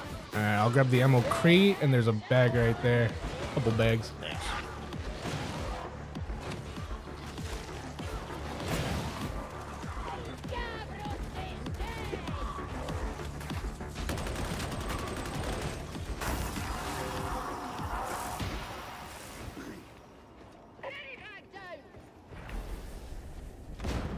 This is for you. Just for you.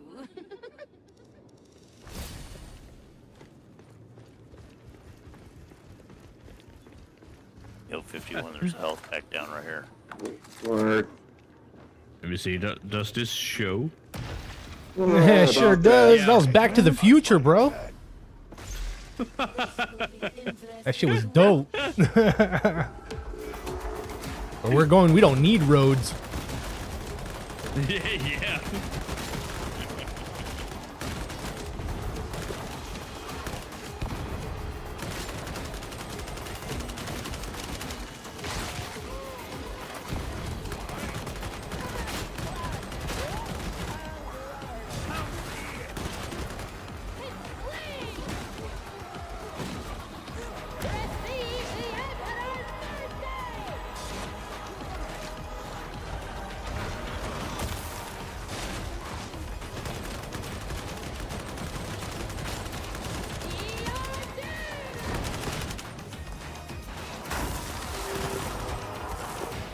Good looking out, you guys.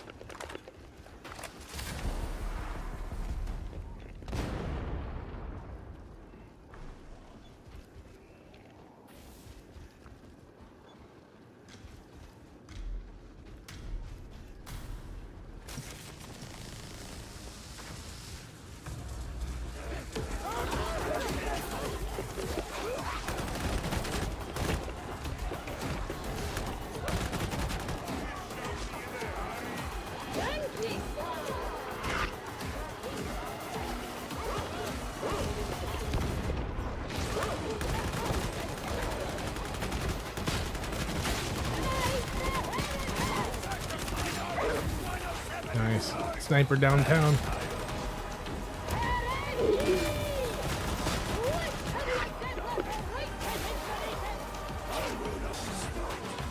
Oh shit. This is only like wave 6.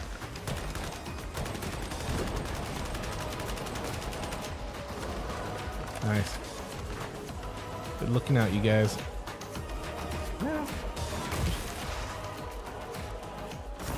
Do my job.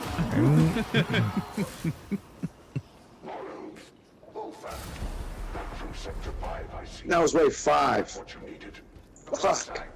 Looks like I missed all the fun back here. We held. That's all that matters. Whatever Commissar Maxson says. Yeah. Never much got along with commissars.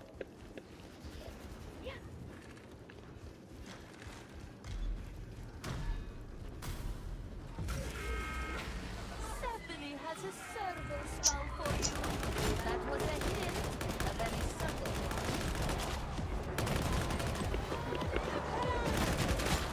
That's about to be bursters, I feel like.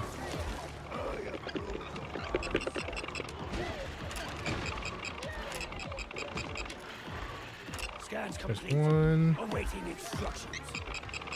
Oh? What's happening? 2. Oh, Am I crashing? My game is running at 0.0 frames a second. yeah, mine's pretty low right now too.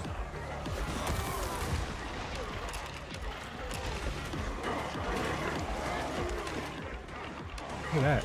Okay, my game is not Run, run, run. Run, run, run.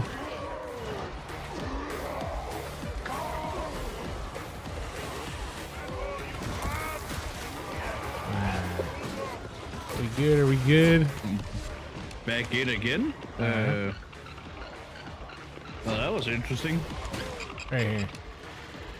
Got it. Am I down? Am I still up? My game's running just fine. No, we got a bot. Oh, what the fuck? Yeah, Zone X got booted. I'll be back right now though. Oh, shit. I'm coming. Oh shit. Oh, I almost died. Okay. Oh hell yeah, who's back? That was fast. Hell Who's down? Alright. Nice, dude. Circle and hit. Circle and hit. Fuck yeah, you guys.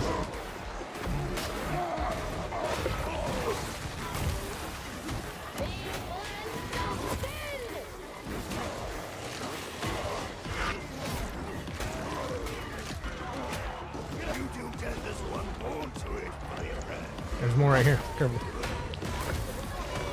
Nice.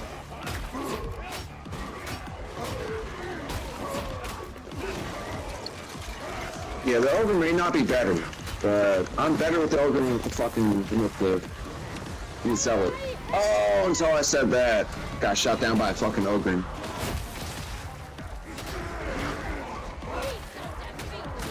Gotcha, I got you, I got you, I got you.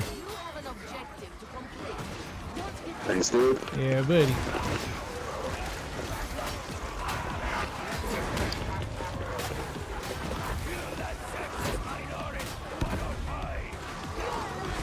Back out, back out.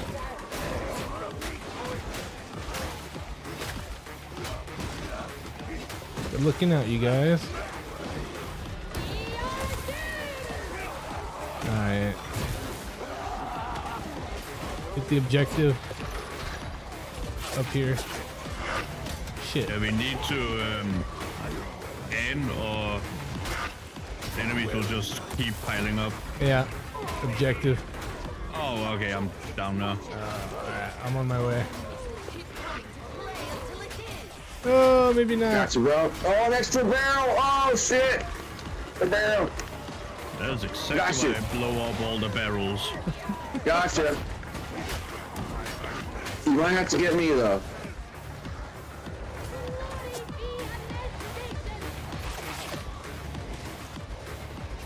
Where is the... Oh, Okay, we need to get up. yeah, over there. There's a lot of guys though. But I'm pushing. Yeah, right here. There's just a lot of shooting from all directions. They got me. Oh, No, they don't.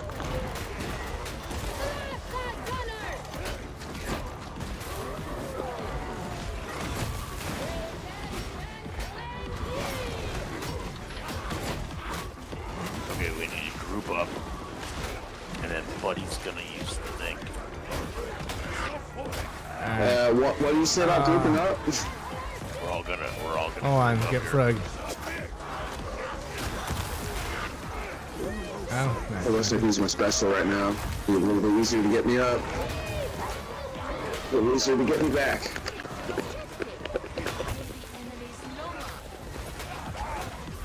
And then Buddy's gonna use the Alright, thing to I'm going. Come on. we're gonna There's cover one it. right here. Got one. There's two. Keep me covered. It's down here. Oh, I'm down. I got you. Frog, you pick him up. Thank you. I covered. Come on. All right, I got the third one. Get the thing. Okay. Servo skull. There it is. Oh yeah, you guys, good looking out.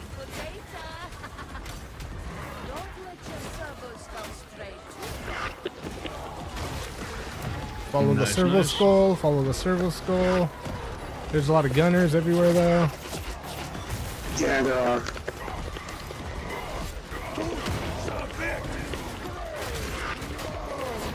Yeah, I don't know, dude. I'm down. Not for long, man. Woo, it was hot for a second. Nice, dude. Thank you.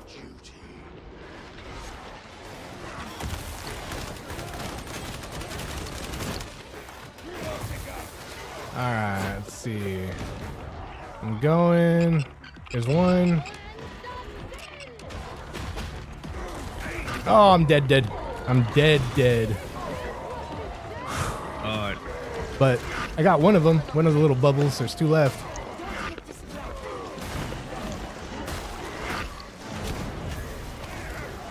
Damn. Dead. Shit. Hey. I don't know, bro. How did I die? Hey, Zonex. Zonex How for you the feeling clutch. tonight? There's only wave 6, dude. Halfway. Going down yet. How did I die? Bro. Okay, well, we've respawned. It's up to you, Zonex. Yo. Bro. Nicely done. Come on. Yeah, ready.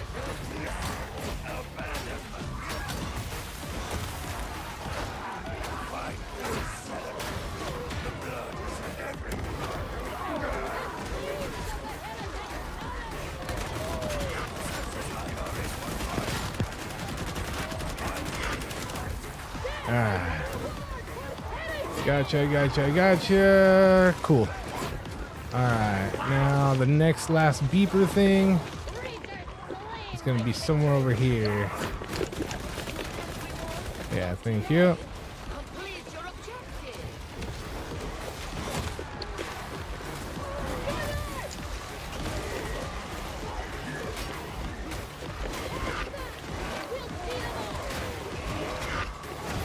Bro. Holy shit.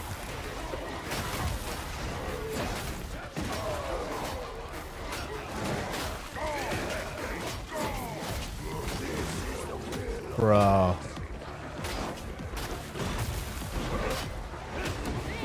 Where's it at? I'm going somewhere over here more. The enemies will keep coming. It's like right here somewhere. Oh, but they're piling me. Do that. Oh shit. Get him, dog. Thank you. I'm back, Jack. I got the second one. There's one left. Gotcha, bro. Yep. Oh fuck, that went down. Damn it. Thanks, 51. Got it. Go get it. Cerebral skull is gotten. Alright, guys. Nice, nice, Good nice, stuff. nice, I was nice. Just over there helping, you know, getting Jack up. Back it up. Should I hit the button? Keep coming to play until it is. Hell yeah. There we go. Right to the other spot, I guess. Oh, it's ammunition. Kill the monsters first, I suppose. Yeah. And then ammunition over there next to that dot. I'm following Jack Boot in Zone X. Now I'm in the lead. All the ammo's for me. I'm just kidding. I won't take it all. Damn. Eh. And she will indict. I mean, I guess. Nice. I'll grab the box. And then you grab the health. Yeah.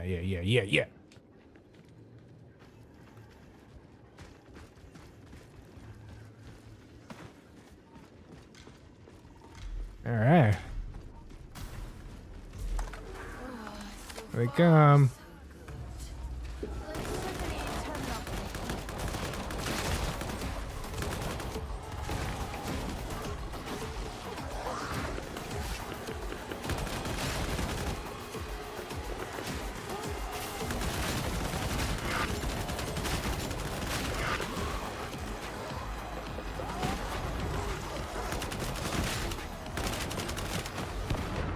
Oh, it blew me off the edge. Ow. Careful, there's a sniper. Something nice.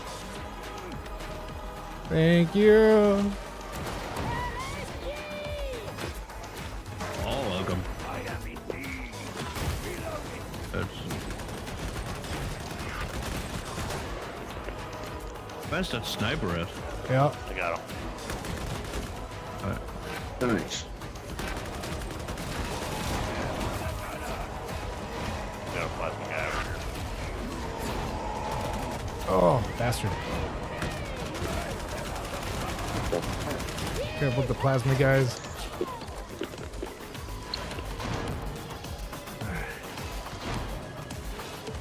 These cheeky bastards.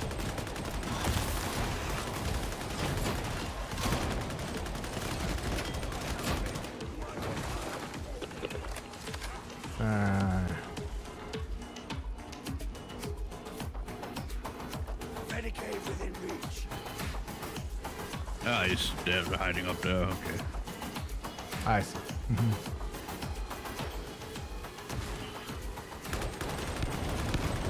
And also put down the ammo can back at the spot.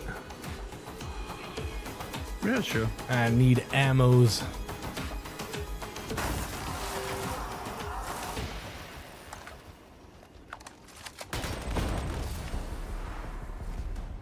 Ammo crate.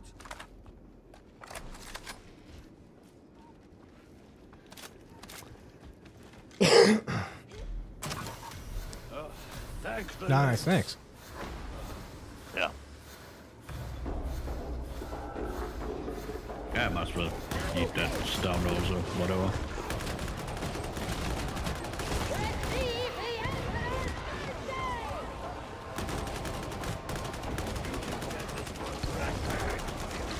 Oh, chaos spawn.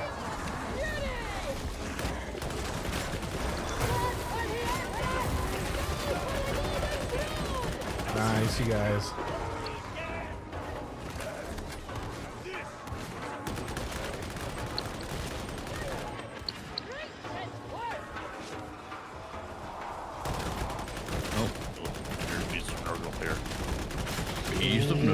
Nice.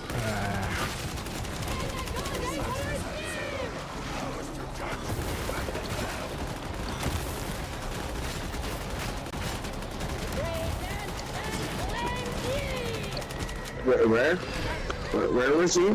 Hey, nowhere, bro. Oh shit! Plague Ogre and two of them. Oh fuck! Never mind. We started talking shit, and all of a sudden.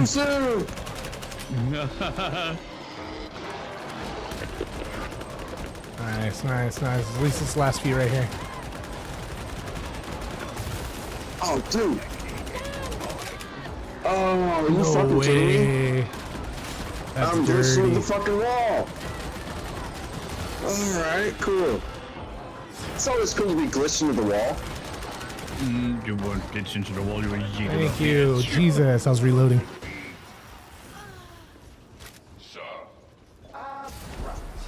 I hesitate to ask, but should you really be carrying Mara around like that? Fell down. Nice slide. Nice on it. It looks slick, right? Just stand there. Take him to Stephanie. You just set off another barrel. Back together again. No? Jamie, thank you. That was like 24 minutes ago, my bad. Well, that was some lag there, I think. Last guy.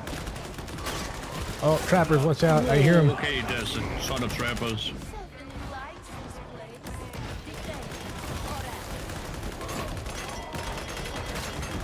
Careful, fire.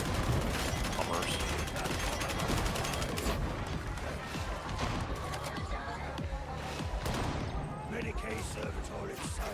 There's a objective way over here. Servo skull. On it, buddy. Stay inside the square. Everybody, yeah. Yep. I needed to take a different way now. Dogs. Jackboot, where are you?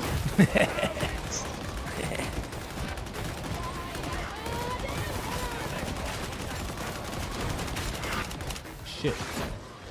I'm taking the high ground, boys. That's where I'm at.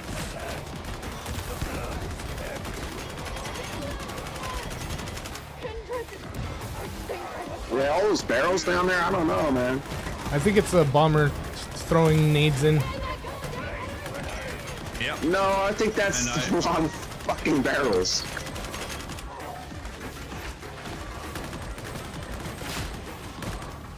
I have no idea where that bomber is.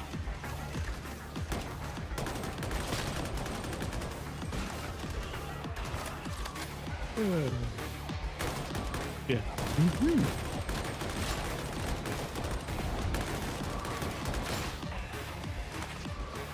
All right, clear. Strong.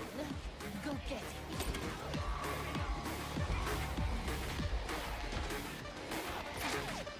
Nice, nice, nice.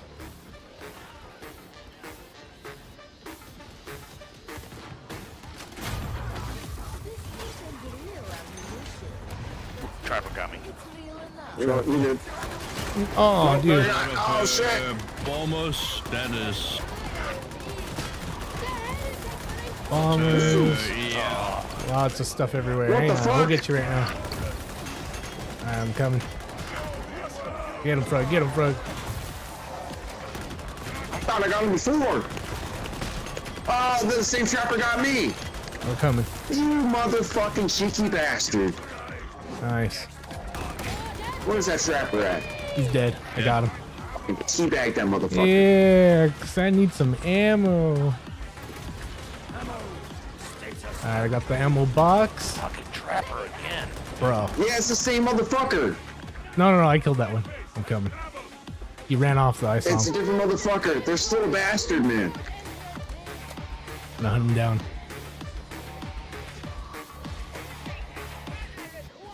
Oh! Nice. Alright. Do you guys need an ammo box down right now? Stephanie thinks you have earned it. Or should I put it down anyways? No, just put it down. Alright. Yeah, anything besides these fucking buffs. These buffs are ass.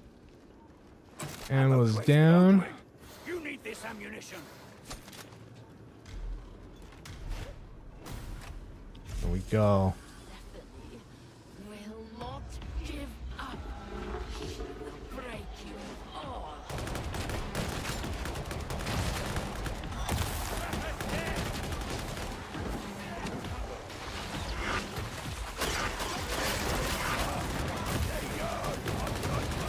Holy crap. Oh! No! Okay. Are you what? No! Alright, alright. Everybody stay safe. Again, that's a good reason why I usually blow up barrels. Frog, back it up.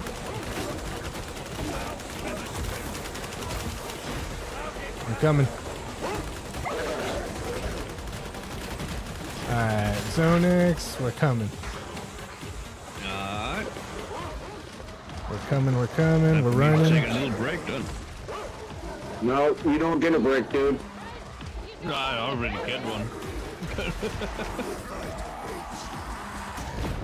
Alright, it's good looking now. Oh yeah.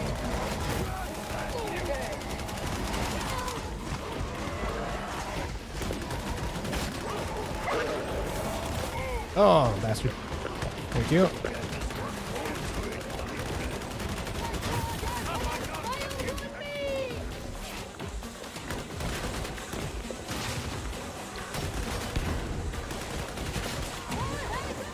Oh, yeah.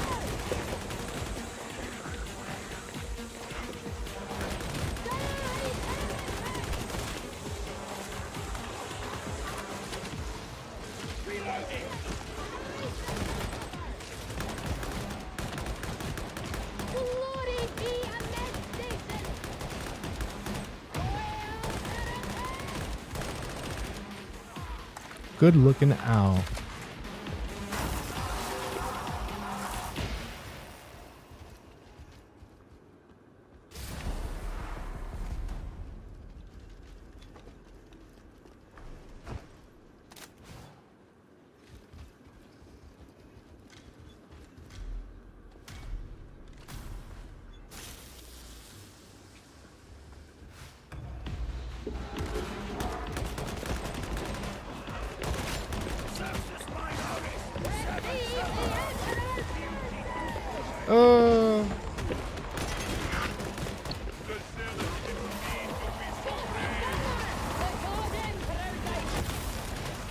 Oh, too many plasma people.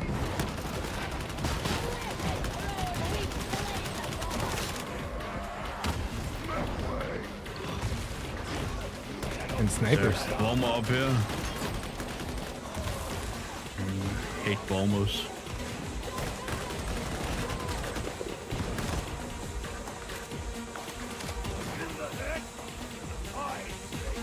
All right. There's only a couple honestly, left. a pretty sick throwing knife throw right there. No problem. I got a bomb with a throwing knife like almost like across the map. Nice. It was pretty cool. From downtown. Oh yeah. And I could only see his head. So that was even better. Just from yeet. Careful with that barrel. Back it up. Yeah. Oh, careful. Yeah.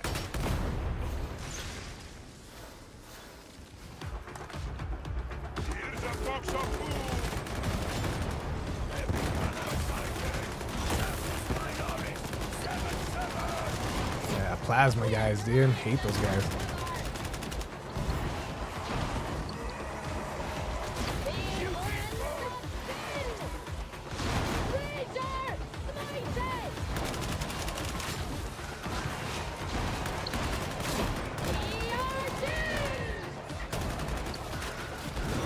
Demon host, where? Demon host. Oh, Yeah, just block, on it block, is block, block, Frog, block, Tunas. Frog, block, block, block. And I'm not getting fucking blasted by fire. Shoot him, There shoot it him, is. shoot him, shoot him, shoot him. Fuck him. Fuck him. Oh, so much fire everywhere. What the fudge? Where does punk ass bitch go? I just killed 2 trappers.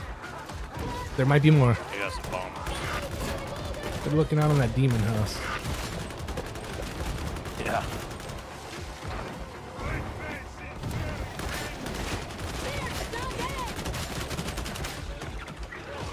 Careful.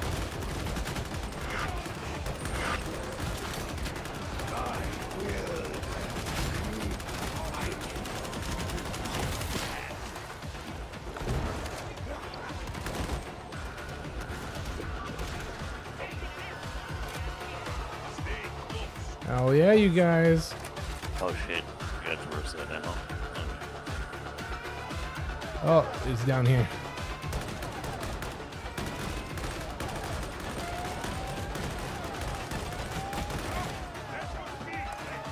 Oh, one more over there. Nice. Yeah. You have earned Good stuff. Mortis relic. Damn, Demon Host is not that bad. I mean, when you know how to take care of them. Yeah, buddy. Escape. Everybody get to the escape and get your loot. Yeah, look at that. There we go. Got my penance. 10 Mortis trials.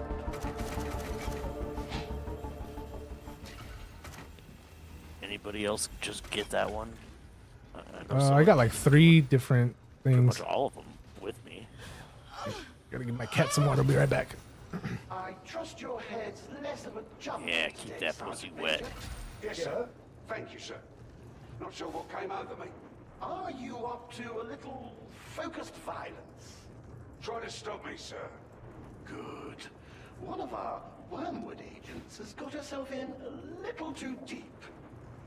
Stephanie thought you were done for. Stephanie is glad to be wrong.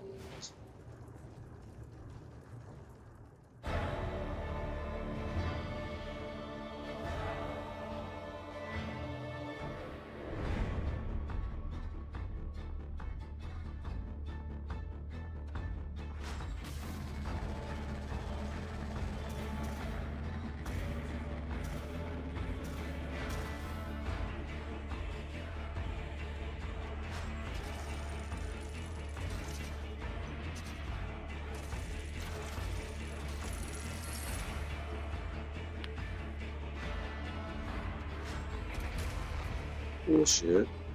Oh, all right.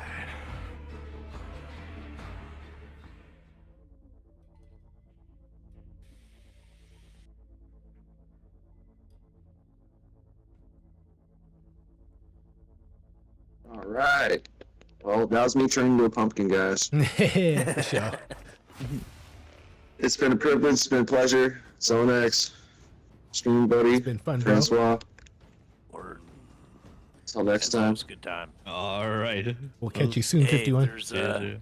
if there's anybody in my chat that wants to come join us in Darktide, speak up. Say We'll have something. ya. Yeah. Exactly. Word. Have a good night, 51.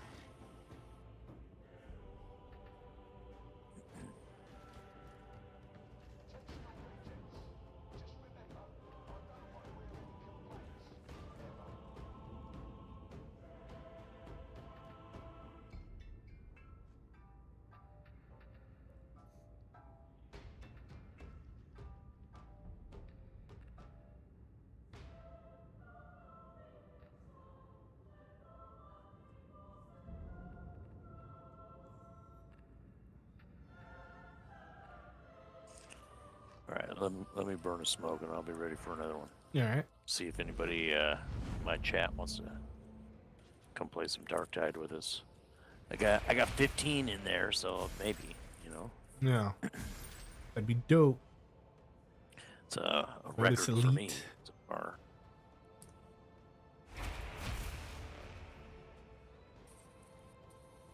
Here, I'll go ahead and throw my Fat Shark code up on the screen for a second.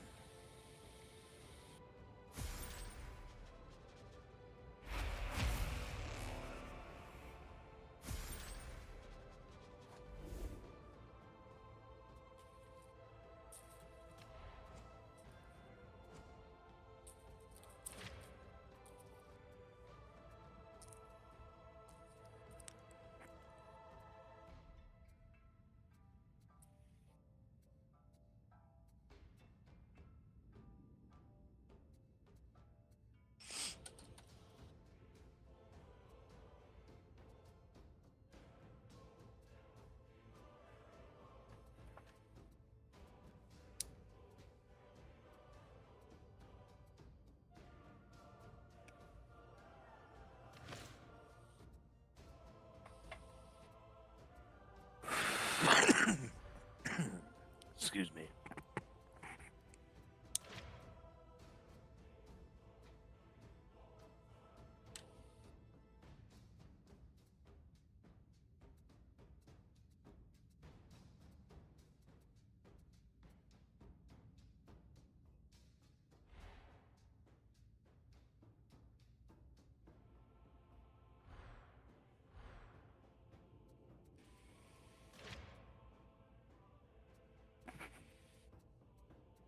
Alright, that should be long enough for that.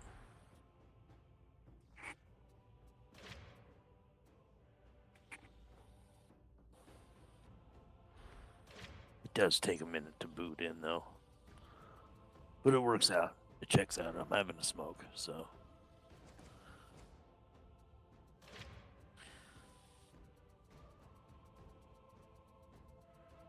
So, now we're gonna do level 4s, right?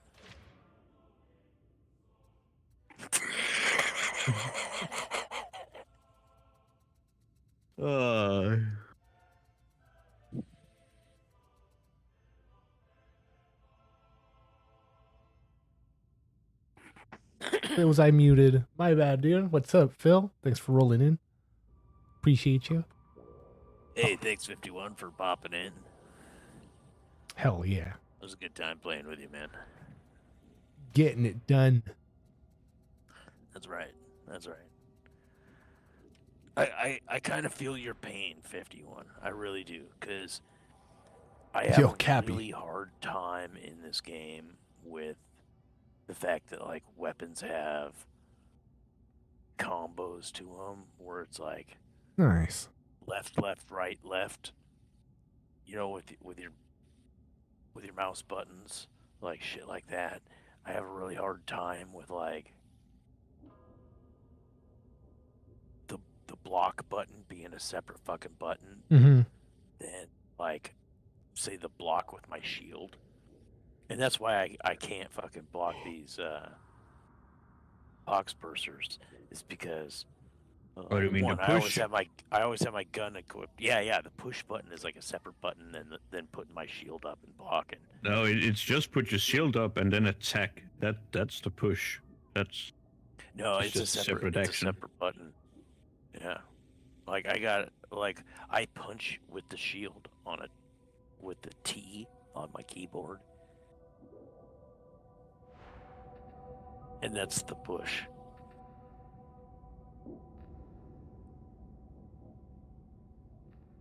What? Yeah.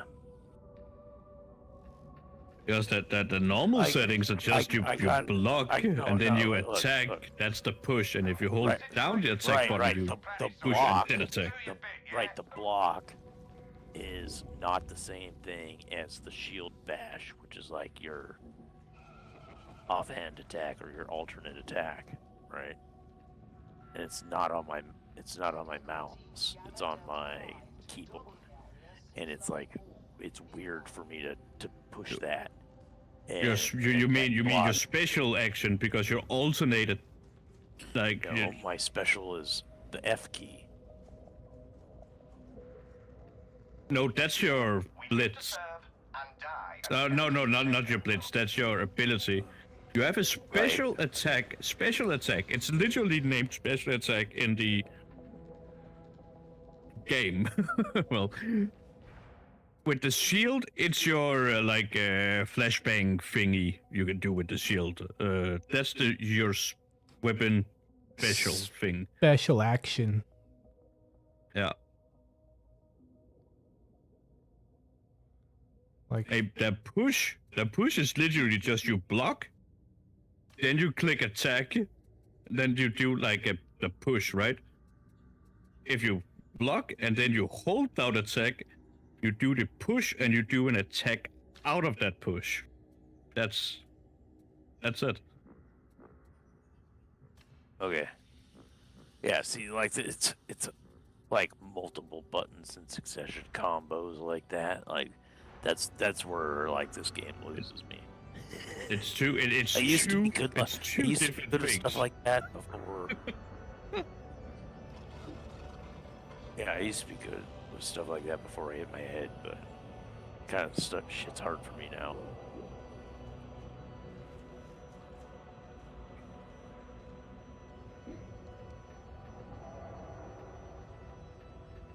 So I sympathize with you, 51.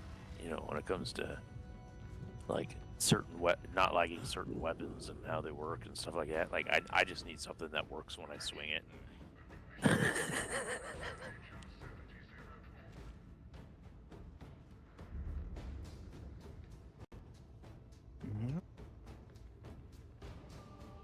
That's why I like the gun builds better than the melee builds. Even though they're not like as good in this game as a good melee build, right? Oh, the thing is, range builds on a beat is good, but it's not something to be relied on. It's like relying on your ranged weapon totally on a beat is objectively playing the class wrong. Because that first and foremost, it is a melee character. It's a melee frontline, right? With ranged capabilities. Yes, you can buff those ranged capabilities, but you will still be more effective in melee. I don't know. I seem to die more when I try to get into melee. That's as we say in the business, that's a separate issue. Yeah, no, me too. That's why I stick to range. I don't like to go down. I stay away. But yeah, no, the Beatus class is like the strongest builds on them is definitely like melee orientated, because you can just not allow the enemy to play the game at all.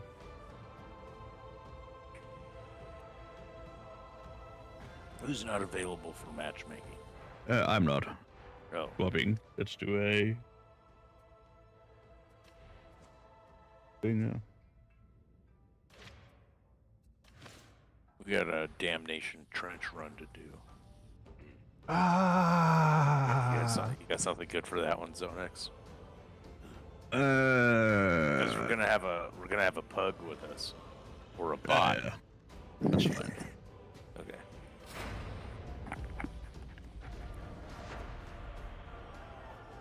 Bot That's bot fine. it up.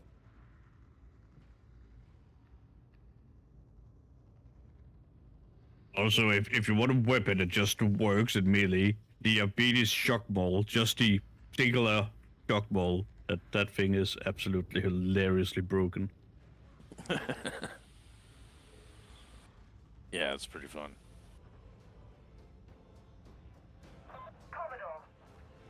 The thing is, it hits fast, it hits hard, and it has a shit ton of stagger. It's all the three things you want on a weapon, and it's... We got a cop without a dog. What the fuck happened to your helmet there, buddy?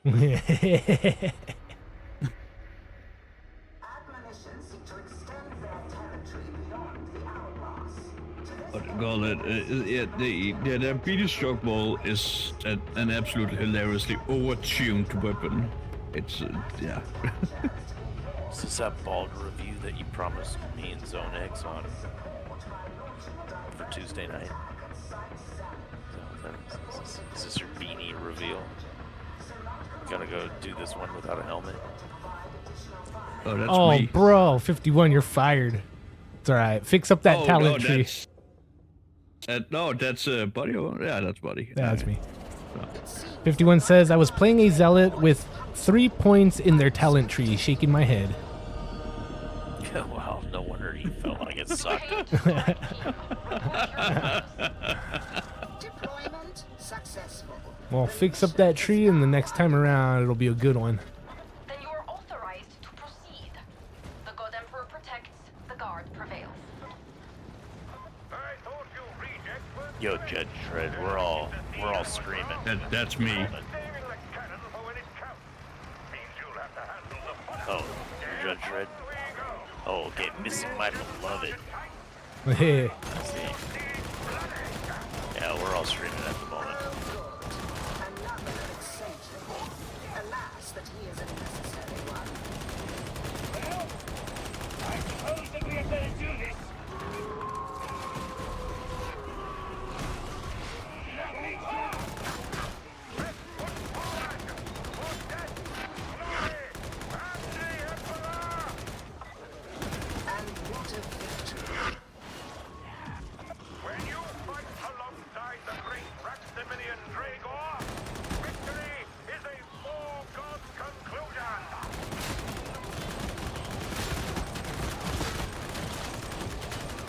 No, not my beloved.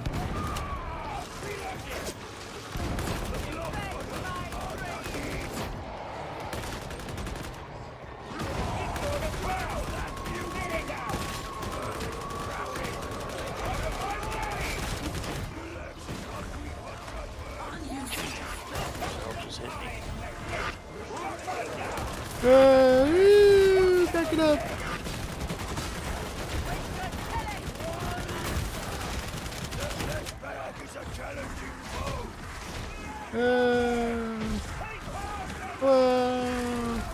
Whoa.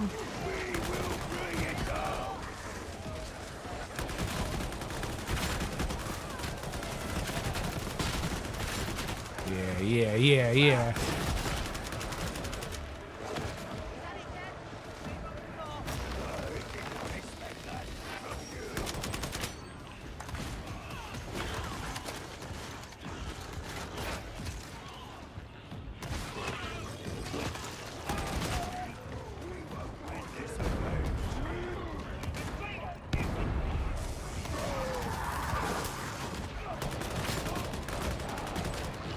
House watch out!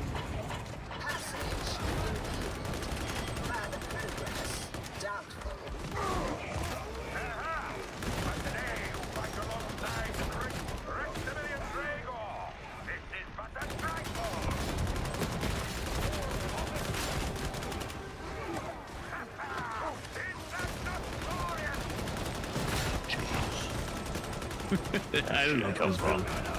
It's so fun. Yeah, buddy. Nobody is allowed to do anything.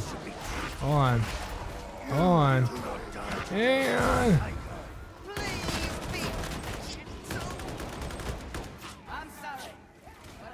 yeah, no worries.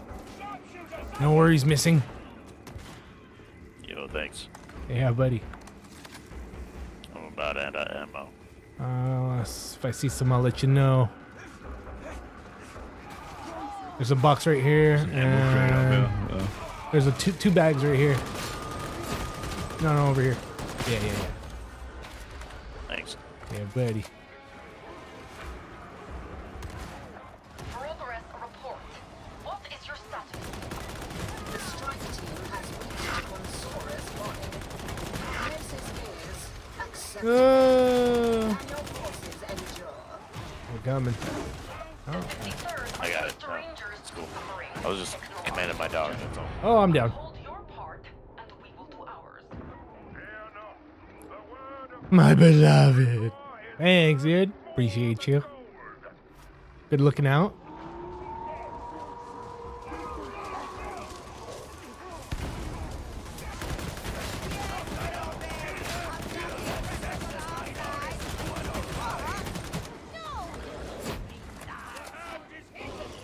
There's a health station over here, by the way. Mm-hmm. You guys go use that. I'm running. I'm going. One charger left. Oh, my beloved. You want it? Come grab this health.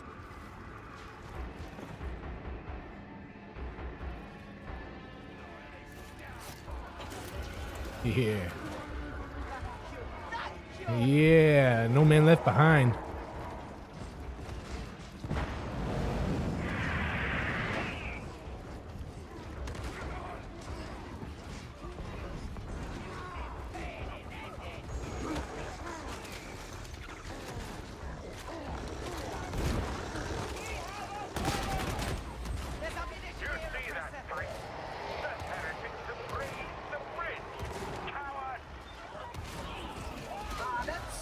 This would appear to be your moment. Restore the crossing.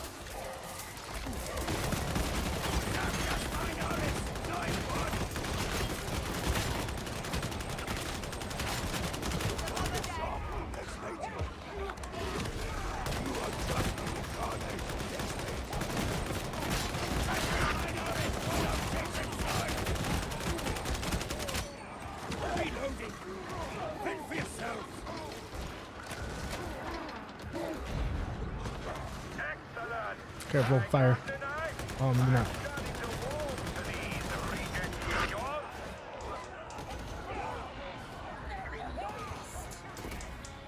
No.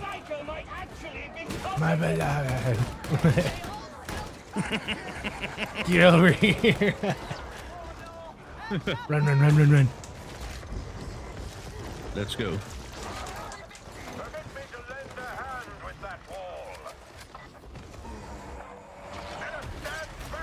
Oh, Trapper got me from behind. Nice, thank you. Oh.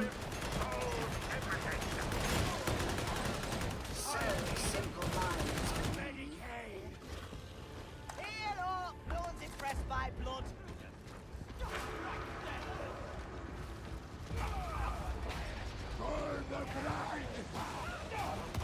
That's enough of that!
I'm about to go down. Oh no, we're good.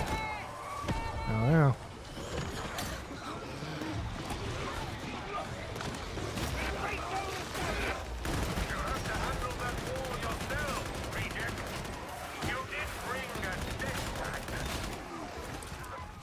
Yeah, buddy.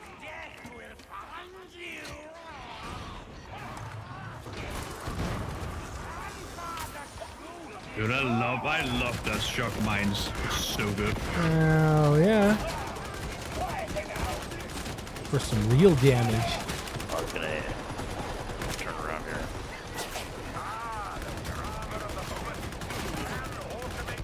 Oh no.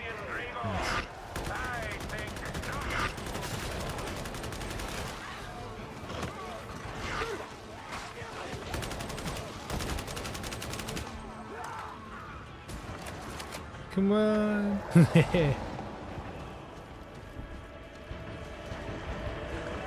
Yeah, beast, sniper, and the chaos spawn. Oh, snap.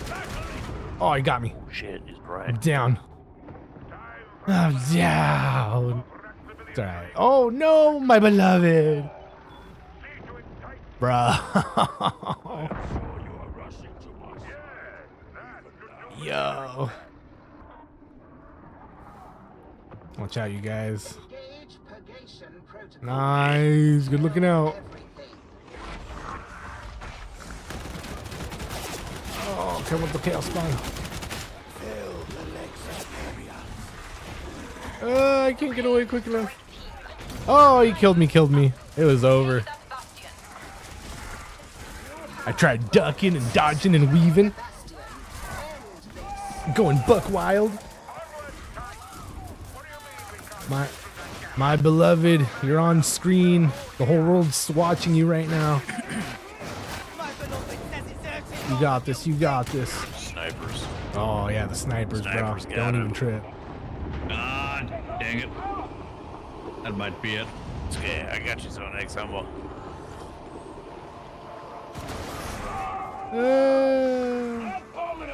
Whoa. Yo, no. Shit's hitting me. Duck. Mutant. Dirty mutant. Bruh.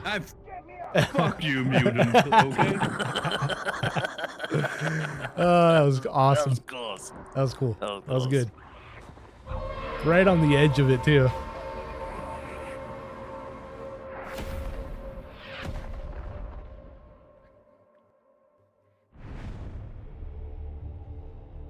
Yeah, we're streaming over on a couple of channels called My Streaming Buddy, Foxhole Games, and ZoneX DBF if you want to ever come check them out.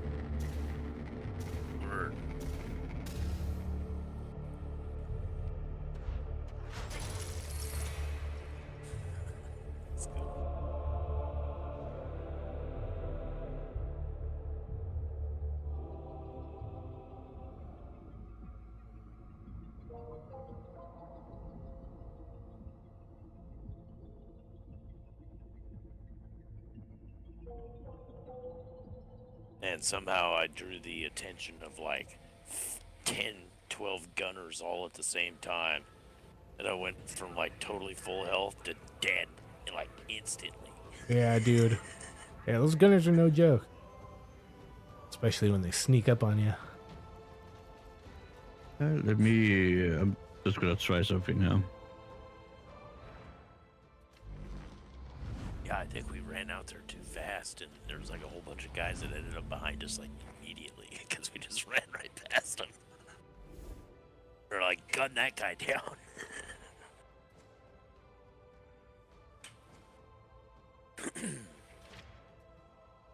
All right, well, why don't you pick the next one, Zonex? Yeah, I'm just building stuff right now. So, 2 seconds.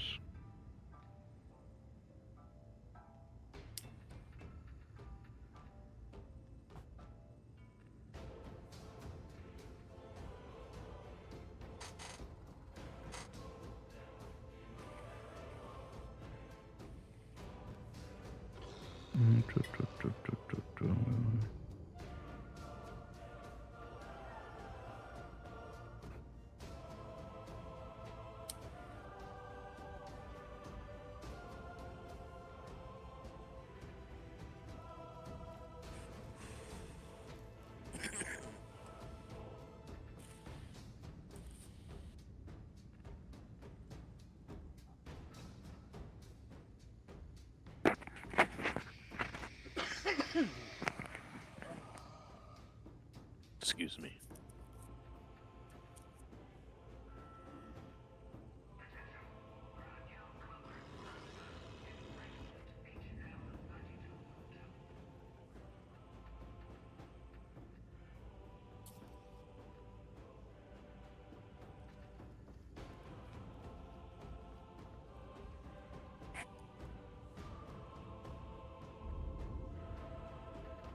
There we go. That should be good.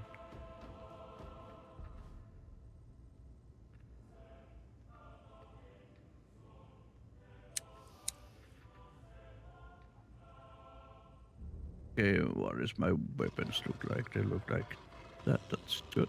And that's also decent enough. Okay, cool.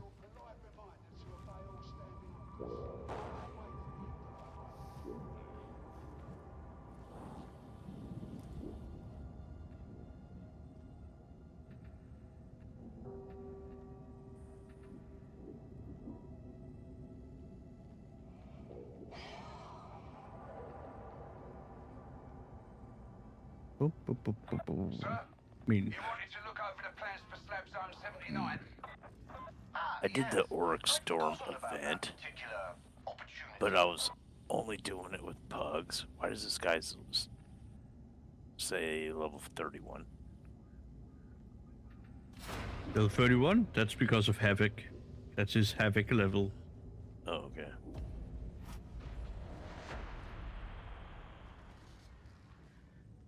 But, just being in pugs, I wasn't able to do it past, like, Heresy or something like that. Oh, Havoc? No, the Auric Storm event where you got the title. Auric Storm Survivor. I just need to complete missions on Auric, basically. That's it. Oh, really? I thought it was attached to an event. Nope. When it first launched.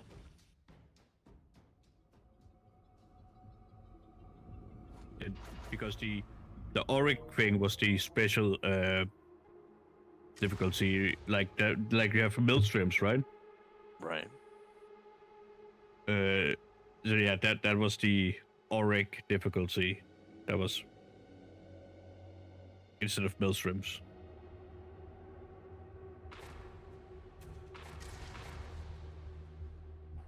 I'm waiting to see if we can get another player.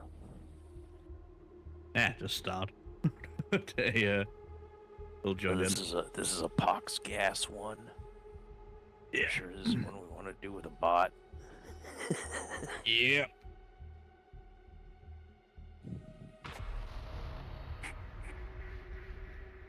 The heretics control Tercium's railroads, but we can make that work for us, if you're up for it. The Sanction Redactor's target's travelling by train. You're going to redirect him somewhere he doesn't want to go.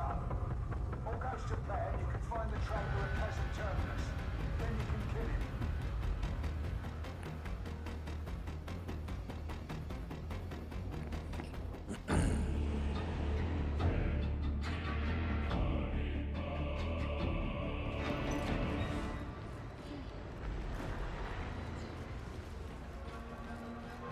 Are these deserters? They should be fighting for Tertium. It can't all be glory and medals. Everybody serves, in their way. This bridge will hold as long as we've ammo for the tanks. We've had reports of tox gas in the area, so don't breathe deeper than you have to. I guess it'll keep them quiet. Can't moan if you can't breathe. Gunner, lay him up!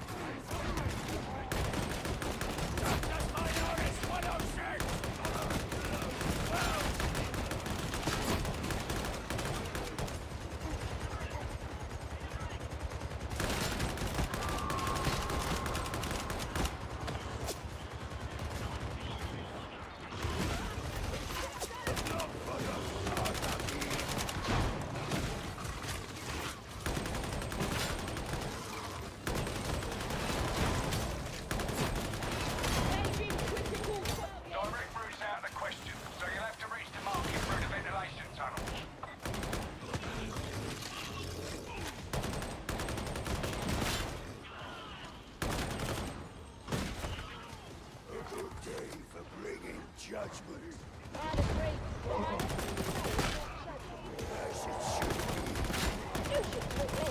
It's more reassuring that way.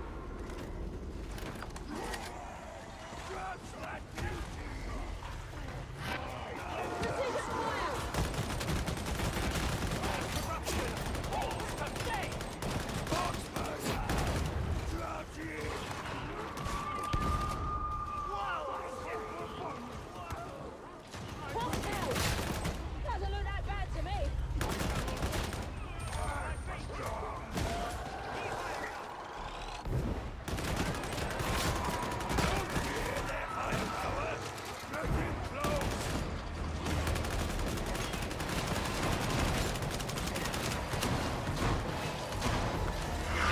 a little behind there. I got locked out by a bomber. No worries. Oh! Shit. Crusher snuck up on me.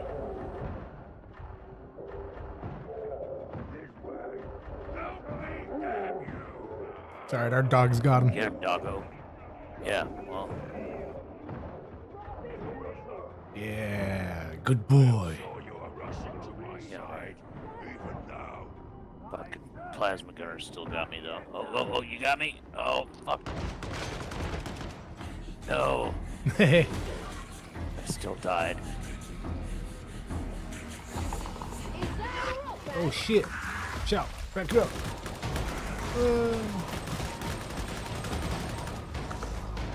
Oh, he came back for me.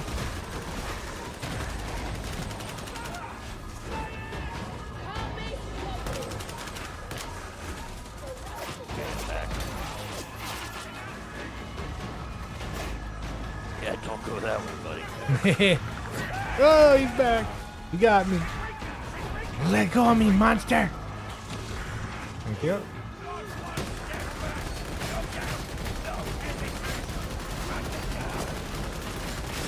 There it is. There it is.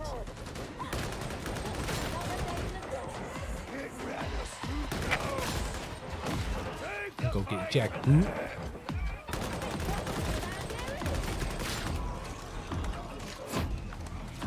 where's everybody at?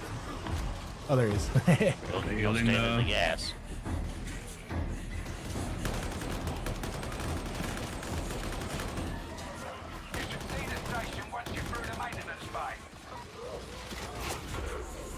Oh. Okay.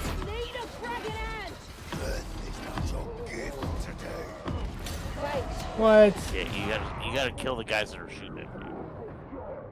Well, it's yeah. I might also have forgotten to take curios and shit on this thing. I don't play this class a lot, so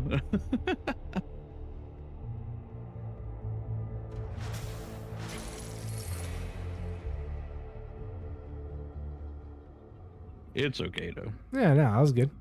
We did all right.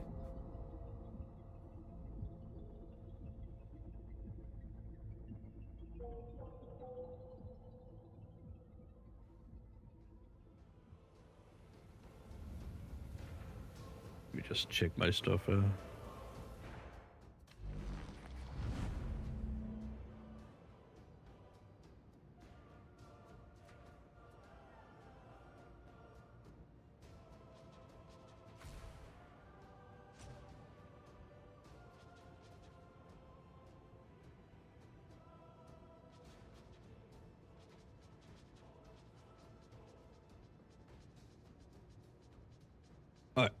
I just need a couple of minutes to do some maintenance. All right.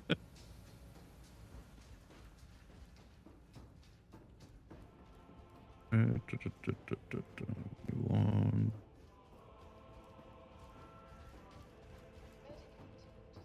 I gotta do some investigation missions.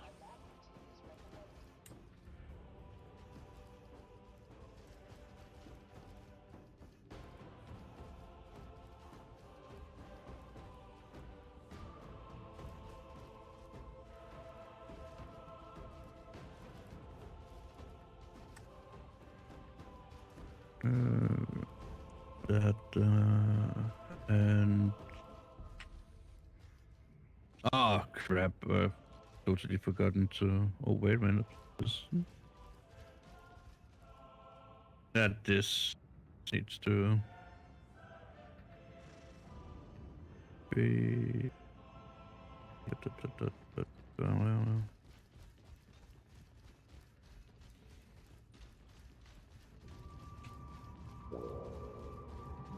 Okay, I got one for us.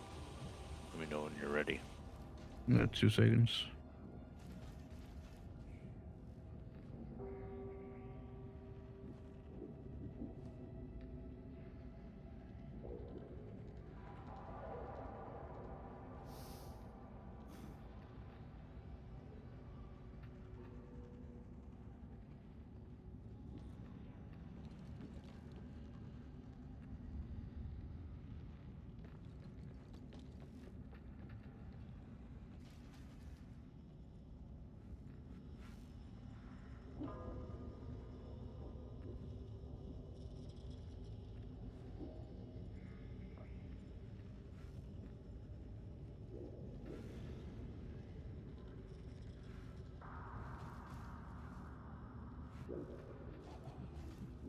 Alright. That should be better.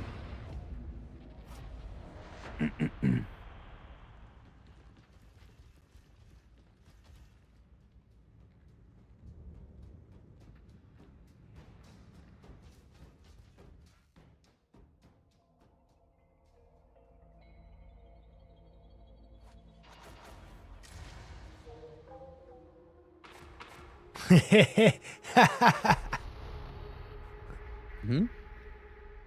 ain't good in HLC. Helm Schmeckel. So guess where you're heading? You'll be taking out the phage tree and Ablaranex. Just the name. It's funny. Should I know who that? Tell us, buddy. Why is it funny? Well, a Schmeckel means wiener, and a helm, and a helmet, a helmeted wiener.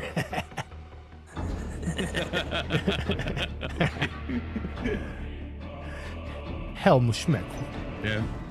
Yeah, we go. We're all streaming Hell Schmeckel. Over. Good time. Yeah, dude, come hang out. Yeah, it's a good time in space. Where no one can hear you scream.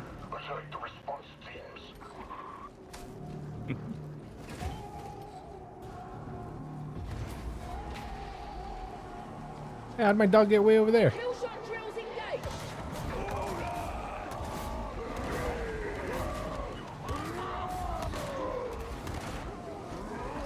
There he goes.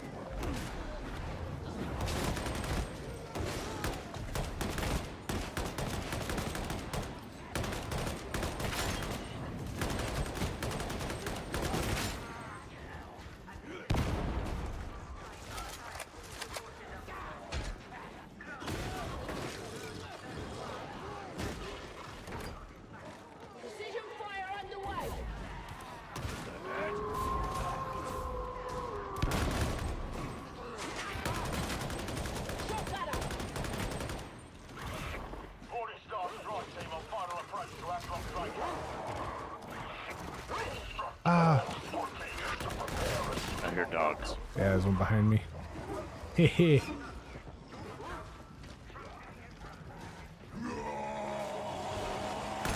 Got him. Hell no.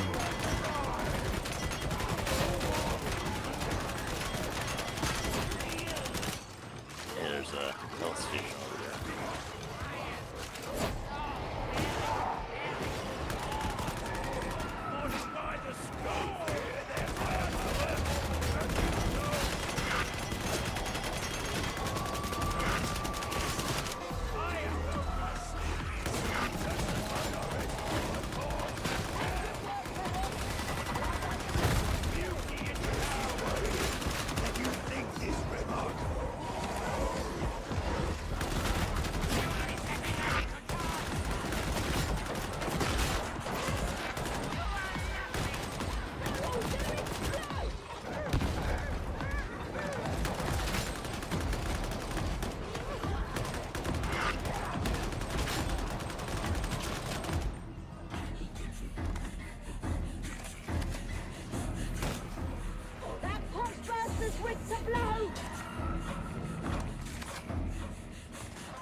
I'm gonna hit the button.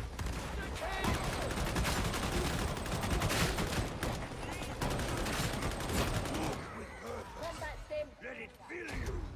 Let it grant you courage. Great advice. Stirring stuff. Got any more? Don't die. Ammo!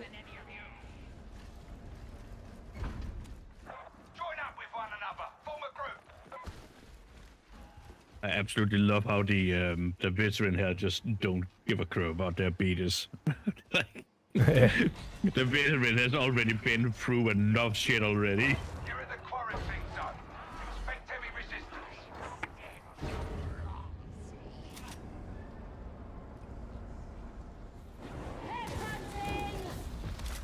There'll be plenty of danger hereabouts. Let your servo skull sniff it out. You grab it.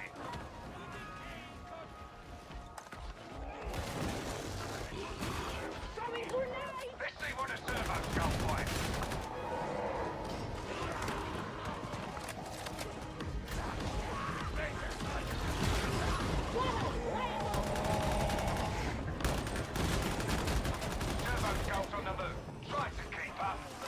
Follow the servo skull.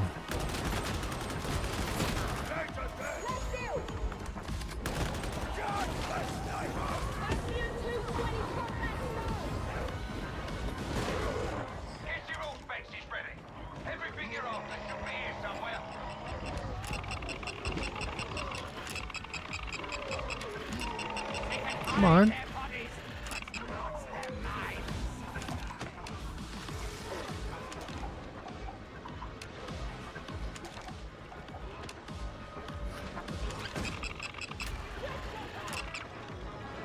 Another one. That it? Hell yeah. Might jump down there and take one of the heels. Follow the servo skull. It's going upstairs.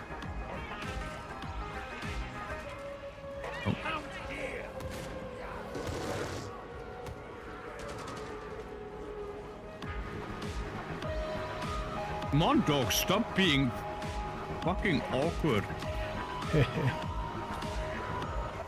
Oh, it's just like going up to the door, running away from the door. Going up to the door, running away from the door. Just commit to something. Just, come on. Good looking out.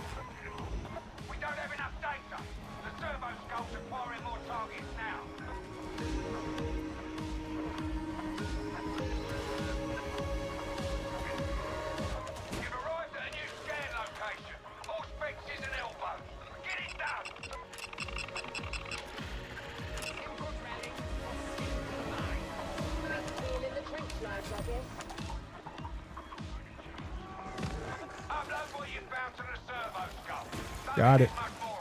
Clear. Right. I'll get this data to make us correct for analysis. You get yourself swab larinate. Whoa.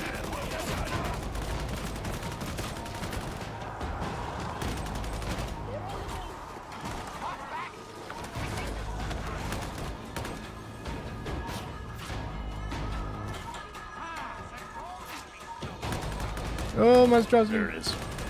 Behind us.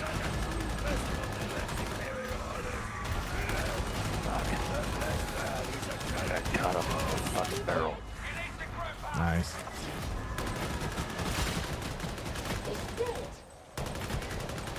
Oh yeah, that's my gun. I love that thing. Yeah, they're pretty nice. We got a little bit of a learning curve to them, but they're nice.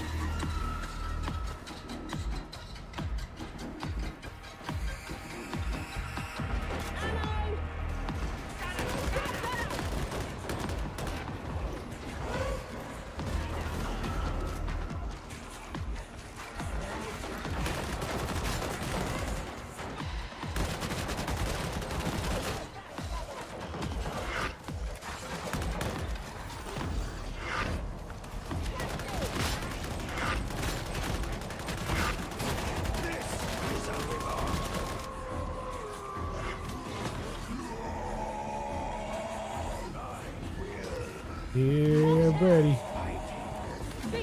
Nice.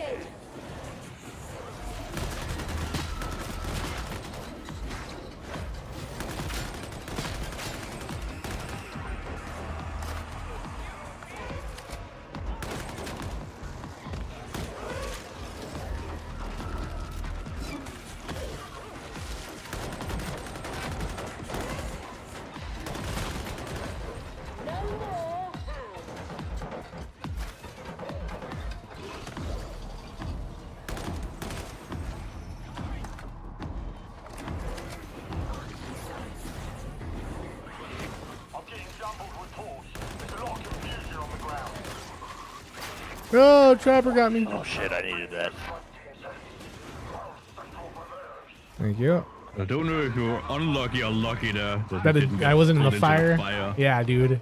Yeah. So lucky.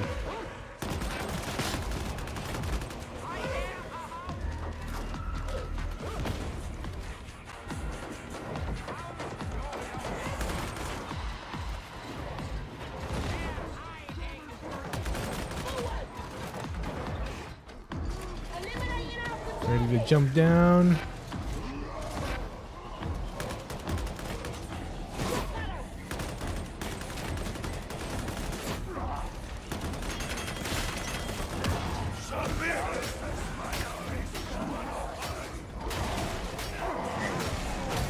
Oh.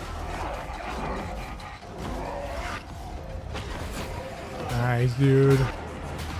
Oh, he got me. Oh, did you jump down? Damn. I don't know. Ah, that's okay. I don't know if I can get you up No, there. no worries. I mean, yeah. There's 4 crosses up there. I'm not gonna... Yeah, no. Run it. Stay.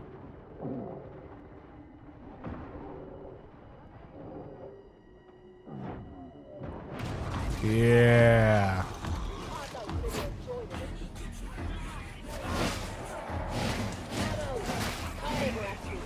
I didn't know there was another way down back there. Or on the side. Well, there is. Yeah, no, I saw 2 people over there and I was waiting for you guys to come back over to through the middle. And then I turned around and they were gone.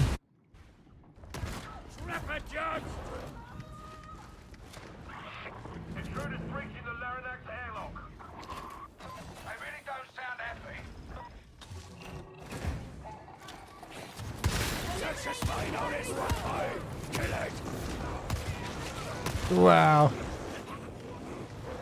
Hmm? I don't know, I'm just watching Jack the Boot play. Ah. A couple of those shots were...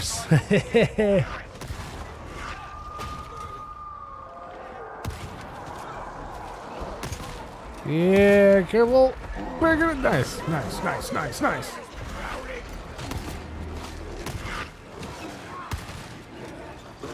Yay. There's that green little skull in that other room behind you. Oh, no. Nice. Hell yeah. It is almost enjoyable. Ammo! Don't waste ammo! Wait for a clean shot! That thing's ugly as All right. Yeah, buddy. come through. Set your biotic probes running and deploy the driving up. Yeah, thanks. There we go.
Cover me.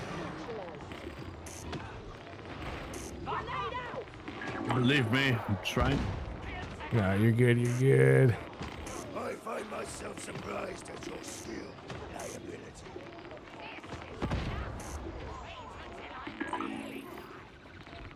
Oh, the fire. Got it. I mean, I can shoot No, I got everything. it. What? Why not? Zone X? Come on, dog. Yeah, first of all, because this shoots very slow, but it's on. No, I know.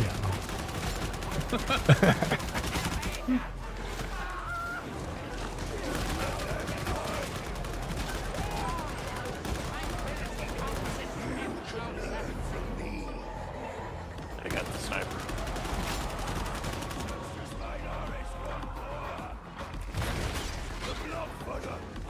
Trapper.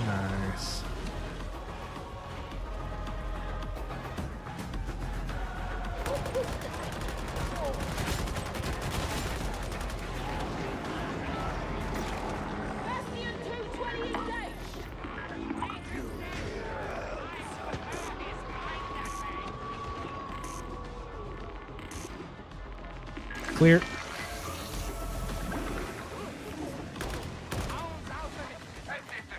Good, good. Yeah, buddy. Good. The first two, I got them on the first try. It was only the third one that gave me trouble. It never gets them like that. Nice. Yeah, dude. That never happens. Yeah, dude.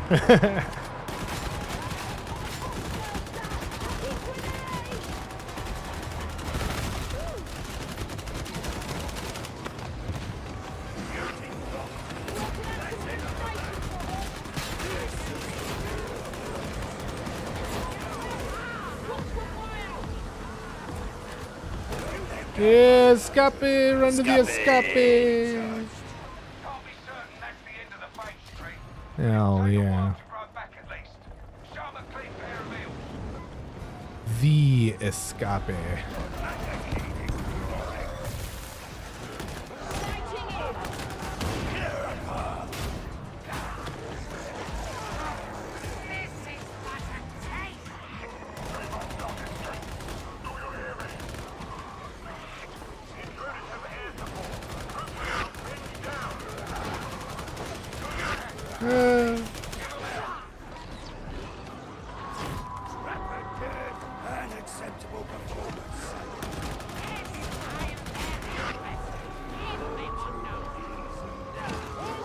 Whoa.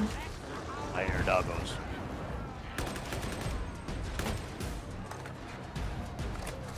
Oh, that dickhead fucking killed that dog. You know that's for the cops to do?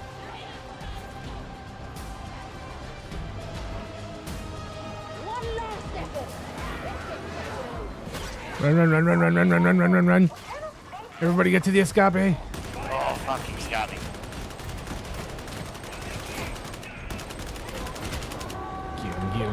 Get him, help him, get him. I'm holding it down over here.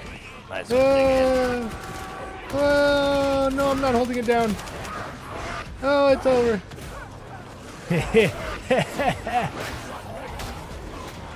Woo, escape. I ran out of ammo. Yeah, get over here, Schmeckle. Yeah, buddy. Hell yeah, you guys.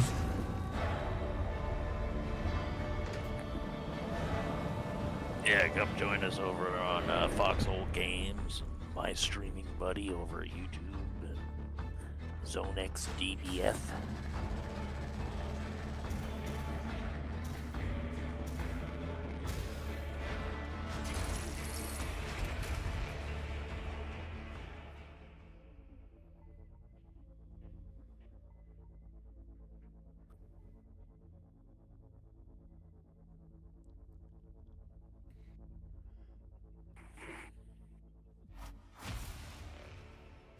Hell yeah.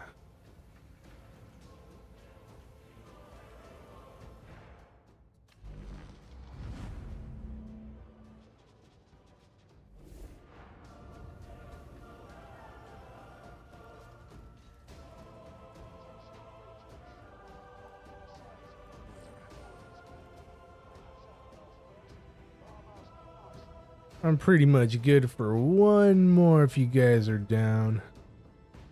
Yep. I got all right. I got one more it is. investigation, Maelstrom style. No.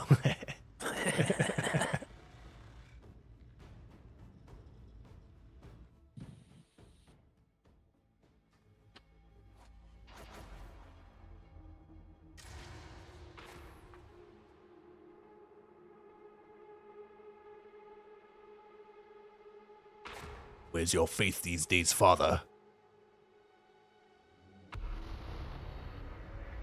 Father, why have you forsaken me? Father.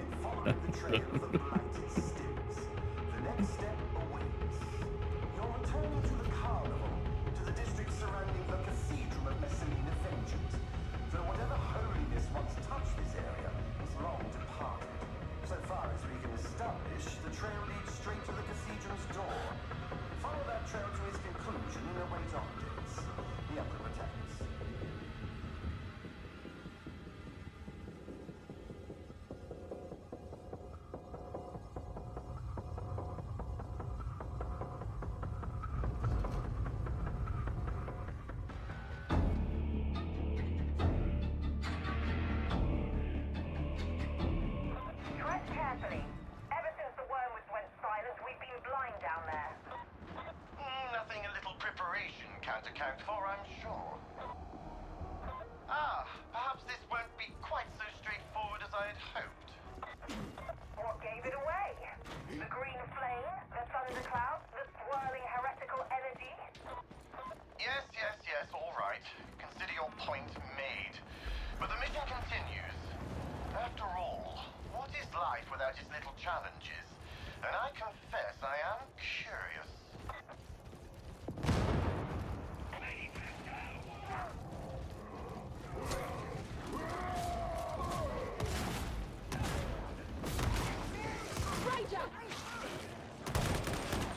There's certainly a good deal of heretic box chatter in here. Whatever we've stumbled on to, it's important. There's still time to send in another team of backup. If we do that, it will only draw attention. You chose these individuals. Trust them.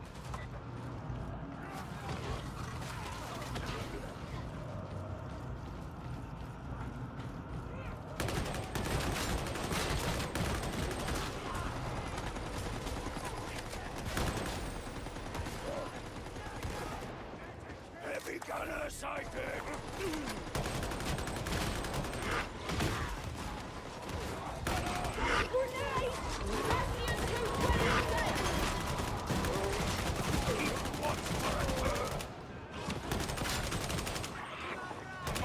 Prophecy approaches. A sibling bond has power, Captain. It cannot be contested. I have no time for your mysticism. The Inquisition is here. Do as thou wilt, so long as it serveth the Grand Father. Yo, Trapper got me. Nice. Thank you. I see that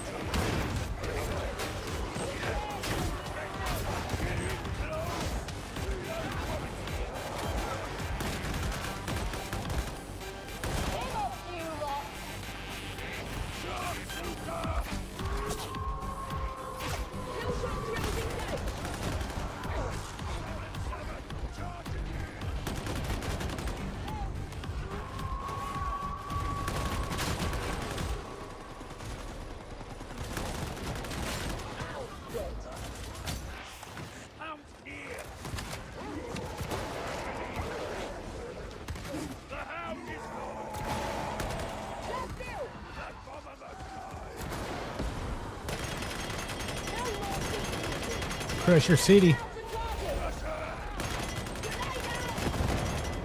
Oh yeah.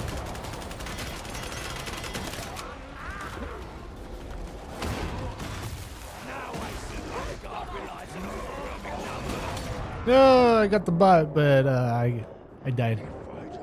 Wonder whatever happened. What happened to Buddy? Fucking Buddy. Oh, and the bot saved me.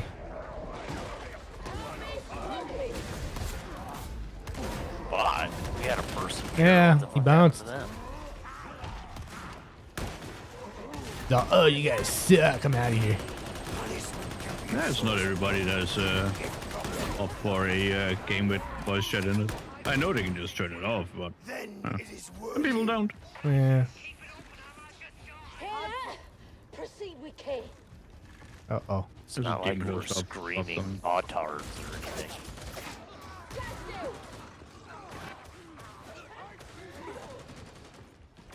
Nah, I get that, but some people are still not. If this is life in a hive city, I'll stick with the gods. Up for a conversation happening, right? So. Where is this demon host? I think we passed him. No, Yeah, it's down. It's down in there. Yeah. Okay. Trust me, they'll survive. If only to prove you wrong. Oh, Miss Daisy. Wait, that's Zonex.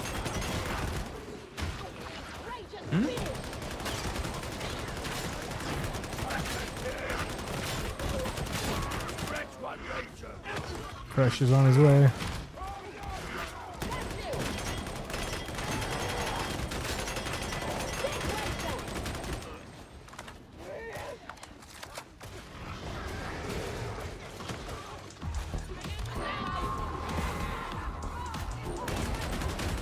Eastern Nurgle.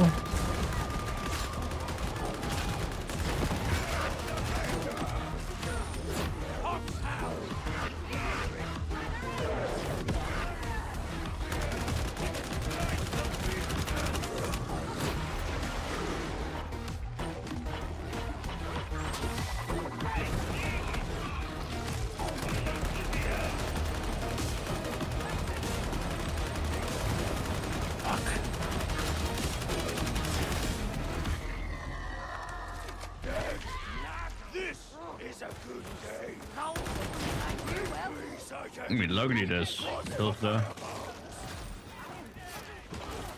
Good stuff, good stuff.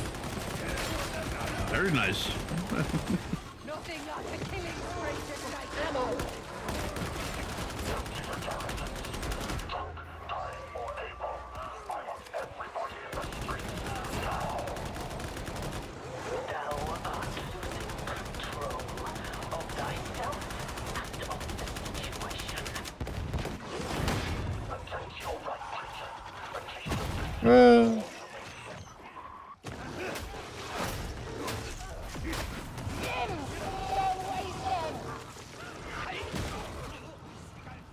There's ammo.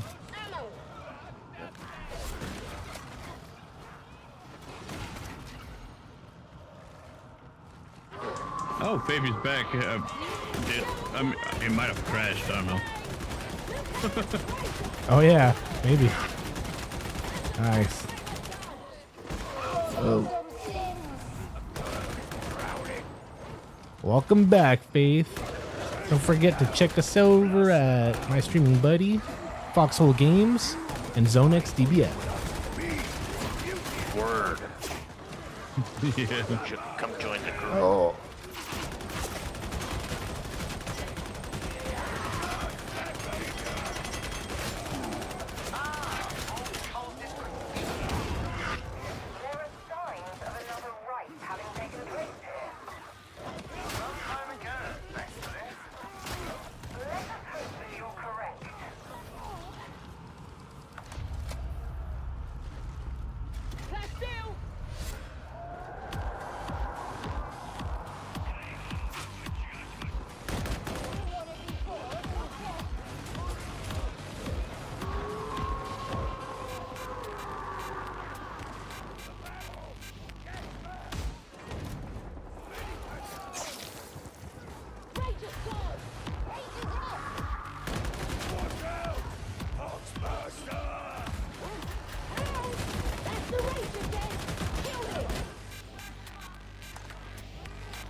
At that health station, Faith. Here we go. There we go. We hope it is more impressive than thy other promises. Well, it's good to know that the plasma gun is still as stupid as it always has been. Yeah, buddy. The fuck are we in the dark?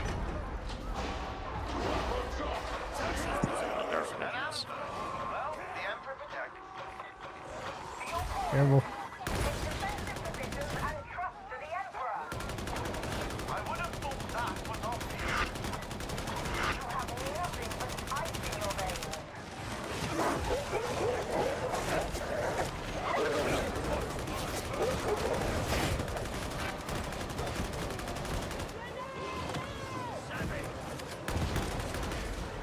Ah.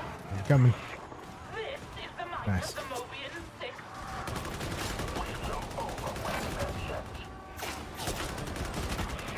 And if thy words are mere Give me that. be mindful, we are beyond thee, Captain.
Whoa!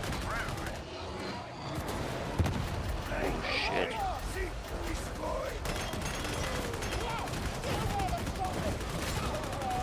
Dude, I'm fucking tagged by something.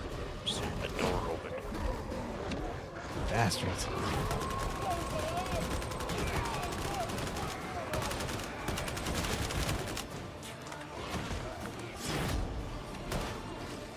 Hell yeah, you guys. Good looking out.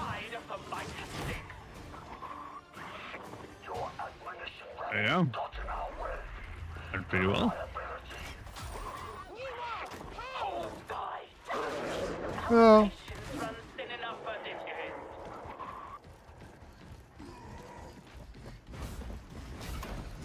Big Beauty's dead. I'm out of ammo, by the way. I've got a health pack. But if I see some ammo, I'll let you know. Yeah. Admonition. So that's what the cult call themselves. I've heard the word before, but always robbed them significantly. You want to know? Yeah. Thinking about murdering some dogs. Weapons up! Kill them! Be gone! Cannot load no ammo! Ain't gonna save you.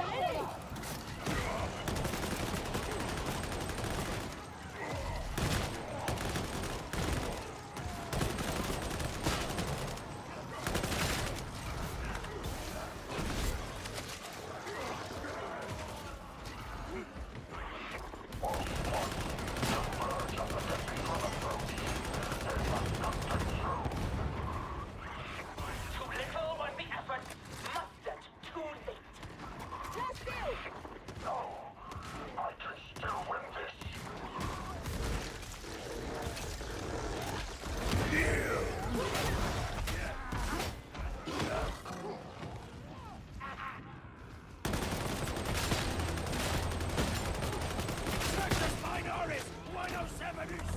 Strike team, steel yourselves for whatever you're about to find.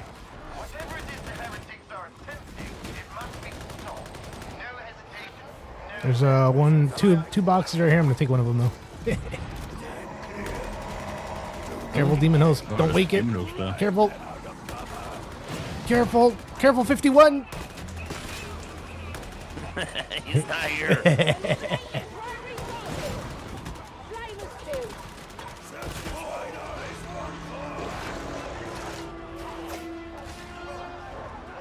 Yeah.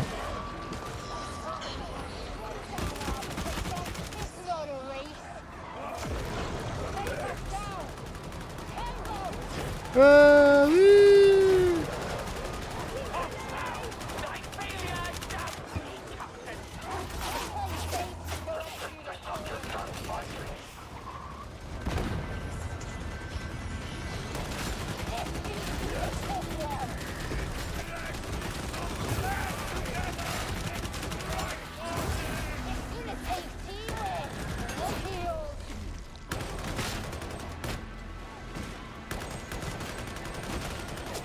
Mother fuzzing done, son.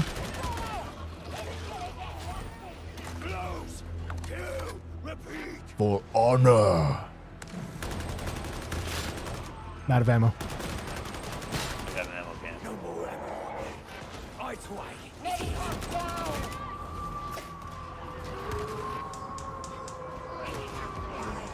Beauty is found. Hell yeah.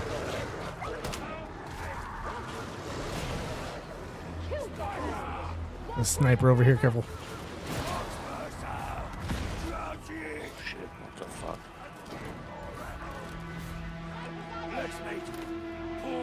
Yeah, it's nice when the box burster makes absolutely no sound, right? Yeah. Out here, squandering mission resources. Landing mercy sanctuary. Yeah, I'm dropping ammo there. Oh yeah. Good looking now. Yeah. I like this ending. Yeah, it's a pretty cool ending. Yeah. Strike team,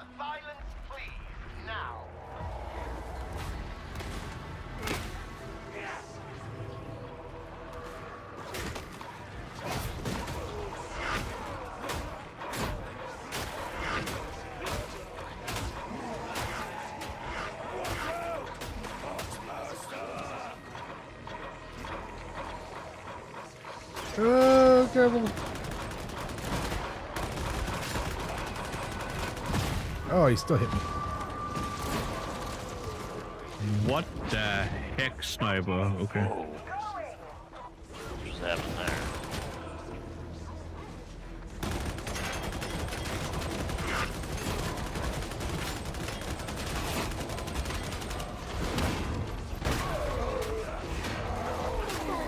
Shit.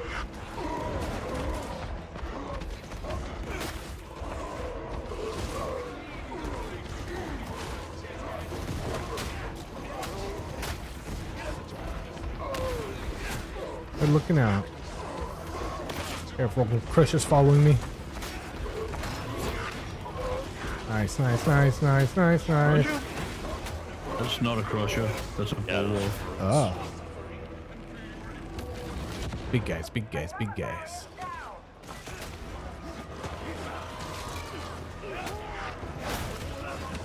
Crushers that are big armored guys with the With the hand that's a crusher.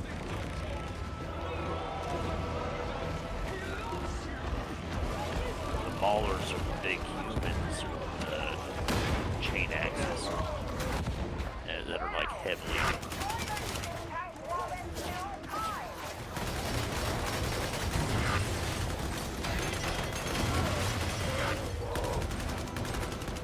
Yeah, good looking at you guys. Woohoo! W's all around. Hell yeah. Egg. That's right, guys. I got a health pack right here. On me. Yeah, Faith, come join us over at my streaming buddy, Foxhole Games, Zone X DBF. Every Tuesday, 40K. Most Thursdays. That's right.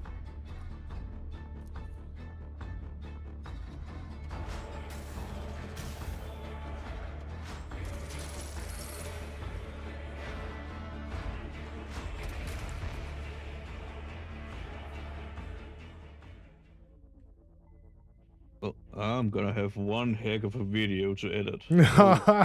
You poor guy, dude. If you're able to, put it in whatever editing program you use, and then see if you can get like a rough draft of what is talked about, like a script written out, and then find wherever those words are, and then that way you could just go to that spot and edit it. Yeah, no, I'm just gonna Play through it. Yeah. Ooh, all right. Yeah, the rough one. And find a censor voice of some sort. Yeah. Yeah. Yeah. Well, it was a good time, fellas. We did good. Kicked some ass.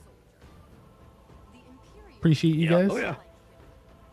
And we'll be back doing it next Tuesday. Probably this Thursday, some more also. Word. What do you guys got going on? I'm gonna roll over into some Magic the Gathering Arena as soon as we're done here, and check out some new Ninja Turtle cards and see if we can't get them to work, and see if we can't grind out a few more of them. Hell yeah. What do I have going on? A lot of editing. All right. Yeah. Well, I wish you luck on both of those, Magic the Gathering and editing. Thank you. I will, I'll catch you guys here soon. You know, you guys know the schedule for me. Oh yeah. Well, see you later and right, all that fellas. stuff. Great time, and I will catch you guys on the next one. Yep. All right. And I am gonna hang out with Safrida. Yeah. We're going to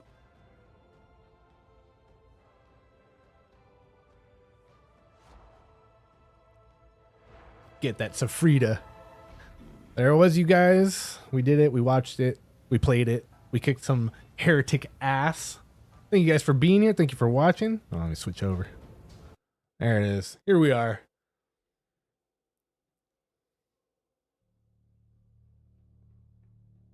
All right, you guys. So let's see. We will be back tomorrow for some Stargate Atlantis. Where's it at? Anyway, season 5 of Stargate Atlantis. We're going to catch that tomorrow.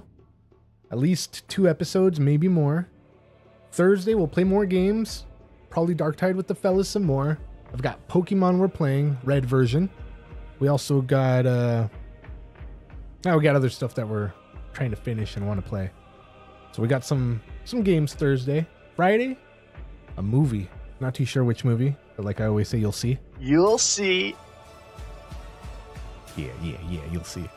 And Saturday, Sunday, I'm usually not here, but I might pop in on Saturday for an extra little stream. We'll see. We'll see how it goes. We'll see what we do. And then Monday, we'll get back to the cartoons. Tuesday, either we'll get some more painting, a little more details going on our guys, and some more Darktide with the fellas. Thank you, everybody that was here, that hung out. Appreciate everybody's time. Time is precious, valuable. We'll never get our time back, so I definitely appreciate you guys spending some of that precious time here. Hold on, my mouse isn't working. No, not that mouse. Not the game mouse. The other mouse. There it is. All right, you guys. So everybody that was here, so I can go up the list. Area 51, Cappy, Phil Does Things, Jamie, Francois, Zonex, Bella Truth, Lurkers, everybody in the background hanging out. Appreciate everybody that was here, and I will catch you guys here on the next one. Peace.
Shadows grow.